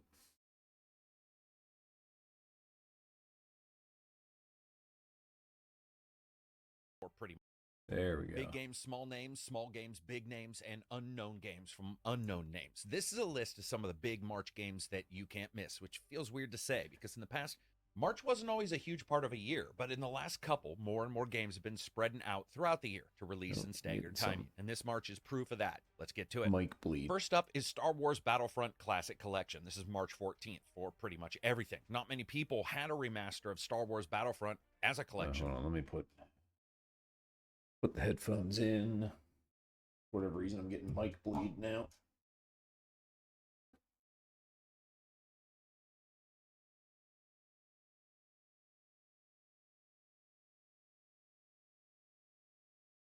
On their video game bingo card for March, but here we are. Remastered by Aspire and coming for every system. The remaster has the bonus maps, Palace, and heroes like Kit Fisto and Ventress, and brings everything else to the table, over 12 maps, with Galactic Conquest mode in here as well, which has you overseeing a larger struggle across the galaxy versus just multiplayer maps. And that's combined with the Battlefront 1 and 2 campaigns, which has you fighting and refighting the original battles from episodes 1 through 6. Now, with up to 64 player support, the game lets you do just about everything and play as everyone, from Wookiees to Jet Troopers, fly X-Wings, TIE Fighters, and more, as well as battles that have the main heroes and villains from the timelines leaping into them, which means heroes and villains like Mace, Yoda, Grievous, and Maul, and more. Now, Star Wars Battlefront was an incredible game years ago. While not a full remake, the remaster looks to bring pretty much everything into one playable suite for everyone, which is awesome. I can't wait to smash some logs into an AT-AT's body and ride around on a speeder bike where safety isn't even the last concern. It's not even one. It's outfitted with single-player PvP, network, split screen, and co-op on some devices. The game isn't really lacking in chances to get together and see what would happen if Mace faced Vader outside of other side fiction and more rewarding than Anakin just tossing him out a friggin' window. I'm excited to see more people be able to play a game that has been talked about as a bit of a legend for a long time. Another legend that's coming, and sort of a plot device you're going to notice in this entire video, are things from old days coming into the new days, and that's Outcast: A New Beginning. This comes March 15th for everything but the Switch. I covered Outcast: A New Beginning in a preview a couple months ago, and brought to you by Appeal and THQ Nordic. Outcast is a new beginning, but really just a rethink of the original game release that's more than 2 decades old now. Outcast is a third-person action-adventure game following Cutter Slade, who's a grumpy-ass Special Forces member who's ended up on a massive planet of Adelpha and has to fight to save the local populace against invading robot forces. Generic sounding? Sure. And it was when the original game came out, but Outcast already looks to be nailing what made that game special, and that's the gameplay. And as a pro jetpack YouTube channel, I can't wait to strap 2 tubes of rocket fuel onto my back and use their slightly slowed-down explosive force to explore the world. Mixing technology and powers from the world itself, Cutter has to take out the enemies across these massive battlefields, survive long enough to uncover the mystery of the world, and then manufacture tech out of the supplies in the game world that lets him absolutely demolish the enemy. This kind of thing from the original Outcast was fantastic, and every bit of the preview that I played looks to have pretty much nailed this. While solidly on the AA side of the spectrum, I can tell you that my time with it was exploring this beautiful world, a wicked upgrade weapon system, and excellent questing. The original Outcast was known for not only a unique graphical look, but also a deep dive into the alien civilization, even wrapping game saves into the mythology and mysticism. And that's something we saw in the demo and the preview of this Outcast. I'm telling you, March 15th is going to be wild. All of March is going to be. And having been created by the original developers of the title 2 decades ago, I actually feel like this one is in really solid hands. A bit Star Wars, a bit Stargate, and a whole lot of cheesy action movies merged into one. Sort of hits that love line for me. Next up, Outlast Trials. This is coming out for every system but the Switch as well. 1 to 4 players, March 5th. The early access is almost over. Outlast Trials is coming, and it's a typical love story plot. A massive corporation wants to solve mental health, or maybe Multiplayer not, Outlast, people into that's a meat interesting. grinder of challenges, or therapies as they call them, and those who get out are considered free. Does it make sense? No. It doesn't matter, though. It's you and up to 3 other people who can head out into a dangerous series of tests and are asked to perform an ever-descending ladder of morally questionable activities, all performed by people the corporation doesn't think will be missed. A nobody. And that's you, who's technically a somebody, collecting different skills and trying to go out through the world in challenges and escaping your own fears. Now, this is a unique type of game that doesn't push combat as much as progress forward in any way possible. But with a huge amount of blood and gore, if you have a weak stomach, then this game might not actually be for you, as reaching into somebody's body is not even considered level 1 gross out here. But if you like yourself some stealth, some gore, this might be a title that you actually end up enjoying. Coming out again on March 5th. Next up on March 26th for PC, PS5, and Xbox is Bulwark Falconeer Chronicles. A unique bird, this is created within the same world as the original Falconeer title. Chronicles focuses on the construction of epic fortresses and the management of units for exploration and conquest. It's a base-building, war-making, peace-talking title in the same awesome-looking world as the original. 40 years after a last war, you're in charge of creating a huge settlement, a one-of-its-kind base to be a bastion of hope and possibly a place setting for the great next battle. While building out the base, you can create new trades and treaties with other nations, as well as hire heroes who can explore and exterminate depending on their own skills and paths. The game looks gorgeous, just like the original one did. This is a unique blend of soft shaded world and pastel colors that is you stretching out your base across a massive ocean, interacting and possibly eradicating those that you meet. It's a bit RTS, a bit Civilization, and a basic style game all merged with this amazing looking art aesthetic. However, the most noticeable element to the game is the base building, which the developers mimicked more on 3D asset creation than base building in other games, and that shows. There's a natural flow to the building that we see in the trailers.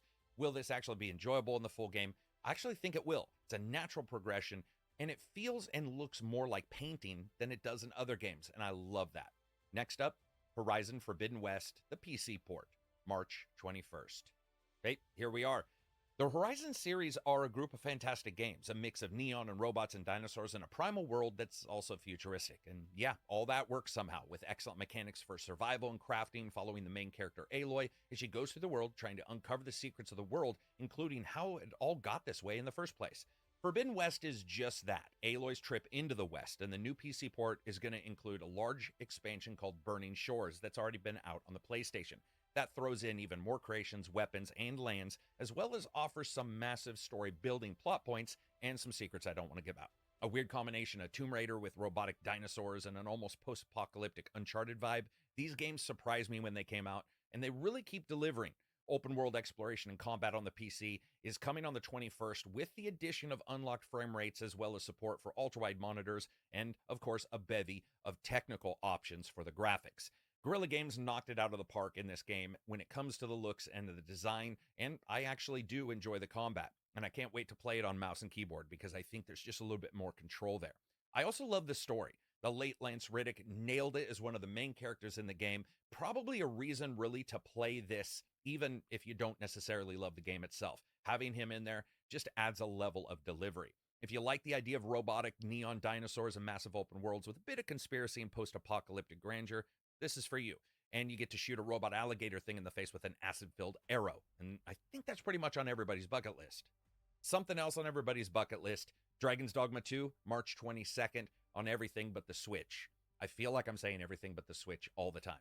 This is from Capcom.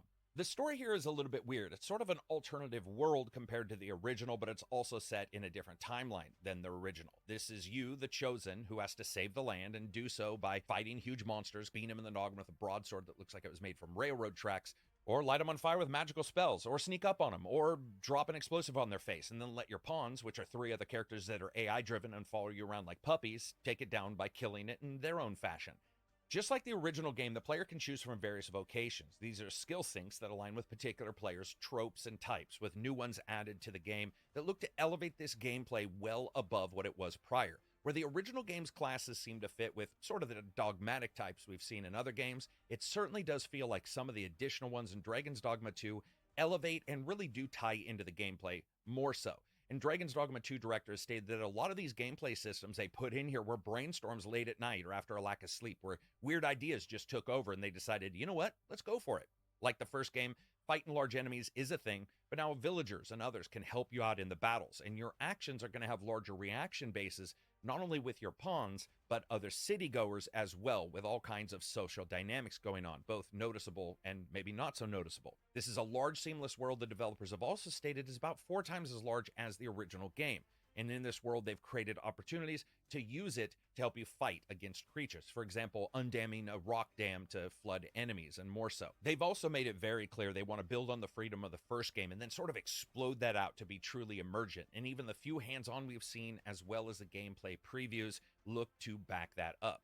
More abilities, more classes, more enemies, more land, more comments about the world from the pawn AI so they don't sound like a AI program hallucinating the same 3 sentences again and again, all sound like great ads. In many ways, the pawns are like the win system in Ghost, helping the player navigate with less HUD use, and the developers have actually stated they're trying to make it even more advanced this go-around. There's probably some secrets in there that we're not even expecting. Capcom is actually coming in hot with this one, and if it hits the spot, that means the company's list of recent successes will be some of the biggest in recent years for pretty much any company. Yeah, They've Capcom's been nailing it killing again it. and again, and Dragon's Dogma 2, from everything we've seen, looks to continue that pattern. Speaking of patterns, here's one I didn't expect: the merging of so many different titles into a single game with a weird name, Unicorn Overlord. This comes for everything. And I do mean all the systems, which is rare for this developer. March 8th is going to see the launch of this title with probably the best name this year, Unicorn Overlord. The continent of Fedrith is in the middle of this massive war, and you play as a prince trying to lead this ragtag group of armies that you collect throughout the game to take down an evil general. Cool. Now, this is a tactical RPG exploration game from 13 Sentinels and Odin Sphere developers at Atlas. Developers that you would expect to be able to hit this, despite them merging so many different genres, which I'll talk about in a second. If you expected to see a massive guy riding a unicorn controlling people in real-time battle, sorry to burst that bubble. But what's proposed here looks awesome. It's a combination of triangle strategy, Fire Emblem, and ogre battle. And this game splits into different audiences depending on what you're doing, really. It's a real-time strategy game for a lot of it, with movement and real-time combat with armies only clashing when they end up in the same square in the game world. And the developers are looking to merge the ideas of all these games into one without hinging on turn-based, but keeping the combat chops of their other titles. So this is real time in those areas, but also outfitting groups, upgrading weapons, and taking command of just freely exploring the game world in any way you want. There's a lot of different combination of genres going into just this one game. It can be argued it's got an odd look and style and feel, but so far it actually looks like the developers have put this together into something that's going to be a cohesive package. We'll have to see if it is, but I love the look of it. I love the idea of merging all these different styles of games, and just have to say, finally seeing something like this released on all of the systems at the same time from these devs. We'll know more on the 8th. Next up, Alone in the Dark for the PlayStation, Xbox, and PC. This is by THQ Nordic and Pieces Interactive. Remaster. So Pieces Interactive is trying to bring us back to the Alone in the Dark series on March 20th. Jodie Comer and David Arbor are playing the two main leads in a somewhat retelling of the original game from decades ago. This is a search for Emily's uncle, and both Edward Carnby and Emily are exploring this massive manor trying to find out if the evil inside is connected to her uncle's disappearance.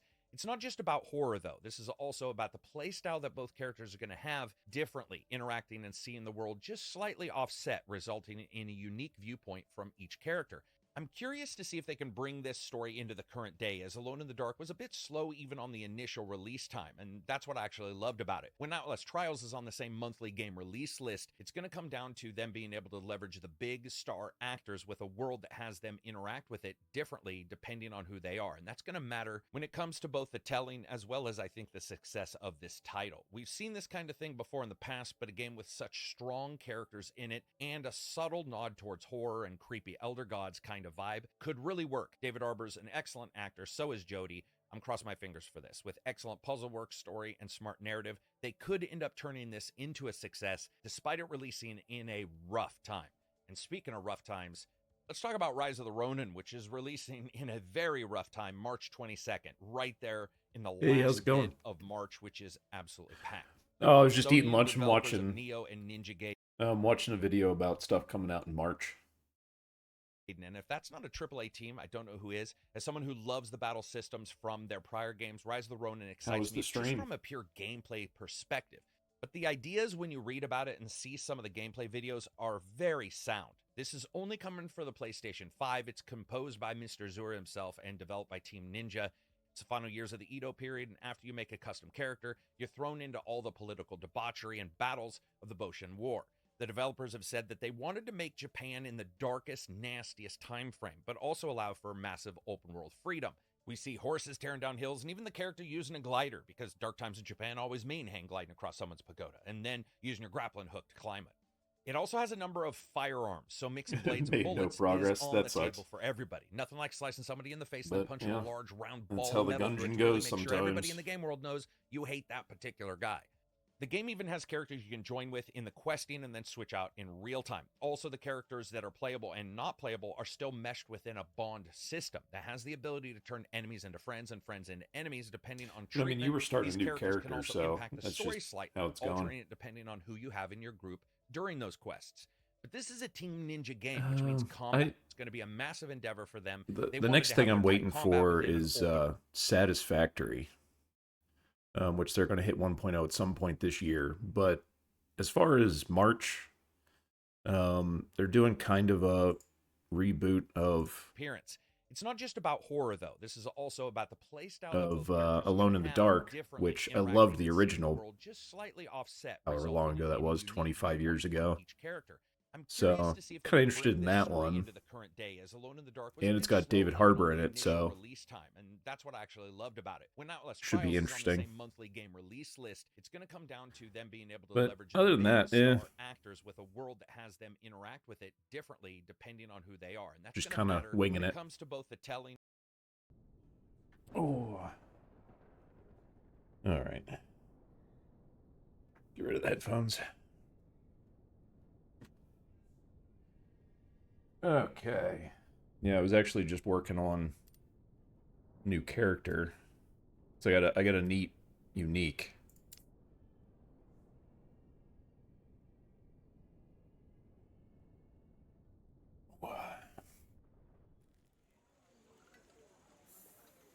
But yeah, like as far as new stuff coming out, there's nothing like soon that's like gotta have for me. Look at my wish list here.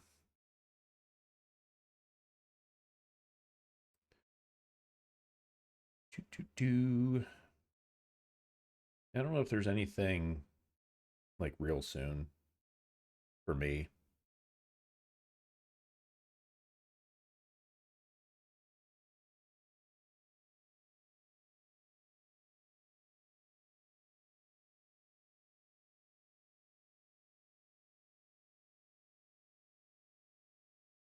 I mean, Space Marine 2, but that's not until September.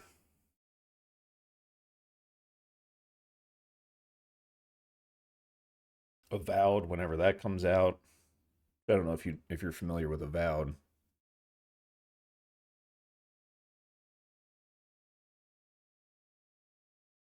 But yeah, nothing crazy.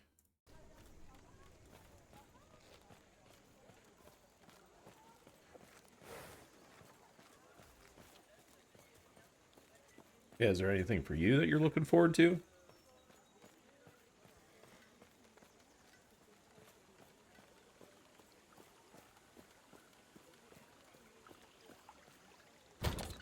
Ooh, game's loud. Let's see, uniques.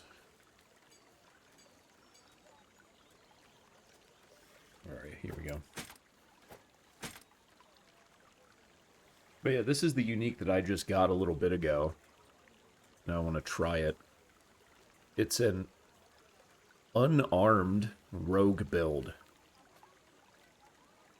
So you're essentially just going to be like Captain Falcon from Smash Brothers. Because you got Cinder Strike and a Falcon.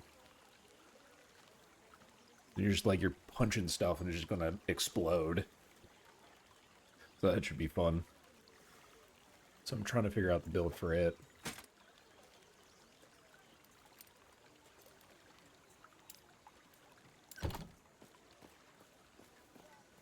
But actually I'm thinking, oh, let's see, the only big thing I'm waiting for is Ashes of Creation. Yeah. Other than that, I think I'd like to play this game and probably someone's collecting dust in my library. Yeah, that's another thing I need to do. I have... Shit, I got like 800 games on Steam. I've played maybe a quarter of them and beaten maybe 10% of them. So... Well, I'm a bit of a game hoarder.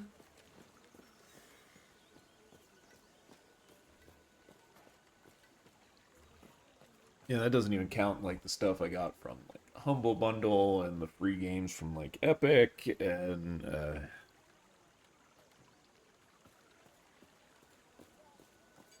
but actually I'm thinking I might switch over to Minecraft and work on my tree a little bit. I want to do that.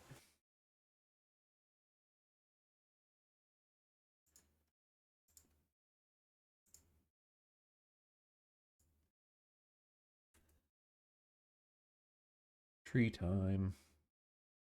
Tree time.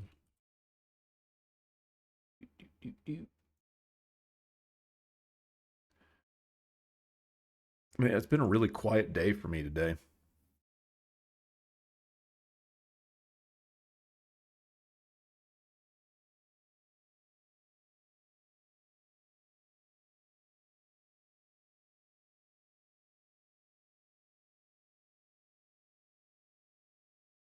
Oh man, I'm still getting a bunch of free chill in the chat today. That's always good. I do like a chill chat. But I still get one or two people a stream trying to sell me their art. Like, I actually had to change my chat rules. Like, no advertising. Still get them.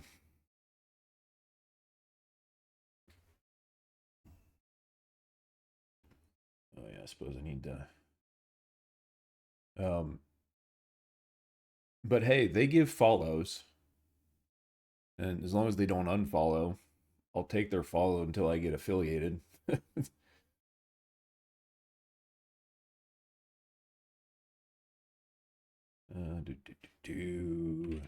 get Zelda up and going. Okay, that's...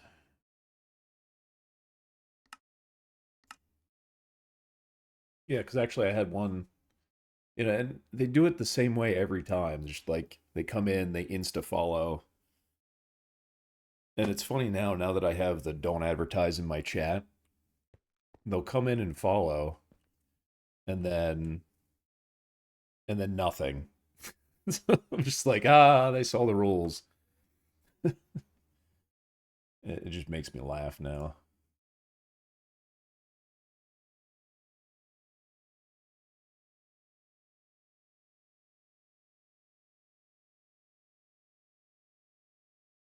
All right, come on. All right, get some music going.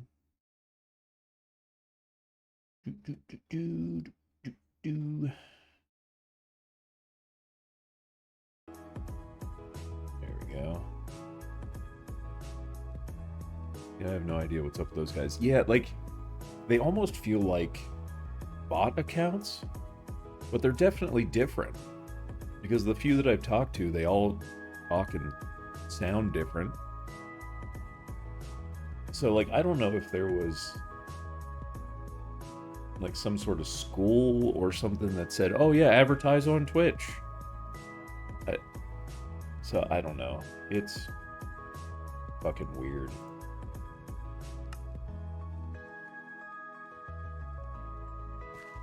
Alright. So yeah, I've worked on this a little bit. I don't know, you probably haven't seen this. But yeah, I now have a ceiling in here.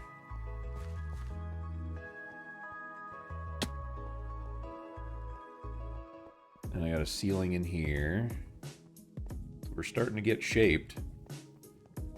Then I walked into this room and I'm like, that's when I got off. And this room was a pain in the ass. It was like, I thought I made this room... Hey, thanks. I thought I made this room, like, pretty much round, pretty much circular, until I went and started making the ceiling, and it's not. Like, this wall is, like, in a little bit further than this wall. I was just trying to go circular and just make a dome up here. And it just, the math just wasn't working. So finally I just had to wing it.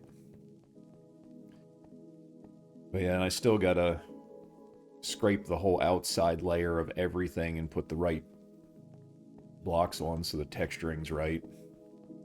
But that's later. And this room is really tall. Like, it's gotta match that up there. This room's gonna take forever. But yeah, let's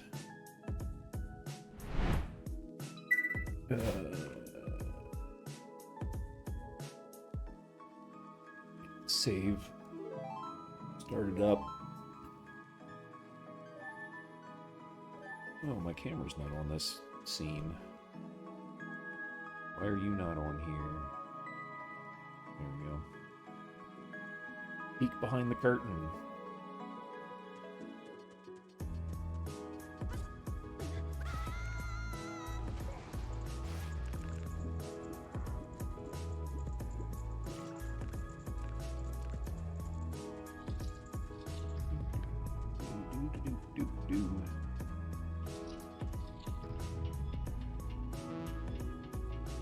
Why not?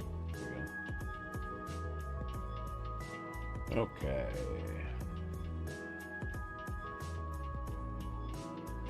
So...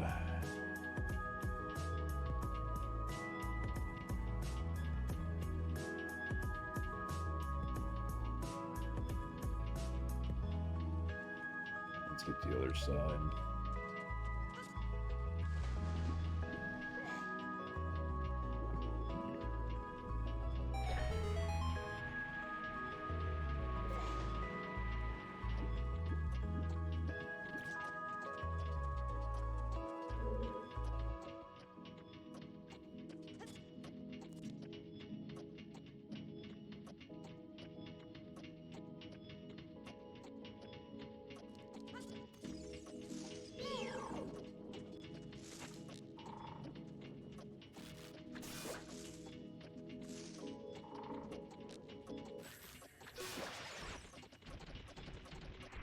All right.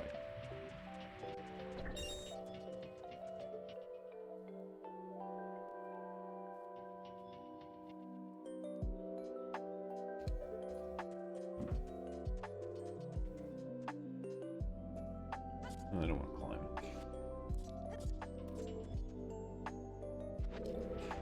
Oh yeah, I went to see Dune 2 yesterday. It was phenomenal.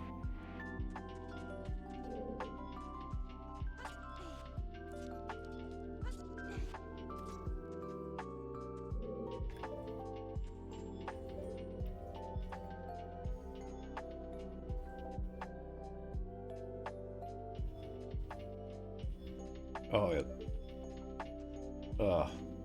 I just love, I don't know how to say his name, Dennis Villeneuve. I don't know, French. All of his stuff has been amazing. Probably catch sometime this week. Yeah, and it was funny, like I was leaving the theater yesterday. And I look at my phone because I had it off, and my sister texted me like, "Hey, we're gonna go see Dune 2 on Monday." I just left the theater, but sure, I'll go see it again.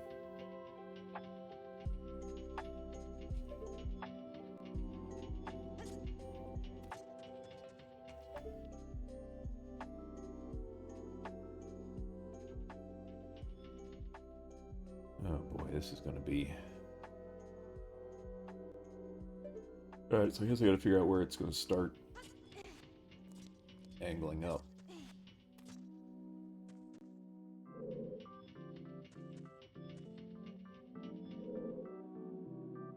Yes, I have seen Arrival. And Sicario, and there was another one he did. I think there was another one. But all of them fantastic. 2049, have I seen that one? I don't think I've seen 2049. I'm gonna look this up.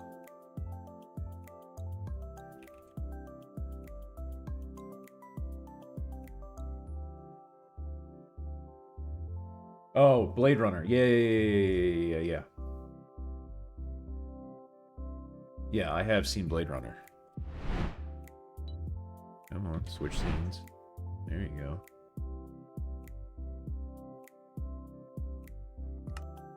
Yeah, I actually... Because that was his first, like, big movie. Because I know Arrival was pretty big, but it was still kind of low-key. And I was a little hesitant. I was like, I don't know, the original Blade Runner is just so good. But I ended up really liking it.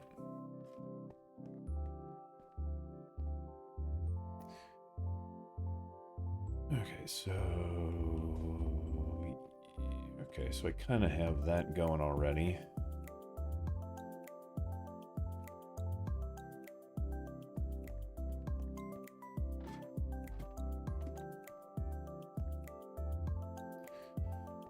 Maybe I should just do this room first. It's a lot smaller.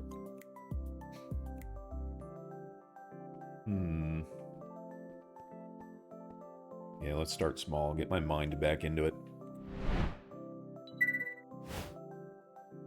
Okay, need this up. This up. Alright. Fine.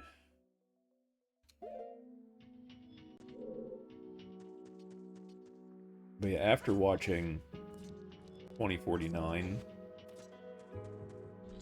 and then he announced that he was working on Dune, I was like, oh man.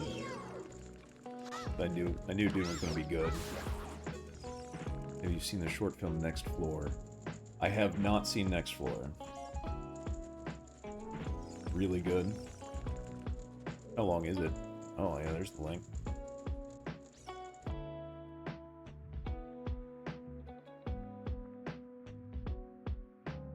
Let me get it. Okay, there we go. Alright, cool. Cool. Thank you, sir. Yeah, I'll watch that after stream.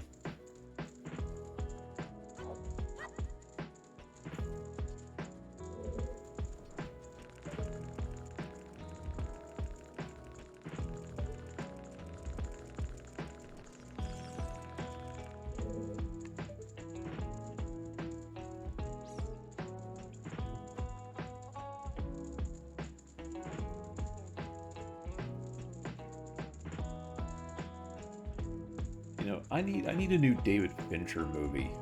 That's what I need. Has David Fincher done anything in like the last 10 years?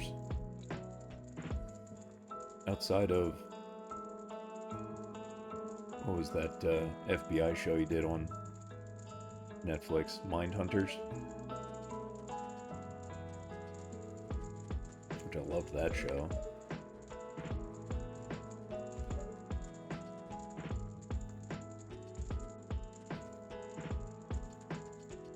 Turn's pretty tall too.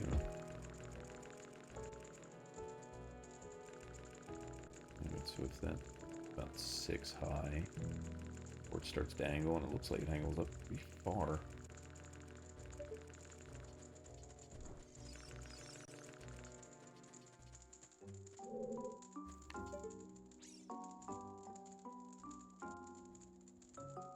The last Fincher movie was The Killer. Yeah, I don't recognize that either. Is that a movie he directed, or is he just the producer?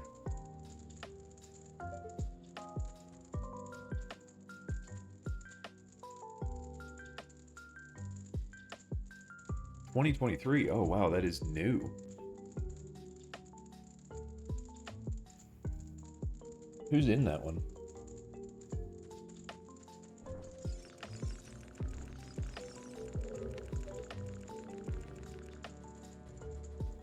Okay, so the flat root, pretty round.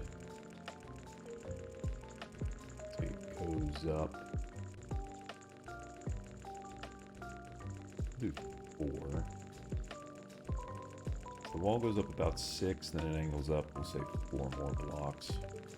Flat root. Okay.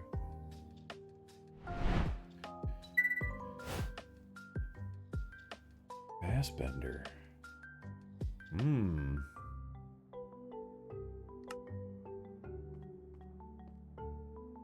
I'll have to look into that one. 3, 4. After a fateful near miss, an assassin battles his employers and himself on an international manhunt he insists isn't personal.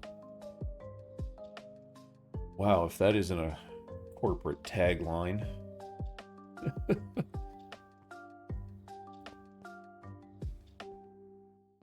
I don't think Fincher wrote that tagline.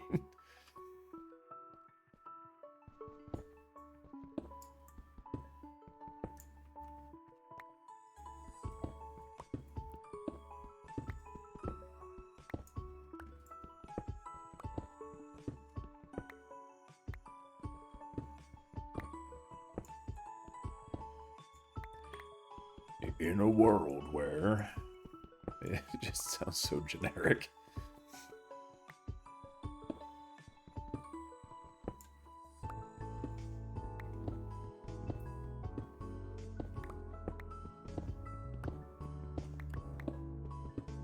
Oh, they showed the first full-length trailer for Deadpool 3 for Dune. Oh, I can't wait. Fucking love the Deadpool movies.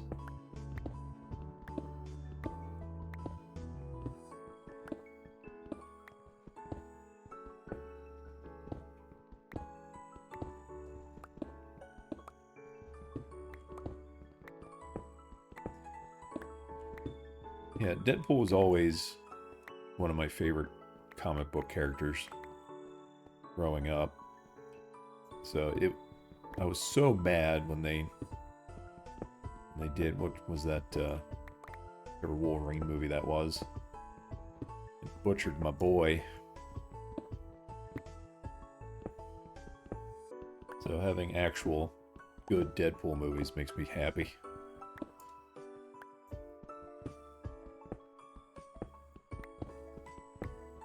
Is that the X-Men Origins Wolverine? I don't remember which Wolverine that was. The movie was awful.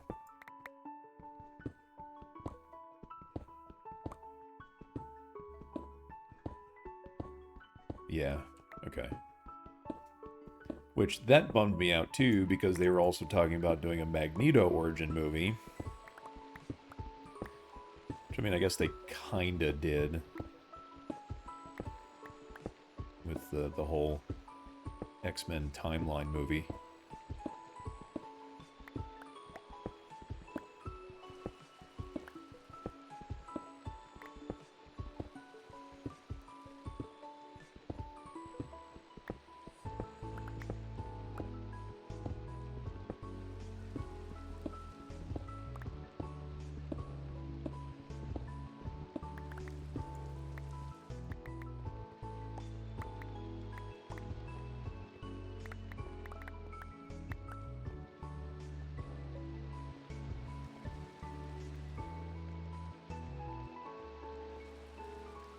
Well, you can...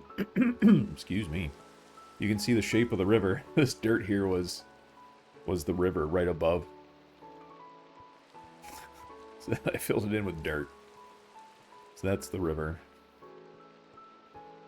Alright, so I need to go up 1, 2, 3, 4, 5. One more.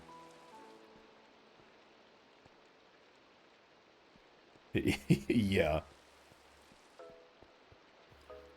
It's like, I was digging up here to build out this doorway.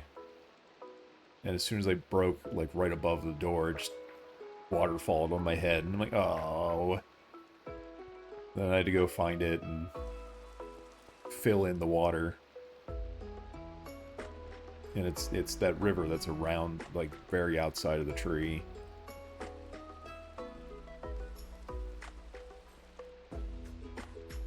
Yeah, it is. I'm just glad that I have come across lava when I was building the tunnel, the mine shaft down into this. I broke through a wall and there was a pool of lava just on the other side of the wall. So I almost had lava on my head too, but lucked out.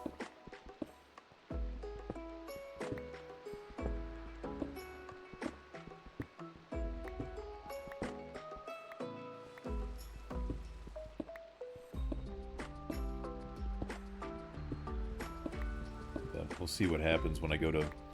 Thinking I might build the boss room too, which is a huge room. I have a feeling I'll end up in lava there.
Alright, do I have any other shovels? I do.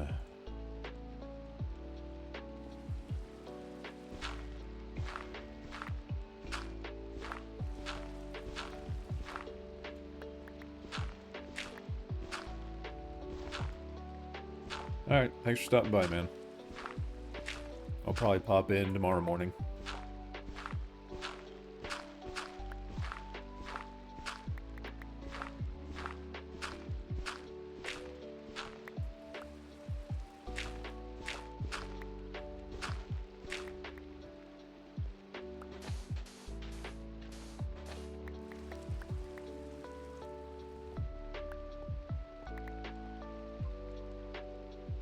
Okay.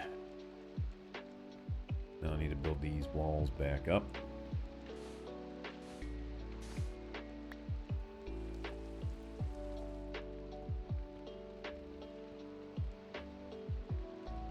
Actually, it might be easier just to go in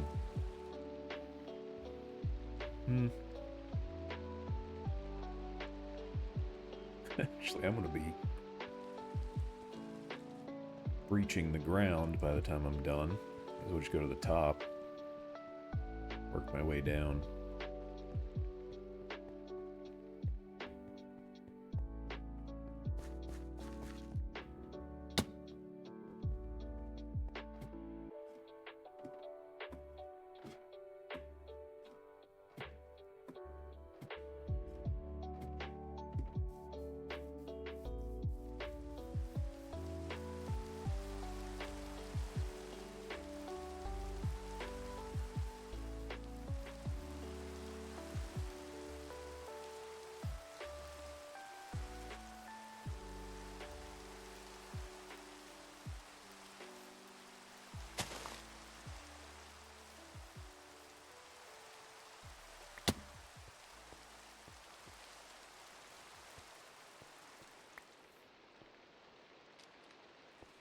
Okay, so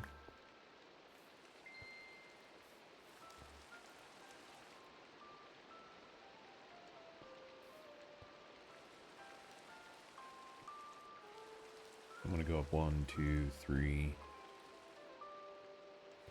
Oops. 1, 2, 3, 4. Yeah.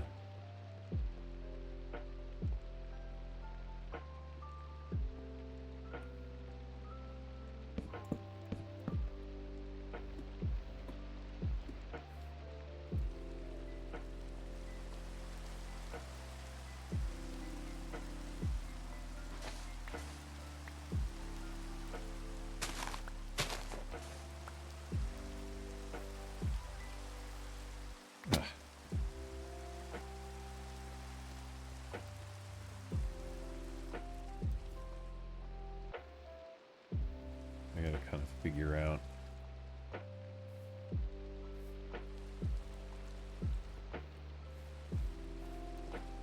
So this would be the corner. Was it F3? Here we go. Block.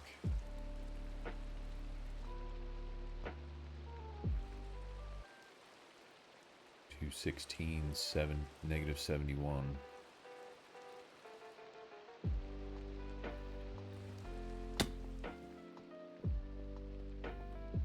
206.61.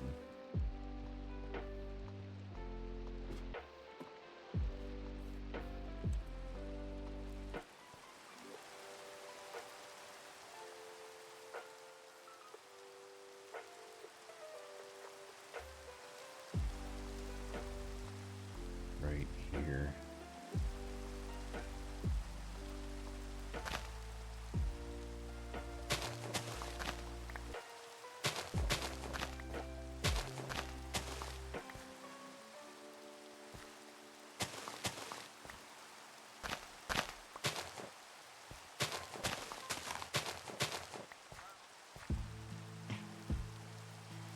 Let's see, 1, 2, 3, 4.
All right, 206.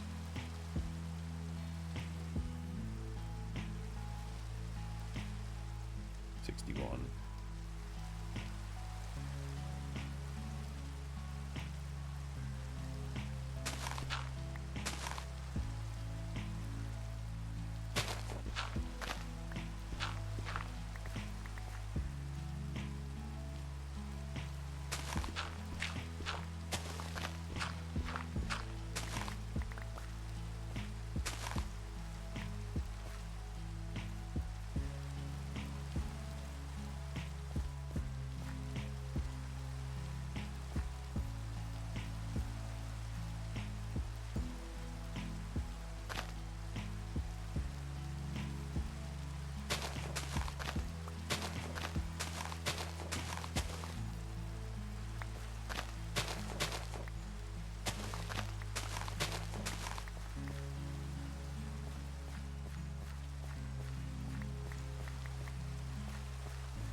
Oh, this is a cave. Okay.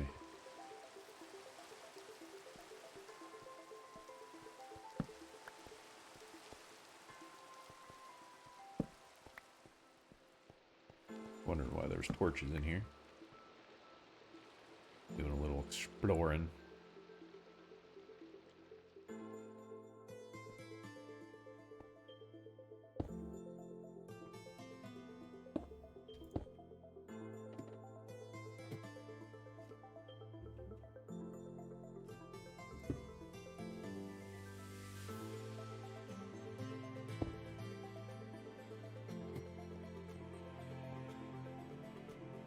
Okay.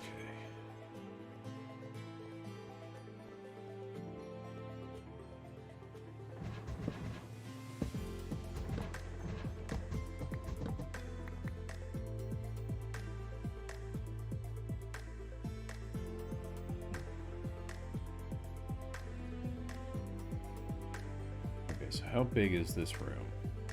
1, 2, 3, 4, 5, 6, 7, 8, 9, 10, 11, 12, 13, 14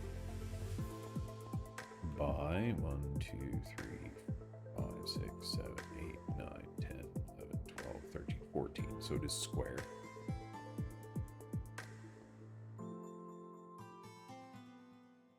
Okay, so if it's going to go up 4, 2, 3, 4. Lose 8 on each side. Was that 6? You have a 6 by 6 square in the middle.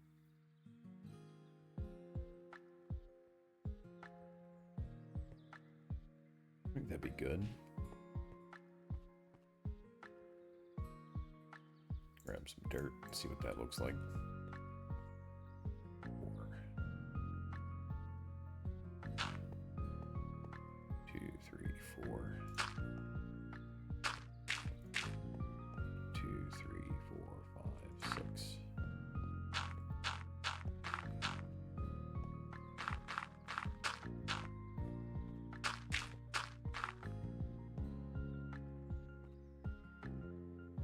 Yeah, I think that'll be good.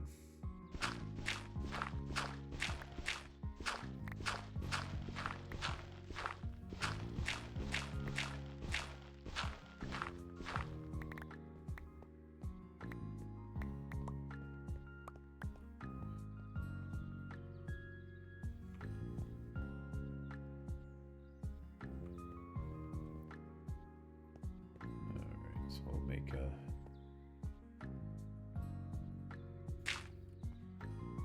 platform in the middle here.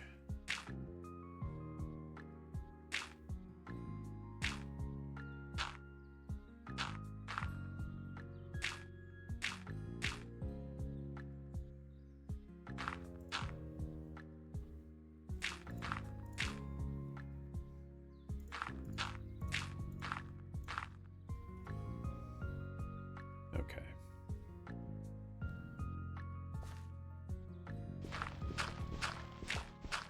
Get rid of the dirt.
Out of shovels.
Alright, let's make a couple more shovels.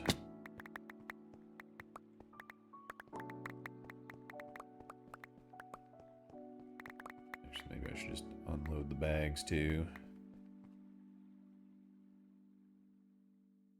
Yeah, might as well.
make that many, but I guess I have now.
Something doesn't seem right.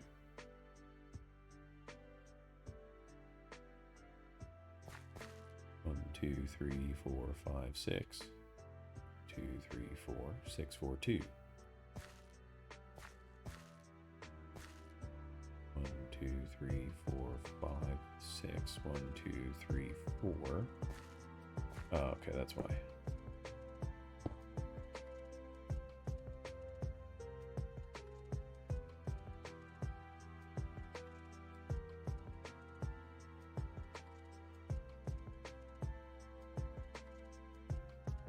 Okay, now I think if I go from the top, I should be able to close that in.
There we go.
Go.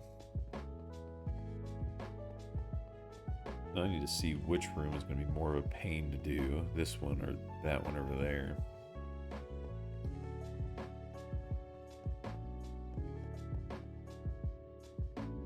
I already have it.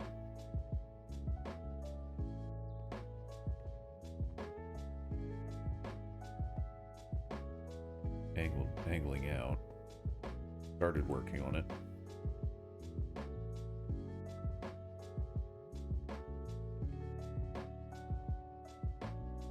I need to figure out how much higher it is from this archway.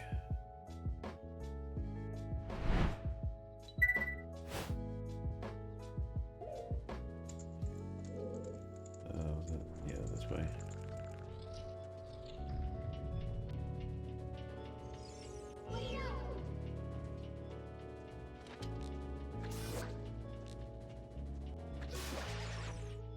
Gone, fiend.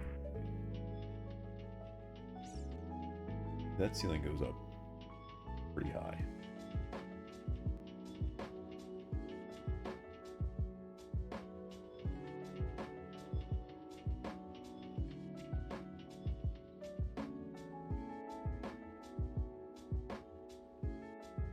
I guess I can bring the ceiling up to that and then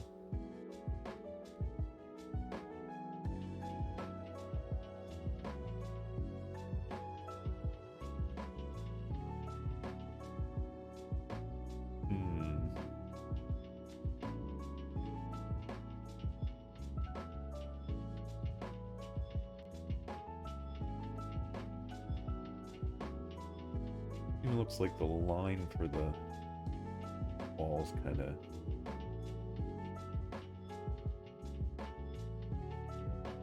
It starts to arch upwards right over the doorway.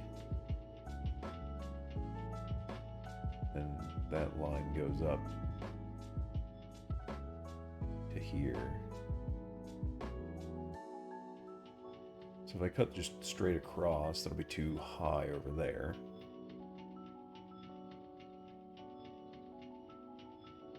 I'll have to kind of angle it down a little.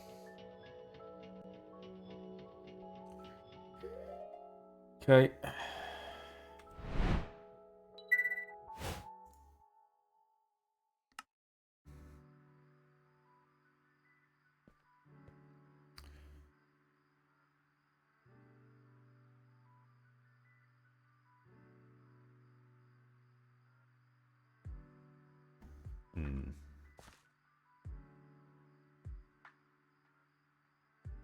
I mean, that's kind of where it is now.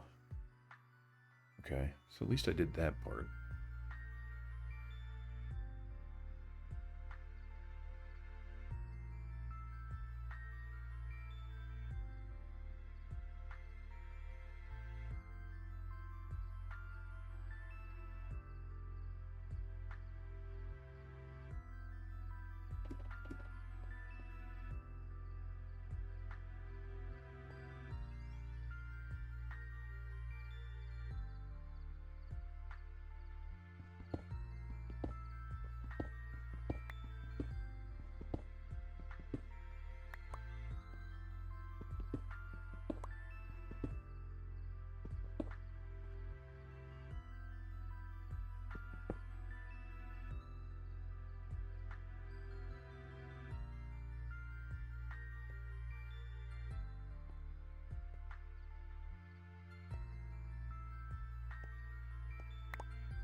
It's gonna arch.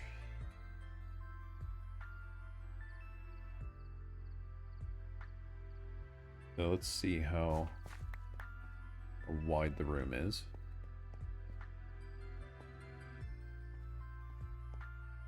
2, 3, 4, 5, 6, 7, 8, 9, 10, 11, 12. Plus 2 on either side.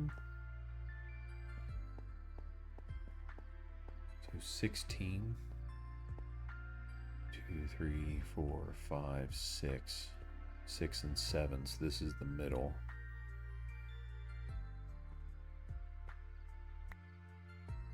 So I just got to figure out how much higher I want it to go.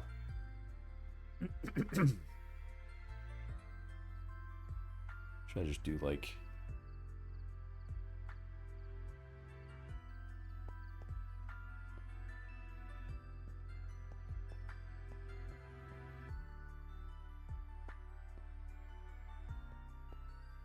like 4 more? Kind of angles out and then kind of goes up. So I can do like 2, 2. Then across.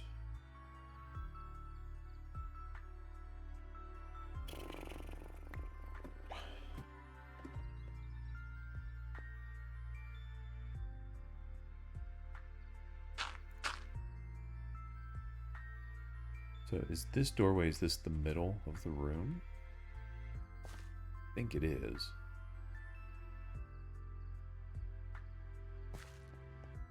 Two, 3, 4, 5, 6, 7. Yeah. Okay, so if I...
Okay.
Hold up.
Start doing it from this side so I don't lose track.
Oops.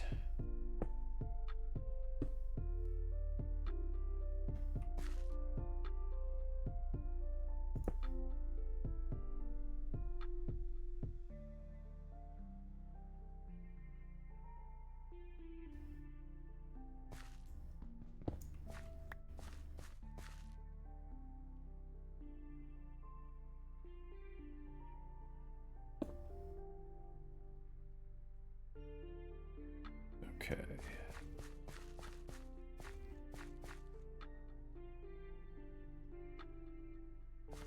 To make this platform wider.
Attach this.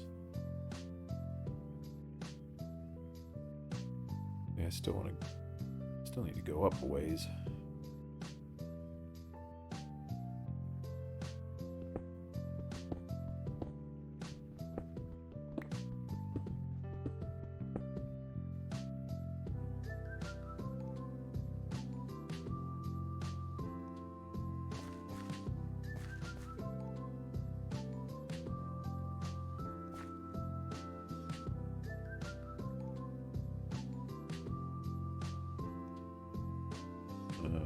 Wait a second here.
Okay, so I got to figure out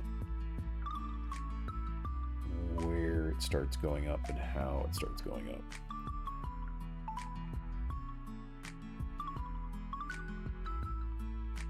So like here.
That's good there.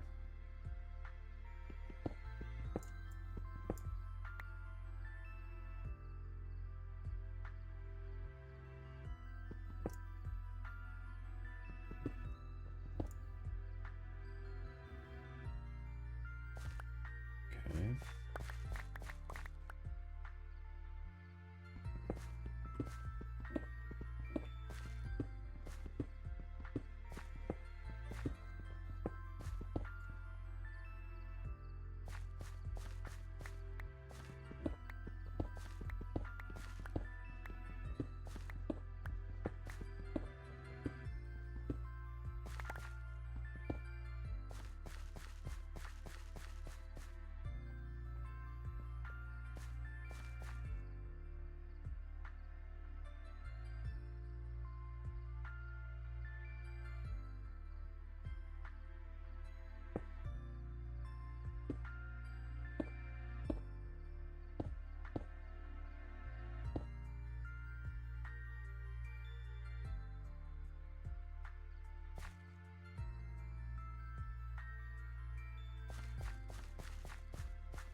Yeah, that kind of gives you the effect that I'm looking for. Okay.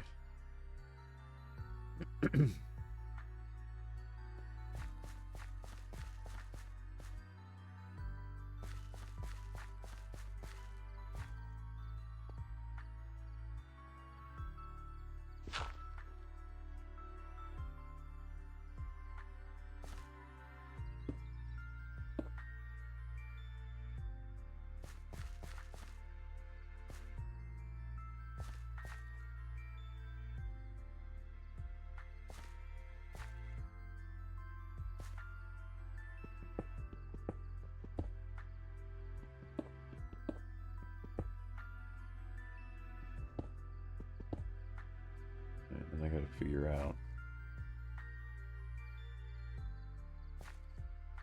I think it's gonna have to go.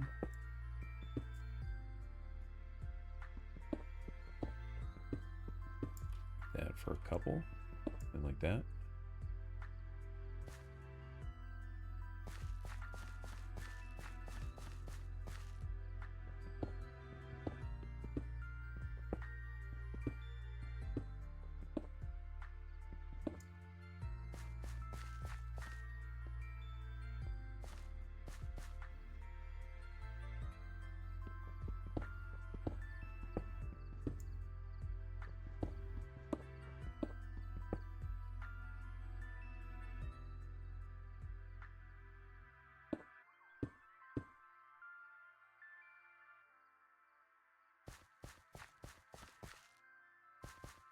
Name.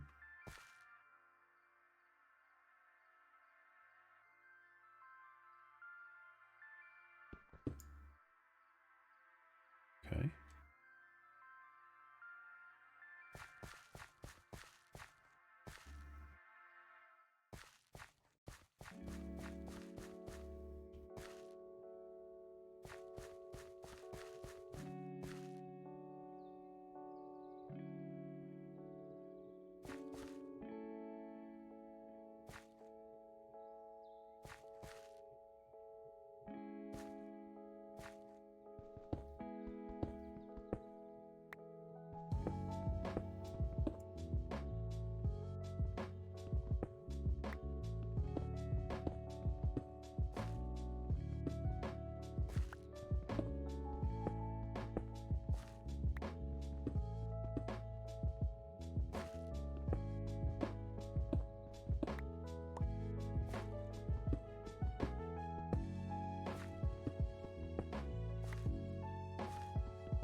Ooh.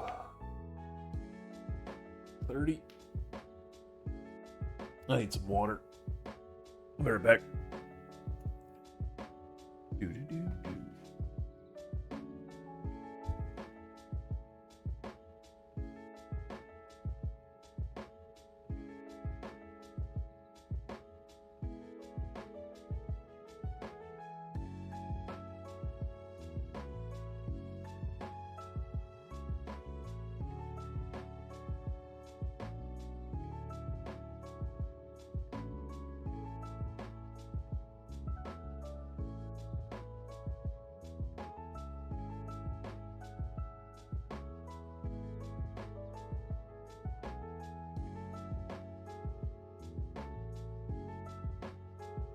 The water.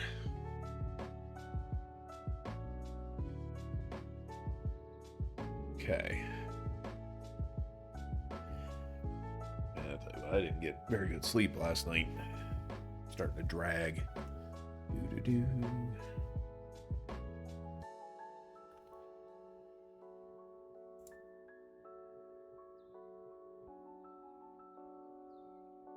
Blue.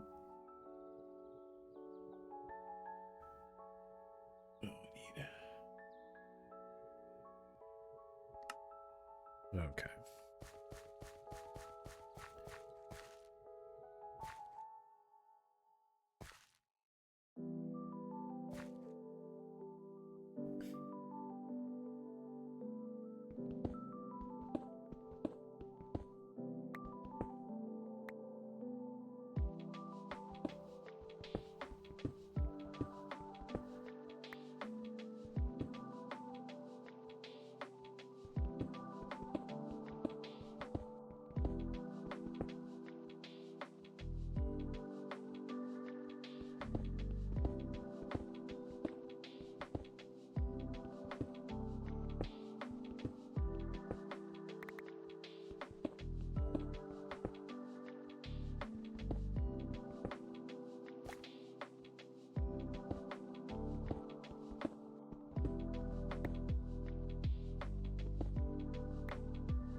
Do a little cleanup.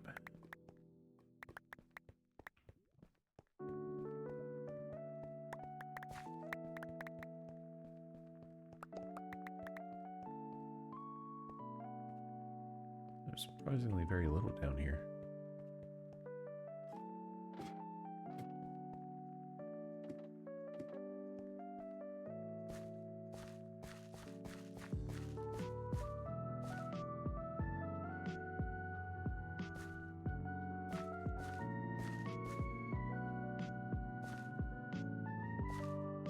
it from here.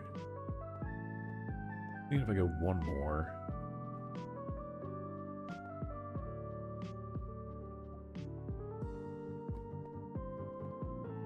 We'll go one more and see what it looks like.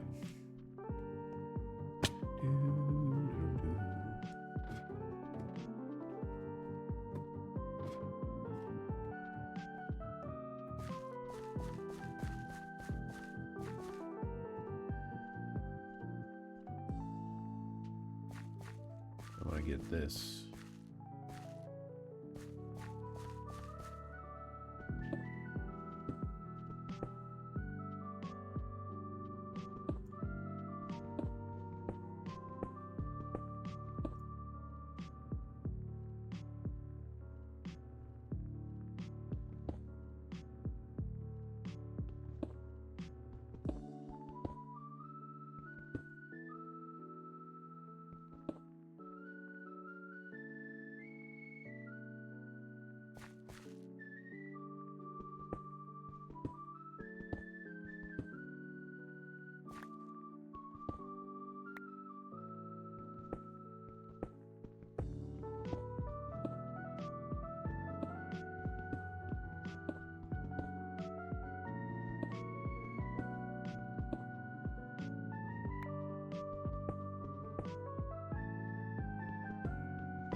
Leave that. That next looks fine.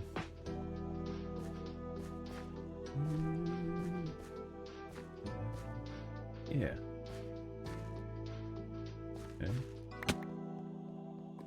Look at as we walk through. Yeah, okay. I just need to do that.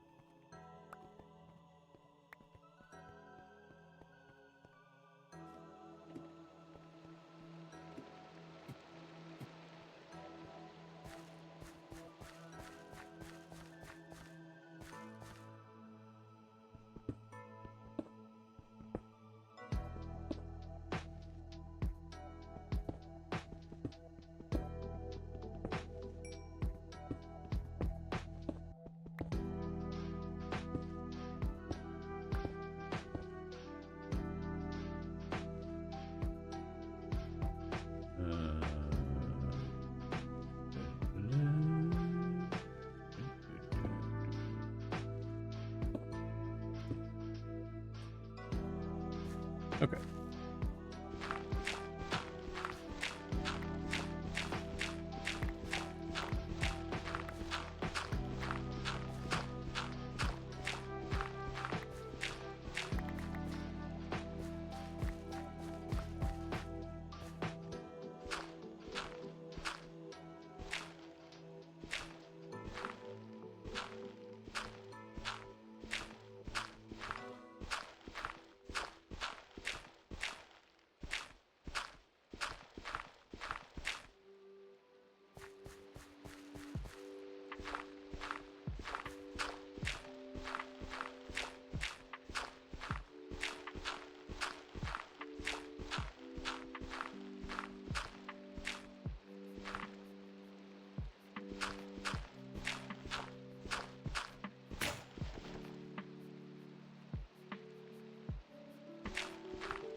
Ooh, I dig it. I dig it.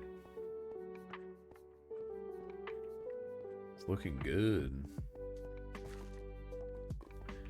Do, do, do, do. Yeah, like it's got the effect I want.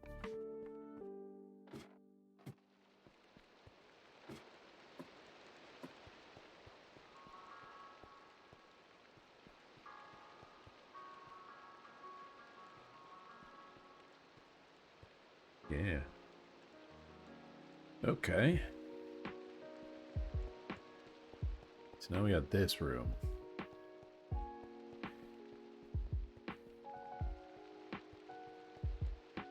Yeah.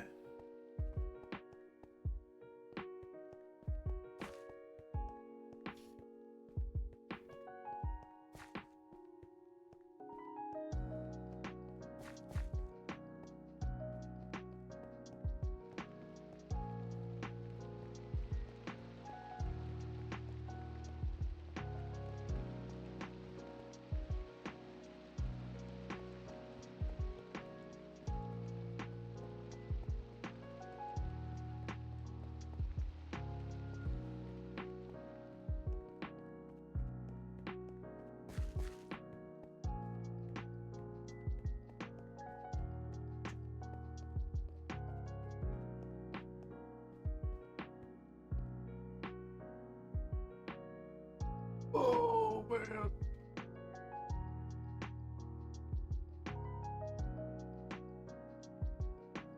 Oh. Yeah, I was planning on doing a nice long stream today, but that lack of sleep's catching up to me.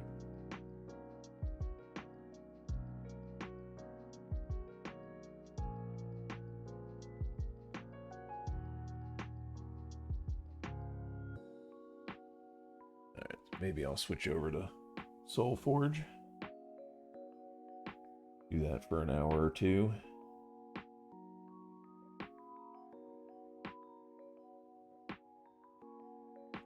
Yeah, let's do that.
Another bomb text. 1 second.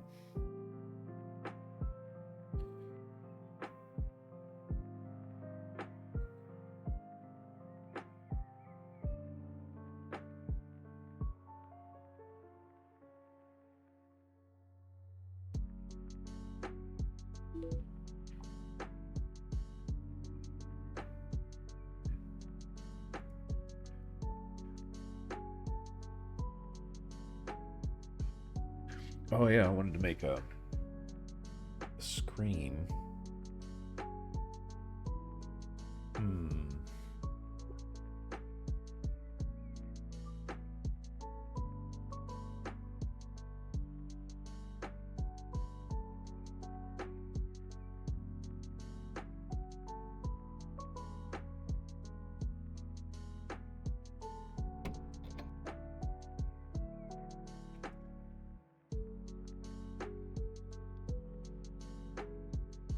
What if I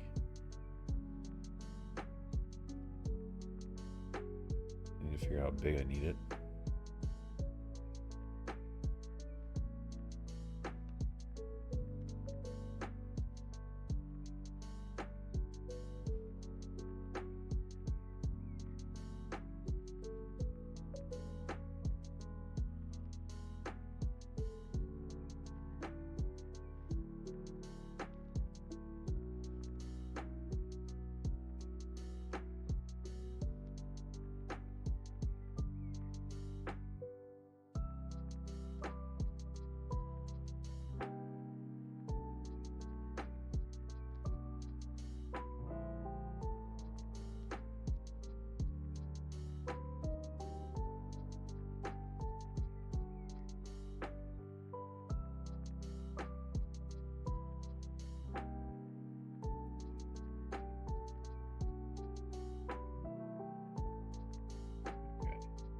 I think I might try that as the screen and see how that works.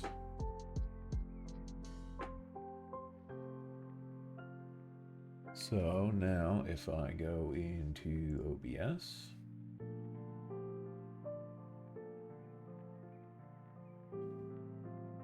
I need to switch to this. And we'll add image. Card screen. Okay.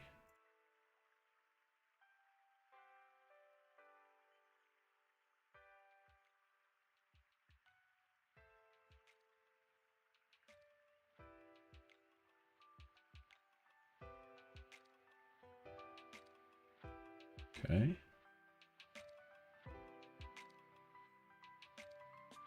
I'll have to figure out how big it's got to be. We want the camera in front of it.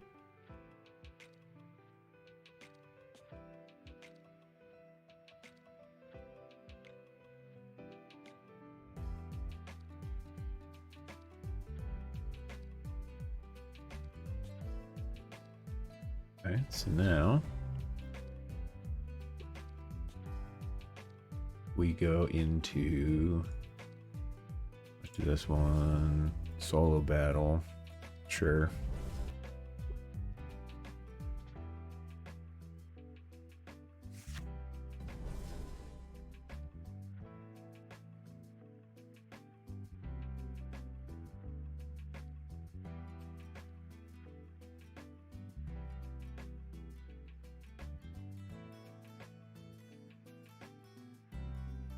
And even if I, okay, it's gotta be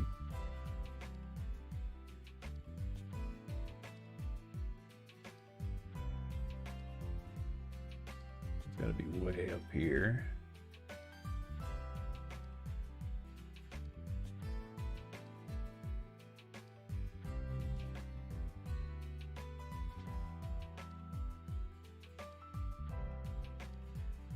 There, that works. Nice.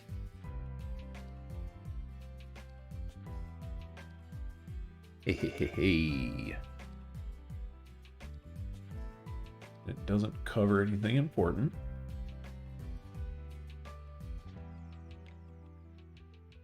Cool.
Now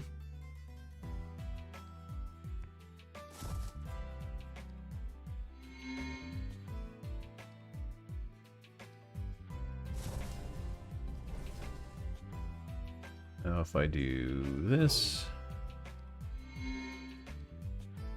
then I can play this.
Ooh.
Oof.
Ooh.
Yeah.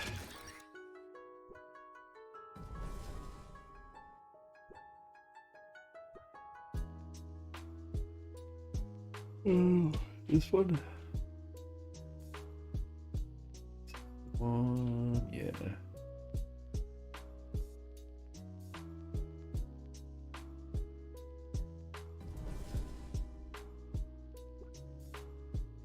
Oh, nobody's on.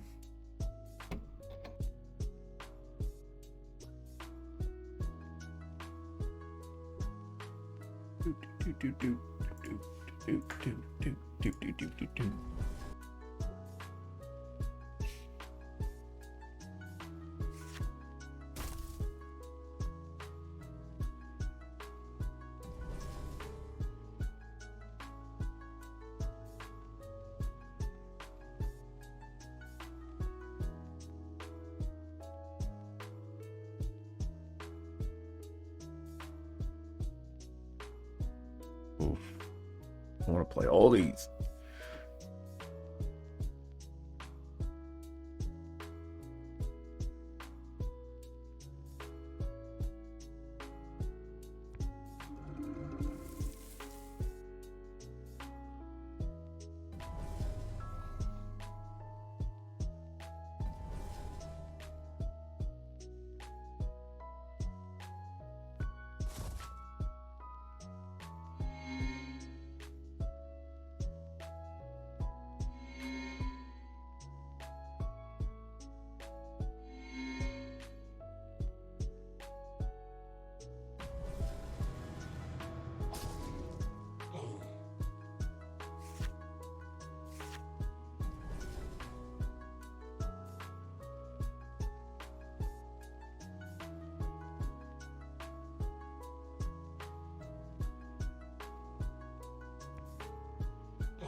Ow.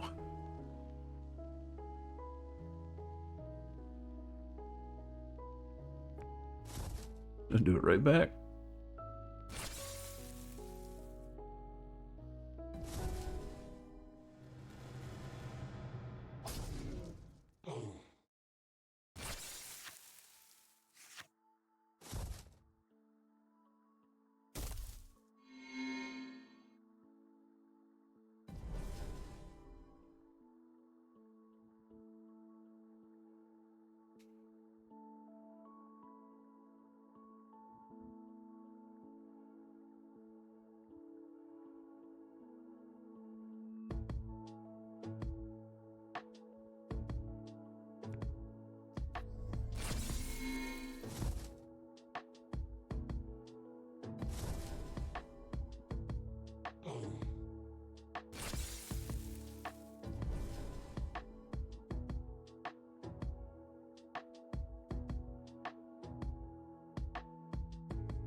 Hey.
Okay, I should still be able to turn this around.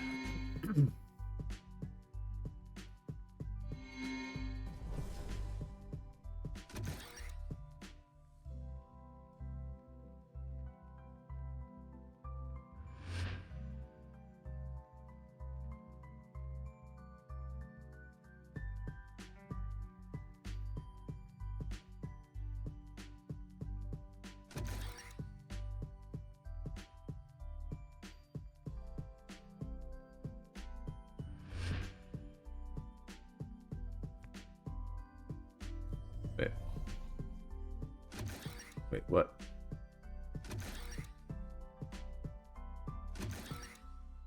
Upgrade 2 cards in your... Oh, in your discard pile. Okay.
Alright, let's upgrade. Nom nom nom. And...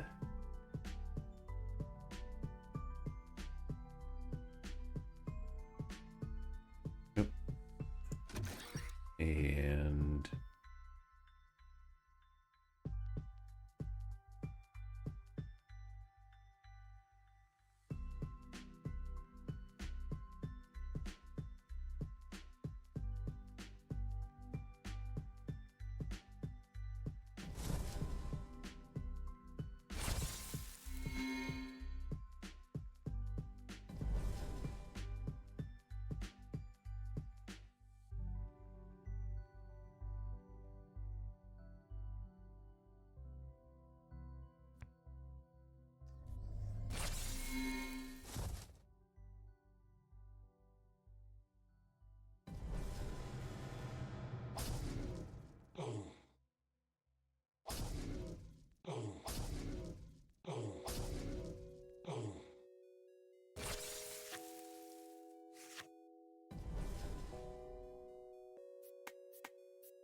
Ooh.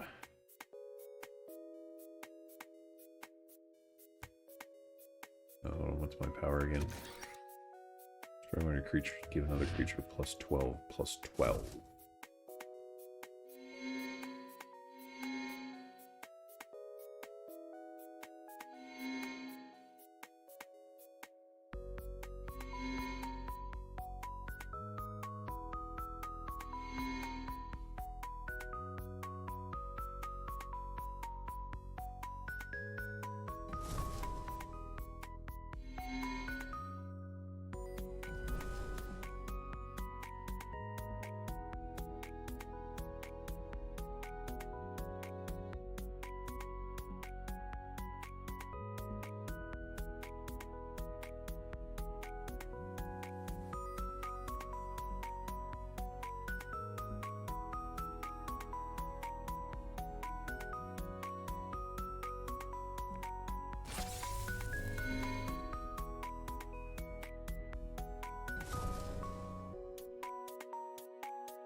Finally got rid of it.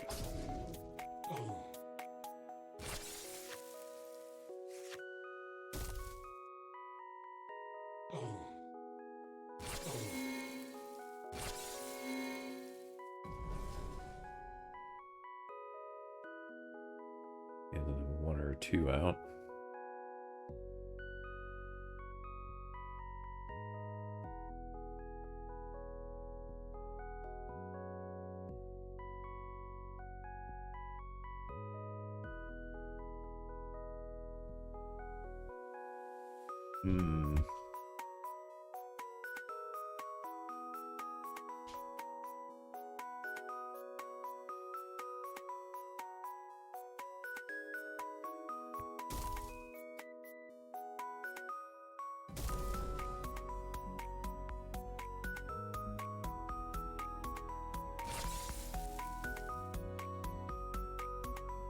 That's not ideal, but it's... At least I don't lose the health.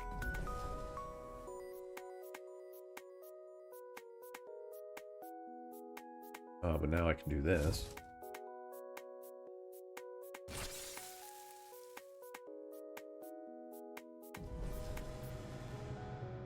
I'll take 8 damage. 12 damage, excuse me.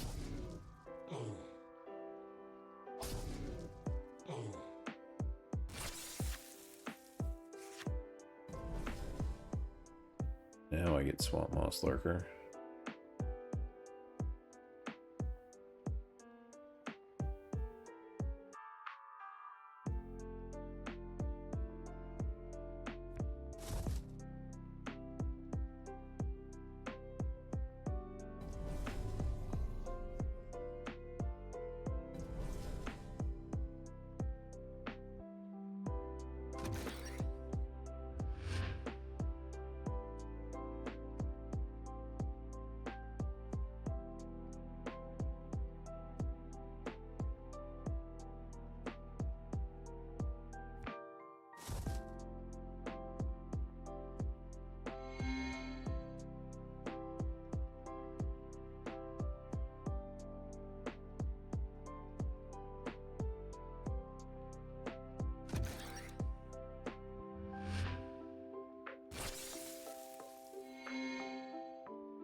Turned it around. Whee! It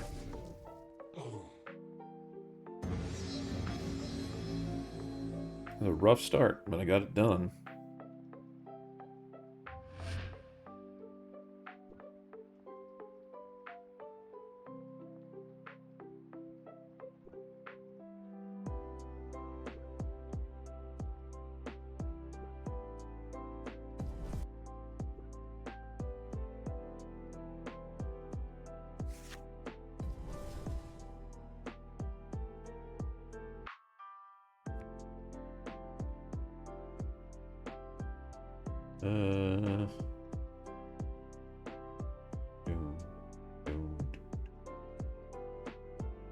I'm just going to play it just to get it out. What? What? Why won't it let me play my heart tree? There we go.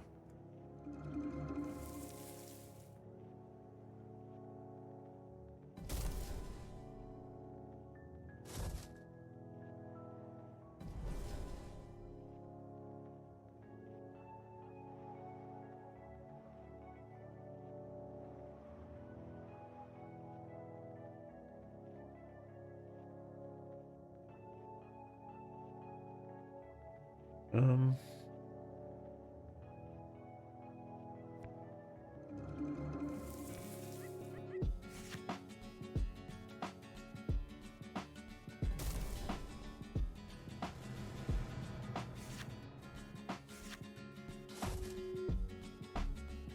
God damn. Another rough start.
I mean...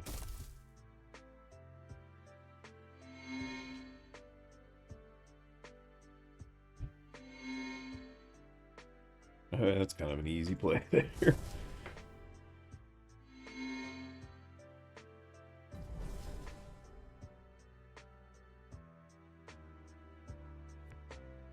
I do this, get rid of the mindless zombie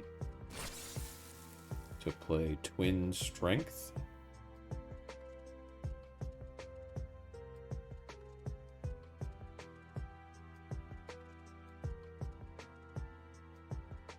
You gain health. I'm actually going to do it on her and her.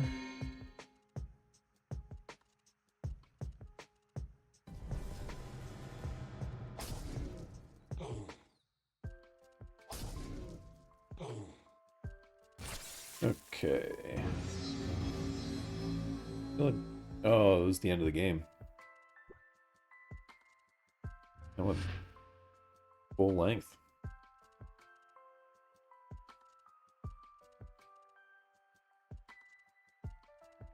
Let's see, let's do one more. Let's do Dino.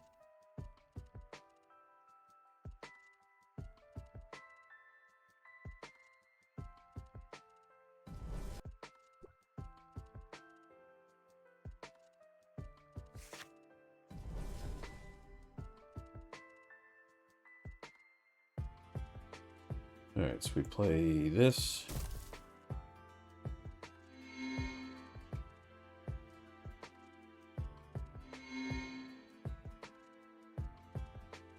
Then I can play that free.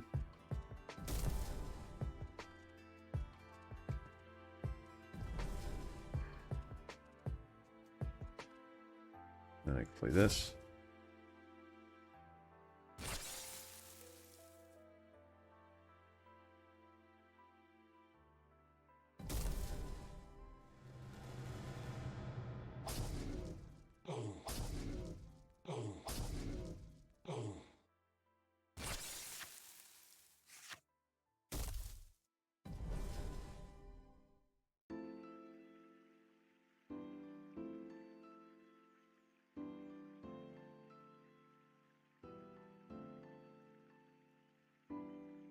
So I'm going to do Stout Ether Root. And then Heart Tree.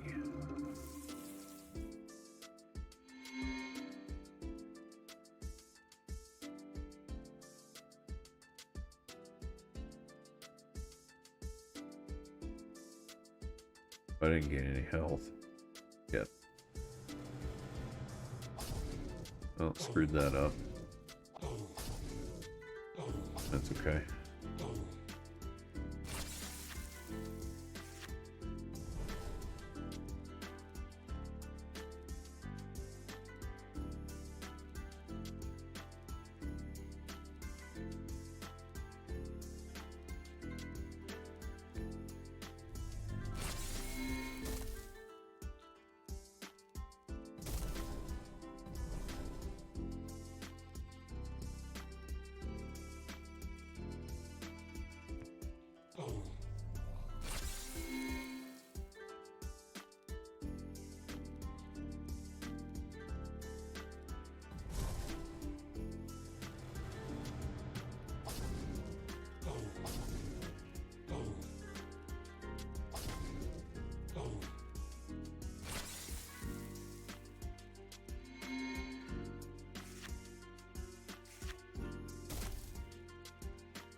Alright, that's free.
Give him the health.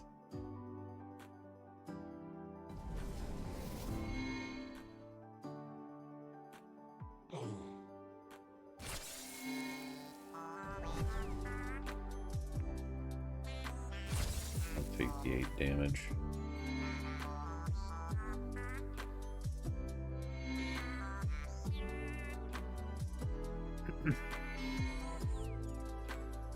That sounds like a KK Slider song.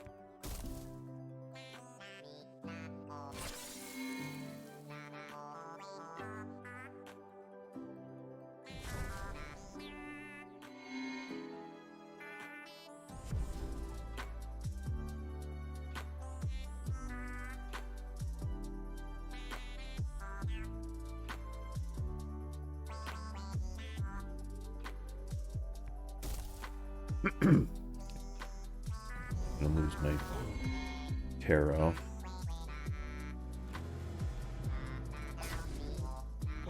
Okay.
Really matters. 8. I would take 8 damage. And that would be game.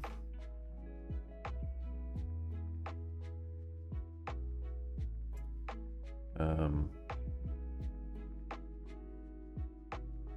have a spell.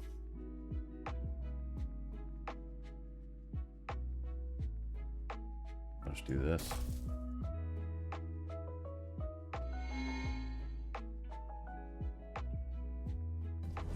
Yep.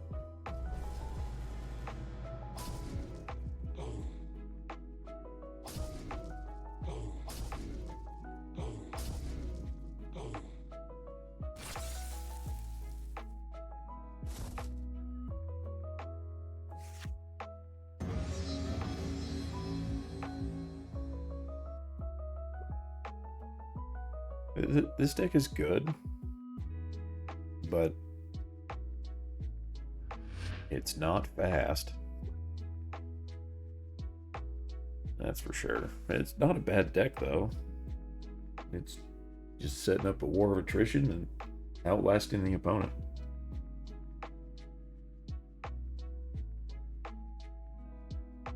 Alright, well, I think that's it for me today. Lack of sleep's getting to me. Oh yeah, I think I'll call it there. If there's anybody out there, thanks for watching. I'll be on tomorrow. Same time, same channel. Peace out.